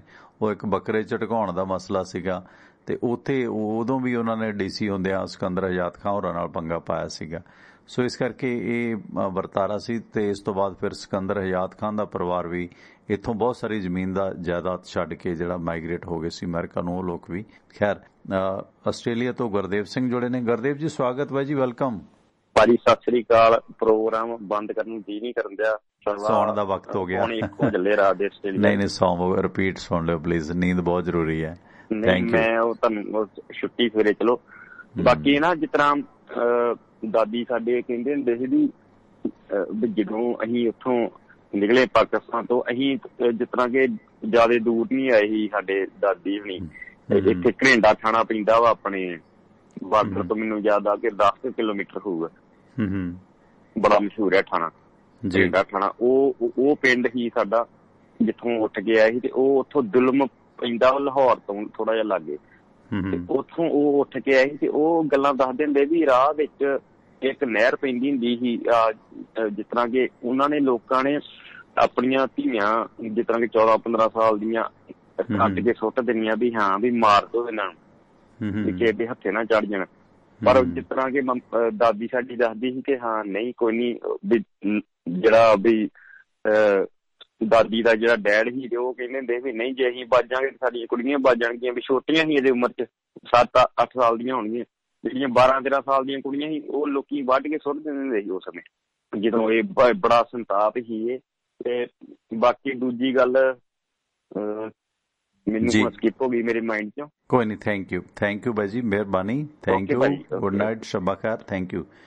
ਸੋ ਸਾਡੇ ਜਿਹੜੇ ਸਪਾਂਸਰ ਸਾਹਿਬ ਨੇ ਬਾਈ ਜੀ ਮਨਦੀਪ ਸਿੱਧੂ ਕੈਲੀਫੋਰਨੀਆ ਤੋਂ, ਉਹ ਅਜੇ ਵੀ ਵਰਤਦੇ ਨੇ। ਸੋ ਜਿਹੜੇ ਕਹਿੰਦੇ ਆ ਨਾ, ਜਿਵੇਂ ਇਸ ਦਰਦ ਨੂੰ ਹੰਢਾਇਆ ਸੀ ਬਹੁਤ ਹੈ, ਸਾਨੂੰ ਸਮਝਣਾ ਚਾਹੀਦਾ ਕਿ ਇਸ ਵਰਤਾਰੇ ਨੂੰ ਅਸੀਂ ਕਿਵੇਂ ਮੇਟ ਸਕਦੇ ਹਾਂ। ਇਹ ਜਿਹੜੀ ਭਾਰਤ ਪਾਕਿਸਤਾਨ ਦੀ ਮੌਜੂਦਾ ਨਫ਼ਰਤ ਹੈ, ਜਿਹੜੀ ਅੱਜ ਕੱਲ੍ਹ ਹਿੰਦੂ ਸਿੱਖ ਜਾਂ ਖਾਸ ਕਰਕੇ ਹਿੰਦੂ ਮੁਸਲਮਾਨ ਦੀ ਨਫ਼ਰਤ ਵੱਧ ਰਹੀ ਹੈ, ਹਿੰਦੂ ਸਿੱਖ ਮੁਸਲਮ ਖੇਡ ਖੇਡੀ ਜਾ ਰਹੀ ਹੈ ਨਾ ਦੋਨੋਂ ਤਰਫੋਂ, ਉਹ ਬਹੁਤ ਮਾੜੀ ਹੈ। ਉਸਤਾਦ ਅਮਨ ਵੰਡ ਤੋਂ ਬਾਅਦ ਇੱਕ ਵਾਰੀ ਫਿਰ ਇੱਧਰ ਆਏ। ਉਹਨਾਂ ਨੇ ਫਿਰ ਜਿਹੜਾ ਨਹਿਰੂ ਦੀ ਹਾਜ਼ਰੀ ਦੇ ਵਿੱਚ ਇੱਕ ਜਲਸਾ ਸੀ, ਉੱਥੇ ਇਹਨਾਂ ਨੇ ਇੱਕ ਨਜ਼ਮ ਕਹੀ। ਹਾਲਾਂਕਿ ਸੁਰਿੰਦਰ ਜੀ ਦੇ ਆਉਣ ਦਾ ਵਕਤ ਹੈ, ਪਰ ਪ੍ਰੋਗਰਾਮ ਤੇ ਥੋੜੀ ਗੱਲ ਕਰਨੀ ਵੀ ਜ਼ਰੂਰੀ ਹੈ। ਅੱਜ ਹਲਕਾ ਫੁਲਕਾ ਪ੍ਰੋਗਰਾਮ ਕਰਾਂਗੇ। ਤੇ ਉਸ ਦੌਰਾਨ ਉਹਨਾਂ ਨੇ ਇੱਕ ਜਿਹੜੀ ਨਜ਼ਮ ਕਹੀ ਸੀ ਨਾ, ਉਹ ਬਹੁਤ ਬਾਕਮਾਲ ਸੀ ਕਿ ਇਹਨਾਂ ਆਜ਼ਾਦੀਆਂ ਹੱਥੋਂ ਬਰਬਾਦ ਹੋਣਾ, ਇਹਨਾਂ ਆਜ਼ਾਦੀਆਂ ਹੱਥੋਂ ਬਰਬਾਦ ਹੋਣਾ, ਹੋਏ ਤੁਸੀਂ ਵੀ ਉਹ, ਹੋਏ ਅਸੀਂ ਵੀ ਹਾਂ। ਇਹਨਾਂ ਆਜ਼ਾਦੀਆਂ ਹੱਥੋਂ ਬਰਬਾਦ ਹੋਣਾ, ਹੋਏ ਤੁਸੀਂ ਵੀ ਉਹ, ਹੋਏ ਅਸੀਂ ਵੀ ਹਾਂ। ਕੁਝ ਉਮੀਦ ਏ ਜ਼ਿੰਦਗੀ ਮਿਲ ਜਾਏਗੀ, ਮੋਏ ਤੁਸੀਂ ਵੀ ਉਹ, ਮੋਏ ਅਸੀਂ ਵੀ ਹਾਂ। ਜਿਉਂਦੀ ਜਾਨ ਈ ਮੌਤ ਦੇ ਮੂੰਹ ਦੇ ਅੰਦਰ, ਜਿਉਂਦੀ ਜਾਨ ਈ ਮੌਤ ਦੇ ਮੂੰਹ ਅੰਦਰ, ਢੋਏ ਤੁਸੀਂ ਵੀ ਉਹ, ਢੋਏ ਅਸੀਂ ਵੀ ਹਾਂ। ਜਾਗਣ ਵਾਲਿਆਂ ਰੱਜ ਕੇ ਲੁੱਟਿਆ ਏ, ਸੋਏ ਤੁਸੀਂ ਵੀ ਉਹ, ਸੋਏ ਅਸੀਂ ਵੀ ਹਾਂ। ਲਾਲੀ ਅੱਖੀਆਂ ਦੀ ਪਈ ਦੱਸਦੀ ਏ, ਰੋਏ ਤੁਸੀਂ ਵੀ ਉਹ, ਰੋਏ ਅਸੀਂ ਵੀ ਹਾਂ। ਸੋ ਇਸ ਕਰਕੇ ਇਹ ਜਿਹੜੀ ਲਾਲੀ ਅੱਖੀਆਂ ਦੀ ਵੀ ਹੈ ਨਾ, ਦੱਸਦੀ ਹੈ ਕਿ ਰੋਏ ਤੁਸੀਂ ਵੀ ਹੋ, ਰੋਏ ਅਸੀਂ ਵੀ ਹਾਂ। ਸੋ ਇਸ ਕਰਕੇ ਇਸ ਸੱਚ ਨੂੰ ਸਮਝਣ ਦੀ ਜ਼ਰੂਰਤ ਹੈ ਕਿ ਅਸੀਂ ਇਸ ਵਰਤਾਰੇ ਤੋਂ ਕੁਝ ਸਮਝ ਸਕੀਏ। ਸੋ ਸਥਿਤੀ ਅਜੇ ਵੀ ਉੱਥੇ ਦੀ ਹੈ। ਪਾਕਿਸਤਾਨ ਦੇ ਸ਼ਾਇਰਾਂ ਨੇ ਬਹੁਤ ਵਧੀਆ ਲਿਖਿਆ, ਸਾਡੇ ਵਾਲਿਆਂ ਨੇ ਵੀ ਲਿਖਿਆ ਕਿ ਪਾਕਿਸਤਾਨ, ਦਾਮਨ ਸਾਹਿਬ ਨੇ ਲਿਖਿਆ ਕਿ ਪਾਕਿਸਤਾਨ ਮਕਾਨ ਇੱਕ ਬਣ ਗਿਆ ਹੈ, ਵਸਣ ਸਾਧ ਉੱਤੇ ਹੇਠਾਂ, ਵਸਣ ਸਾਧ ਉੱਤੇ ਰਹਿੰਦੇ ਚੋਰ ਹੇਠਾਂ। ਪਾਕਿਸਤਾਨ ਮਕਾਨ ਇੱਕ ਬਣ ਗਿਆ ਹੈ, ਵਸਣ ਸਾਧ ਉੱਤੇ ਰਹਿੰਦੇ ਚੋਰ ਹੇਠਾਂ। ਇੱਥੇ ਨਵਾਂ ਹਿਸਾਬ ਇੱਕ ਨਿਕਲਿਆ ਏ, ਸੈਂਕੜੇ ਰਹਿਣ ਸੈਂਕੜੇ ਉੱਤੇ ਤੇ ਕਰੋੜ ਹੇਠਾਂ। ਭੱਜ ਭੱਜ ਕੇ ਵੱਖੀਆਂ ਚੂਰ ਹੋਈਆਂ, ਪਹੁੰਚੋਂ ਕੇ ਵੇਖਿਆ ਬੋਤੀ ਖੋਤੀ ਬੋੜ ਹੇਠਾਂ, ਹੈ ਨਾ। ਲੋਕਾਂ ਪਹਾੜਾਂ ਦੇ ਪਹਾੜ ਪਲਟ ਸੁੱਟੇ, ਅਸੀਂ ਆਏ ਵਟਵਾਨੀ ਦੇ ਰੋਡ ਹੇਠਾਂ। ਲੋਕੀ ਚੰਨ ਉੱਤੇ ਪਹੁੰਚੇ ਪਏ ਜਾਪਦੇ ਨੇ, ਅਸੀਂ ਗਏ ਜ਼ਮੀਨ ਦੇ ਤੋੜ ਹੇਠਾਂ। ਲੋਕੀ ਕਹਿੰਦੇ ਚੰਨ ਤੇ ਬੈਠ ਗਏ, ਅਸੀਂ ਕਹਿੰਦੇ ਉੱਥੇ ਜ਼ਮੀਨ ਤੇ ਹੀ ਬੈਠੇ ਹਾਂ। ਸੋ ਇਹ ਸਥਿਤੀ ਭਾਰਤ ਤੇ ਪਾਕਿਸਤਾਨ ਦੀ। ਇੱਕ ਆਖਰੀ ਕਾਲ ਲਵਾਂਗੇ, ਇਸ ਤੋਂ ਬਾਅਦ ਸੁਰਿੰਦਰ ਬਾਈ ਜੀ ਹੋਰਾਂ ਨਾਲ ਜੁੜਾਂਗੇ। ਸਵਾਗਤ ਹੈ ਜੀ, 8 ਨੰਬਰ ਤੁਹਾਡਾ, ਵੈਲਕਮ। ਹੈਲੋ ਹਾਂਜੀ, ਸਵਾਗਤ ਸਰ, ਕੌਣ ਬੋਲ ਰਹੇ ਹੋ? ਹਾਂ, ਸਤਿ ਸ਼੍ਰੀ ਅਕਾਲ ਜੀ, ਬਲਜਿੰਦਰ ਮੋੜ ਬੋਲਦਾ ਜੀ। ਹਾਂਜੀ ਮੋੜ ਸਾਹਿਬ, ਕੀ ਕਹਿਣਾ ਚਾਹੁੰਦੇ ਹੋ? ਹਾਂ ਬਾਜੀ, ਚਲੋ ਅਫਸੋਸ ਆ ਜਿਹੜੇ ਦਿਨ ਦੇ ਨਾਲ, ਪਰ ਇੱਕ ਗੱਲ ਹੈ ਜੀ, ਬਾਕੀ ਸਾਰੇ ਜੋ ਦੇਦੇ ਨੇ ਸਾਰੇ ਸੱਜਣਾ ਨੇ, ਪਰ ਜਿੱਦਾਂ ਸਾਰੇ ਆਪਣੇ ਵੀਰ NRI ਆ, ਚਾਹੇ ਇੱਥੋਂ ਦੇ ਨੇ, ਸਾਰੇ ਕਹਿ ਰਹੇ ਕਿ ਸਾਨੂੰ ਦਰਦ ਵੀ ਬਹੁਤ ਆ, ਸਾਨੂੰ ਦੁੱਖ ਵੀ ਆ, ਘਰ ਛੱਡਿਆਂ ਦਾ ਦੁੱਖ ਵੀ ਆ, ਔਰ ਵੈਲ ਸੈਟਲਡ ਵੀ ਨੇ ਸਾਰੇ। ਮੇਰੀ ਇਹ ਤੋਂ ਪਹਿਲਾਂ ਗੱਲ ਵੀ ਬਾਹਰ ਹੋ ਰਹੀ ਸੀ, ਉਹ ਸਾਰਾ ਕੁਛ ਹੈ, ਪਰ ਪ੍ਰੋਬਲਮ ਇੱਥੇ ਆ ਜੀ ਕਿ ਅਸੀਂ ਇੰਪਲੀਮੈਂਟ ਕੁਛ ਨਹੀਂ ਕਰਦੇ। ਮੰਨ ਲਓ ਤੁਸੀਂ ਸਾਨੂੰ ਆਰਗੈਨਿਕਲੀ ਸਮਝਾਤਾ, ਮੈਂ ਆਪਦੇ ਕਨਾਲ ਥਾਂ ਬੀਜਣਾ ਨਹੀਂ, ਏਦਾਂ ਹੀ ਇਸ ਸਿਸਟਮ ਦੇ ਵਿੱਚ ਅਸੀਂ ਉਹ ਇੱਥੇ ਆ ਕੇ ਕੋਈ ਐਗਜ਼ਾਮਪਲ ਸੈੱਟ ਨਹੀਂ ਕਰਦੇ ਕਿ ਆਹ ਦੇਖੋ ਜੀ ਅਸੀਂ ਤਾਂ ਛੱਡ ਕੇ ਆ ਗਏ। ਕੋਈ ਗੁੱਸਾ ਨਾ ਕਰਨ, ਮਾਫ ਕਰਿਓ, ਪਰ ਉਹ ਇਸੇ ਕਰਕੇ ਕੁਛ ਹੋ ਨਹੀਂ ਰਿਹਾ ਗਾ।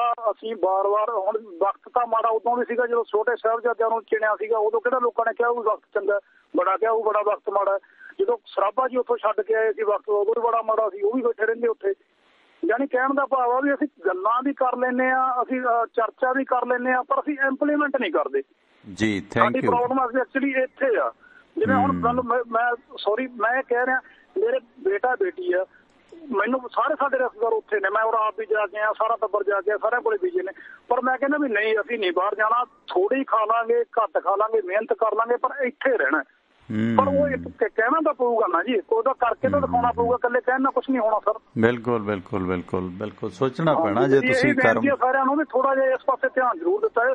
ਹਰ ਕਾਨੂੰਨ ਚ ਕਿਸੇ ਵੀ ਖੇਤਰ ਚ ਹੋਵੇ, ਉਹ ਇੰਪਲੀਮੈਂਟ ਜ਼ਰੂਰ ਕਰੋ ਘੱਟੋ ਘੱਟ। ਜੀ ਜੀ ਜੀ ਜੀ, thank you thank you. Okay, thank you ਬਾਈ, ਥੈਂਕ ਯੂ।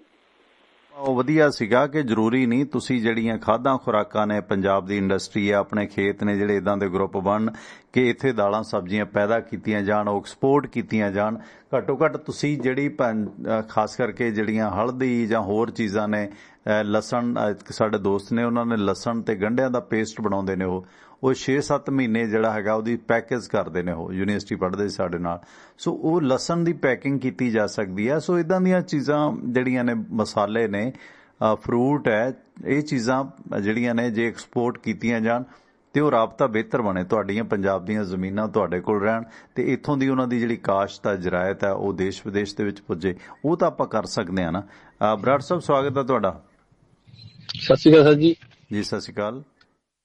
ਹਾਂਜੀ ਸਰ ਜੀ, ਇੱਕ ਵਾਰੀ ਮੈਂ ਇੱਥੋਂ ਗਿਆ ਕੈਨੇਡਾ ਤੋਂ, ਇੱਕ ਇੰਡੀਆ 'ਚ ਨਾ ਕੋਈ ਆਪਣਾ ਬੰਦਾ ਹੈ ਤਾਂ ਉਹ ਬਹੁਤ ਬੰਦਾ ਜਾਨੀ ਜਾਣ ਪਛਾਣ ਵਾਲਾ ਹੀ ਆ, ਸਰ ਤੁਸੀਂ ਵੀ ਸ਼ਾਇਦ ਜਾਣੇ, ਨਾਂ ਭੁੱਲ ਗਿਆ ਜੀ। ਉਹ ਆਪਦੀ ਵਾਈਫ ਨੂੰ ਲੈ ਕੇ ਆਇਆ ਜੀ ਪਿੰਡ, ਤੇ ਉਹ ਸੀ ਉਹਦੇ ਮੁਸਲਮਾਨ ਨੇ ਜੀ ਉਹ, ਤੇ ਮੈਂ ਵੀ ਜਾਵੜਾ ਕੋਲੇ ਜੀ। ਫਿਰ ਉਹ ਦੱਸੇ ਵੀ ਇੱਥੇ ਸਾਡੇ ਦਰਖਤ ਹੁੰਦਾ ਸੀ, ਇੱਥੇ ਐਂ ਕਰ ਵੀ ਐਂ ਬੈਠਕ ਹੁੰਦੀ ਸੀ। ਤੇ ਮੈਂ ਆਪਦੇ ਤਾਇਆ ਜੀ ਨੂੰ ਸੱਦ ਲਿਆ, ਤਾਇਆ ਜੀ, ਤੇ ਤਾਇਆ ਜੀ ਨੇ ਗੱਲਾਂ ਕੀਤੀਆਂ, ਤੇ ਗੱਲਾਂ ਕਰਦੇ ਕਹਿੰਦਾ ਅੱਛਾ ਫਿਰ ਤੂੰ ਅਲੀ ਦੀ ਘਰ ਵਾਲੀ ਆ? ਉਹ ਕਹਿੰਦੀ ਹਾਂ। ਕਹਿੰਦੀ ਮੈਂ 16 ਸਾਲਾਂ ਦੀ ਸੀ ਉਦੋਂ, ਤੇ ਹਾਰਡਲੀ ਕਹਿੰਦੀ 7 ਕੁ ਦਿਨ ਹੀ ਹੋਏ ਸੀ ਵਿਆਹ ਨੂੰ ਜਦੋਂ ਹੱਲਾ ਗੁੱਲਾ ਹੋ ਗਿਆ। ਤੇ ਐਂ ਕਰਕੇ ਫਿਰ ਉਹ ਵੀ ਵਿਚਾਰੀ, ਮੈਂ ਦੇਖਦਾ ਸੀ ਵੀ ਉਹਦੇ ਪਰਿਵਾਰ ਤੋਂ ਕਿੱਧਰ ਚਲਾ ਗਿਆ ਉਹ ਸਾਰਾ ਜੀ। ਹੁਣ ਵੈਸੇ ਹੈਗੀ ਆ ਜੀ ਉਹਦੀ ਜਿਹੜੀ ਕੁੜੀ ਵੀ ਇੱਕ ਕਨੀ, ਉਹਦੇ ਡਾਕਟਰ ਬਣੀ ਵੀ ਆ ਜੀ। ਅੱਛਾ ਜੀ, ਵੈਸੇ ਇੰਨੀ ਗੱਲ ਕਰਨੀ। ਹਾਂਜੀ ਹਾਂਜੀ, ਥੈਂਕ ਯੂ। ਬਿਲਕੁਲ ਜੀ, ਦੇਖੋ ਜਦੋਂ ਪੁਰਾਣੇ ਵਿਛੜੇ ਮਿਲਦੇ ਆ ਬੜੀ ਖੁਸ਼ੀ ਸਕੂਨ ਮਿਲਦਾ। ਚਲੋ ਆਪਣੇ ਵਿਛੜੇ ਸਾਨੂੰ ਵੀ ਮਿਲੇ ਸੀ, ਸੁਰਿੰਦਰ ਬਾਈ ਜੀ ਐਡਵੋਕੇਟ ਸਾਹਿਬ ਬੜੇ ਸਾਲਾਂ ਬਾਅਦ, ਤੇ ਹੁਣ ਲਾਈਨ ਤੇ ਵੀ ਆ ਚੁੱਕੇ ਨੇ। ਲਾਈਨ ਤੇ ਪੰਜਾਬੀ ਵਾਲੀ ਗੱਲ ਨਹੀਂ, ਮਤਲਬ ਫੋਨ ਦੀ ਲਾਈਨ ਤੇ ਆ ਚੁੱਕੇ ਨੇ। ਸਾਡੇ ਸਪਾਂਸਰ ਨੇ ਬਾਈ ਜੀ ਬਲਵੀਰ ਸਿੰਘ ਉਸਮਾਨ ਪਰਿਵਾਰ। ਹੋਰ ਕਾਲ ਨਹੀਂ ਲਵਾਂਗੇ ਪਲੀਜ਼, ਫਿਰ ਅੱਗੇ ਸੁਰਿੰਦਰ ਜੀ ਤੋਂ ਬਾਅਦ ਕੰਟੀਨਿਊ ਕਰਾਂਗੇ। ਅਰਲਿੰਗਟਨ ਫਿਊਲ ਸਟਾਪ ਹੈ ਜਿਨ੍ਹਾਂ ਦਾ ਵਾਸ਼ਿੰਗਟਨ ਦੇ ਵਿੱਚ 1801 ਪਾਇਨੀਅਰ ਈਸਟ ਹਾਈਵੇ ਐਗਜ਼ਿਟ 208 ਤੇ। ਇੱਥੇ ਤੁਸੀਂ ਫ੍ਰੀ ਕਾਫੀ, ਲਾਂਡਰੀ ਤੇ ਹੋਰ ਸੇਵਾਵਾਂ ਨੇ ਜਿਹੜੀਆਂ ਲੈ ਸਕਦੇ ਹੋ। ਇੱਥੇ ਕਾਫੀ, ਈਮੇਲ, ਫੈਕਸ ਤੇ ਪਾਰਕਿੰਗ ਸੁਵਿਧਾ ਟਰੱਕਾਂ ਦੀ ਮਿਲੇਗੀ, ਤੇ ਟਰੱਕਾਂ ਦਾ ਸਮਾਨ ਸਮੱਗਰੀ ਖਰੀਦ ਸਕਦੇ ਹੋ। Arlington fuel stop 1801 Pioneer East highway. ਦੂਜੀ ਲੋਕੇਸ਼ਨ ਹੈ ਇਹਨਾਂ ਦੀ ਕੈਲੀਫੋਰਨੀਆ ਦੇ ਵਿੱਚ ਲੌਸਟਲ ਟਰੈਵਲ ਸੈਂਟਰ। ਇੱਥੇ ਐਡਰੈਸ ਹੈ 14814 ਅਲੋਮਾ ਸਟਰੀਟ, ਲੌਸਟਲ ਐਗਜ਼ਿਟ 208 ਤੇ। ਇੱਥੇ ਤੁਹਾਨੂੰ ਫ੍ਰੀ ਚਾਹ, ਸ਼ਾਵਰ, ਲਾਂਡਰੀ ਤੇ ਓਵਰਨਾਈਟ ਟਰੱਕ ਪਾਰਕਿੰਗ ਫ੍ਰੀ ਹੈ, ਨਾਲ ਲਿਕਰ ਸ਼ਾਪ ਵੀ ਹੈਗੀ। ਤੇ ਬਲਵੀਰ ਸਿੰਘ ਉਸਮਾਨਪੁਰ ਹੋਰਾਂ ਦਾ Delta fuel company Mobil Exxon Marathon fuel ਕਾਰੋਬਾਰ ਵੀ ਹੈ। ਗੈਸ ਸਟੇਸ਼ਨਾਂ ਵਾਲੇ ਸੱਜਣ ਇਹਨਾਂ ਤੋਂ ਫਿਊਲ ਫਰੈਂਚਾਈਜ਼ ਲੈ ਸਕਦੇ ਨੇ, ਤੇ ਨਾਲ ਤੁਸੀਂ ਇਹਨਾਂ ਤੋਂ ਬ੍ਰਾਂਡਡ ਤੇ ਅਨਬ੍ਰਾਂਡਡ ਡੀਜ਼ਲ ਲੈ ਸਕਦੇ ਹੋ। ਕੋਈ ਡੀਲ ਬਣਾਉਣੀ ਹੈ, ਸਾਹ ਹਰਜਾਪ ਸਿੰਘ ਦਾ ਨੰਬਰ ਹੈ 425 232 8413 4252328413। ਇਸੇ ਤਰ੍ਹਾਂ ਯੂਨੀਅਨ ਵਿਲੇਜ ਟਰੱਕ ਸਟਾਪ ਹੈ ਬਾਈ ਸੁਖੀ ਘੁੰਮਣ ਹੋਰਾਂ ਦਾ ਅਦਾਰਾ, ਇਹ ਵੀ ਲਾਹੌਰੀਏ ਨੇ ਪਿੱਛੋਂ, ਤੇ ਪਹਿਲਾਂ ਪਾਕਿਸਤਾਨ ਤੋਂ ਇੱਧਰ ਆਏ, ਝੱਲ ਝੂੰਦਾਂ ਤੇ ਅੱਜ ਕੱਲ੍ਹ ਅਮਰੀਕਾ ਟਰਾਂਸਪੋਰਟਰ ਨੇ। ਤੇ ਯੂਨੀਅਨ ਵਿਲੇਜ ਟਰੱਕ ਸਟਾਪ ਹੈ ਇਹਨਾਂ ਦਾ ਕਾਰੋਬਾਰ, ਜਿੱਥੇ ਪਹਿਲਾਂ ਟਰੱਕ ਯੂਨੀਅਨ ਸਕੂਲ ਹੁੰਦਾ ਸੀ, ਨਾਲ ਇੰਡੀਅਨ ਰੈਸਟੋਰੈਂਟ ਬਣਾਇਆ, ਦੇਸੀ ਘਿਓ ਦੇ ਪਰੌਂਠੇ ਦਹੀਂ ਨਾਲ ਬਹੁਤ ਲਜ਼ੀਜ਼ ਛਕਾਉਂਦੇ ਨੇ। ਵੈਸੇ ਖਾਣ ਪੀਣ ਨੂੰ ਲਾਹੌਰੀਏ ਬਹੁਤ ਅਗਾਂਹ ਵਧੂ ਹੁੰਦੇ ਆ। ਤੇ ਇੱਥੇ ਟਰੱਕ ਵਾਸ਼ ਕਰਾ ਸਕਦੇ ਹੋ, ਡੀਜ਼ਲ ਪਾ ਸਕਦੇ ਹੋ, ਭਾਰਤੀ ਵਿਦੇਸ਼ੀ ਖਾਣਿਆਂ ਦਾ ਆਨੰਦ ਲੈ ਸਕਦੇ ਹੋ। ਐਡਰੈਸ ਹੈ 2201 South Union Avenue, Bakersfield, California, zip code 93307। Sukhi ਘੁੰਮਣ ਹੋਰਾਂ ਦਾ ਨੰਬਰ ਹੈ 661 304 7500। ਤੇ ਇਸੇ ਤਰ੍ਹਾਂ ਜਗਦੇਵ ਸਿੰਘ ਸੰਧੂ ਸਿਆਟਲ ਦੇ ਵਿੱਚ ਲੋਕਲ ਲੋਡ ਤੁਹਾਨੂੰ ਮੁਹੱਈਆ ਕਰਾਉਂਦੇ ਆ। ਇਹਨਾਂ ਦਾ ਅਦਾਰਾ ਵਾਸ਼ਿੰਗਟਨ ਫਰੇਟ ਸਰਵਿਸ ਹੈ। ਤੁਹਾਡੀ ਸਹੂਲਤ ਵਾਸਤੇ ਡਿਸਪੈਚ ਵੀ ਪੰਜਾਬੀ ਅੰਗਰੇਜ਼ੀ ਭਾਸ਼ਾ 'ਚ ਦਿੰਦੇ ਨੇ। ਇਹ ਨੰਬਰ ਹੈ ਜਗਦੇਵ ਸਿੰਘ ਸੰਧੂ ਹੋਰਾਂ ਦਾ 253 266 6924। ਗੈਰੀ ਧਾਲੀਵਾਲ ਦਾ ਨੰਬਰ ਹੈ 206 354 4060 206 354 4060। ਅੰਟਾਰੀਓ ਪ੍ਰੋਵਿੰਸ ਦੇ ਵਿੱਚ ਹੋਮ ਅਤੇ ਆਟੋ ਇੰਸ਼ੋਰੈਂਸ ਚਾਹੀਦੀ ਹੈ, ਤੁਸੀਂ ਕੈਨੇਡਾ ਨਵੇਂ ਆਏ ਹੋ, ਰਿਨਿਊਵਲ ਹੋਣ ਵਾਲੀ ਹੈ, ਜਾਂ ਡਰਾਈਵਿੰਗ ਦੇ ਵਿੱਚੋਂ ਅੰਟਾਰੀਓ ਪ੍ਰੋਵਿੰਸ ਦੇ ਵਿੱਚ ਹੋਮ ਅਤੇ ਆਟੋ ਇੰਸ਼ੋਰੈਂਸ ਲਈ ਟੋਰਾਂਟੋ ਦੇ ਵਿੱਚ ਭਾਂਡਣੀ ਮਨਦੀਪ ਨੂੰ ਸੰਪਰਕ ਕਰੋ। ਨੰਬਰ ਹੈ 647 615 5000 647 615 5000। ਨੰਬਰ ਹੈ ਭਾਂਡਣੀ ਮਨਦੀਪ ਕੌਰ ਦਾ ਹੋਮ ਅਤੇ ਆਟੋ ਇੰਸ਼ੋਰੈਂਸ ਦੇ ਵਾਸਤੇ। ਇਸ ਦੌਰਾਨ ਅਮਰੀਕਨ ਟੈਕਸ ਫਰਮਾਂ ਦੇ ਵਿੱਚ 5 ਸਾਲ ਦੇ ਕੰਮ ਕਰਨ ਦੇ ਤਜਰਬੇ ਯਾਫਤਾ ਸਾਥ ਤਰਸੇਮ ਸਿੰਘ ਗਿੱਲ CPA ਅਮਰੀਕਾ ਦੇ ਪੜ੍ਹੇ ਲਿਖੇ ਨਿਊਜਰਸੀ ਦੇ ਲਾਗੇ ਈਸਟਰਨ ਸਿਟੀ ਵਸਦੇ ਨੇ ਪੈਨਸਿਲਵੇਨੀਆ ਦੇ ਵਿੱਚ। ਤਰਸੇਮ ਸਿੰਘ ਗਿੱਲ ਹੋਰਾਂ ਕੋਲੋਂ ਤੁਸੀਂ ਬਿਜ਼ਨਸ ਵਪਾਰ ਕਾਰੋਬਾਰ ਦੀ ਹਰ ਤਰ੍ਹਾਂ ਦੀ ਰਿਟਰਨ ਸਰਵਿਸ ਲੈ ਸਕਦੇ ਹੋ। ਕਿਸੇ ਰਿਸ਼ਤੇਦਾਰ ਨੂੰ ਅਮਰੀਕਾ ਮੰਗਵਾਉਣਾ, green card, work permit, spouse case apply ਕਰਨਾ, ਤਾਂ ਵੀ ਸੇਵਾਵਾਂ ਤੁਸੀਂ ਤਰਸੇਮ ਸਿੰਘ ਗਿੱਲ ਦੀਆਂ ਲੈ ਸਕਦੇ ਹੋ। ਨੰਬਰ ਹੈ 484 764 9861 484 764 9861। ਸਾਡਾ ਜ਼ਿਕਰ ਕਰਨ ਤੇ ਹੋਰ ਰਹਿਤ ਮਿਲੇਗੀ ਕਿਉਂਕਿ ਆਪਣੇ ਭਤੀਜ ਹੀ ਲੱਗਦੇ ਨੇ, ਤੇ ਆਪਣੇ ਬਾਈ ਹਰਬੰਸ ਸਿੰਘ ਗਿੱਲ ਨੇ ਪੁਰਾਣੇ ਸਰੋਤੇ, ਉਹਨਾਂ ਦੇ ਬੇਟੇ ਨੇ ਐਡਵੋਕੇਟ ਤਰਸੇਮ ਸਿੰਘ ਗਿੱਲ। ਇਹਨਾਂ ਤੋਂ ਇਹ ਸੇਵਾਵਾਂ ਤੁਸੀਂ ਲੈ ਸਕਦੇ ਹੋ। CPA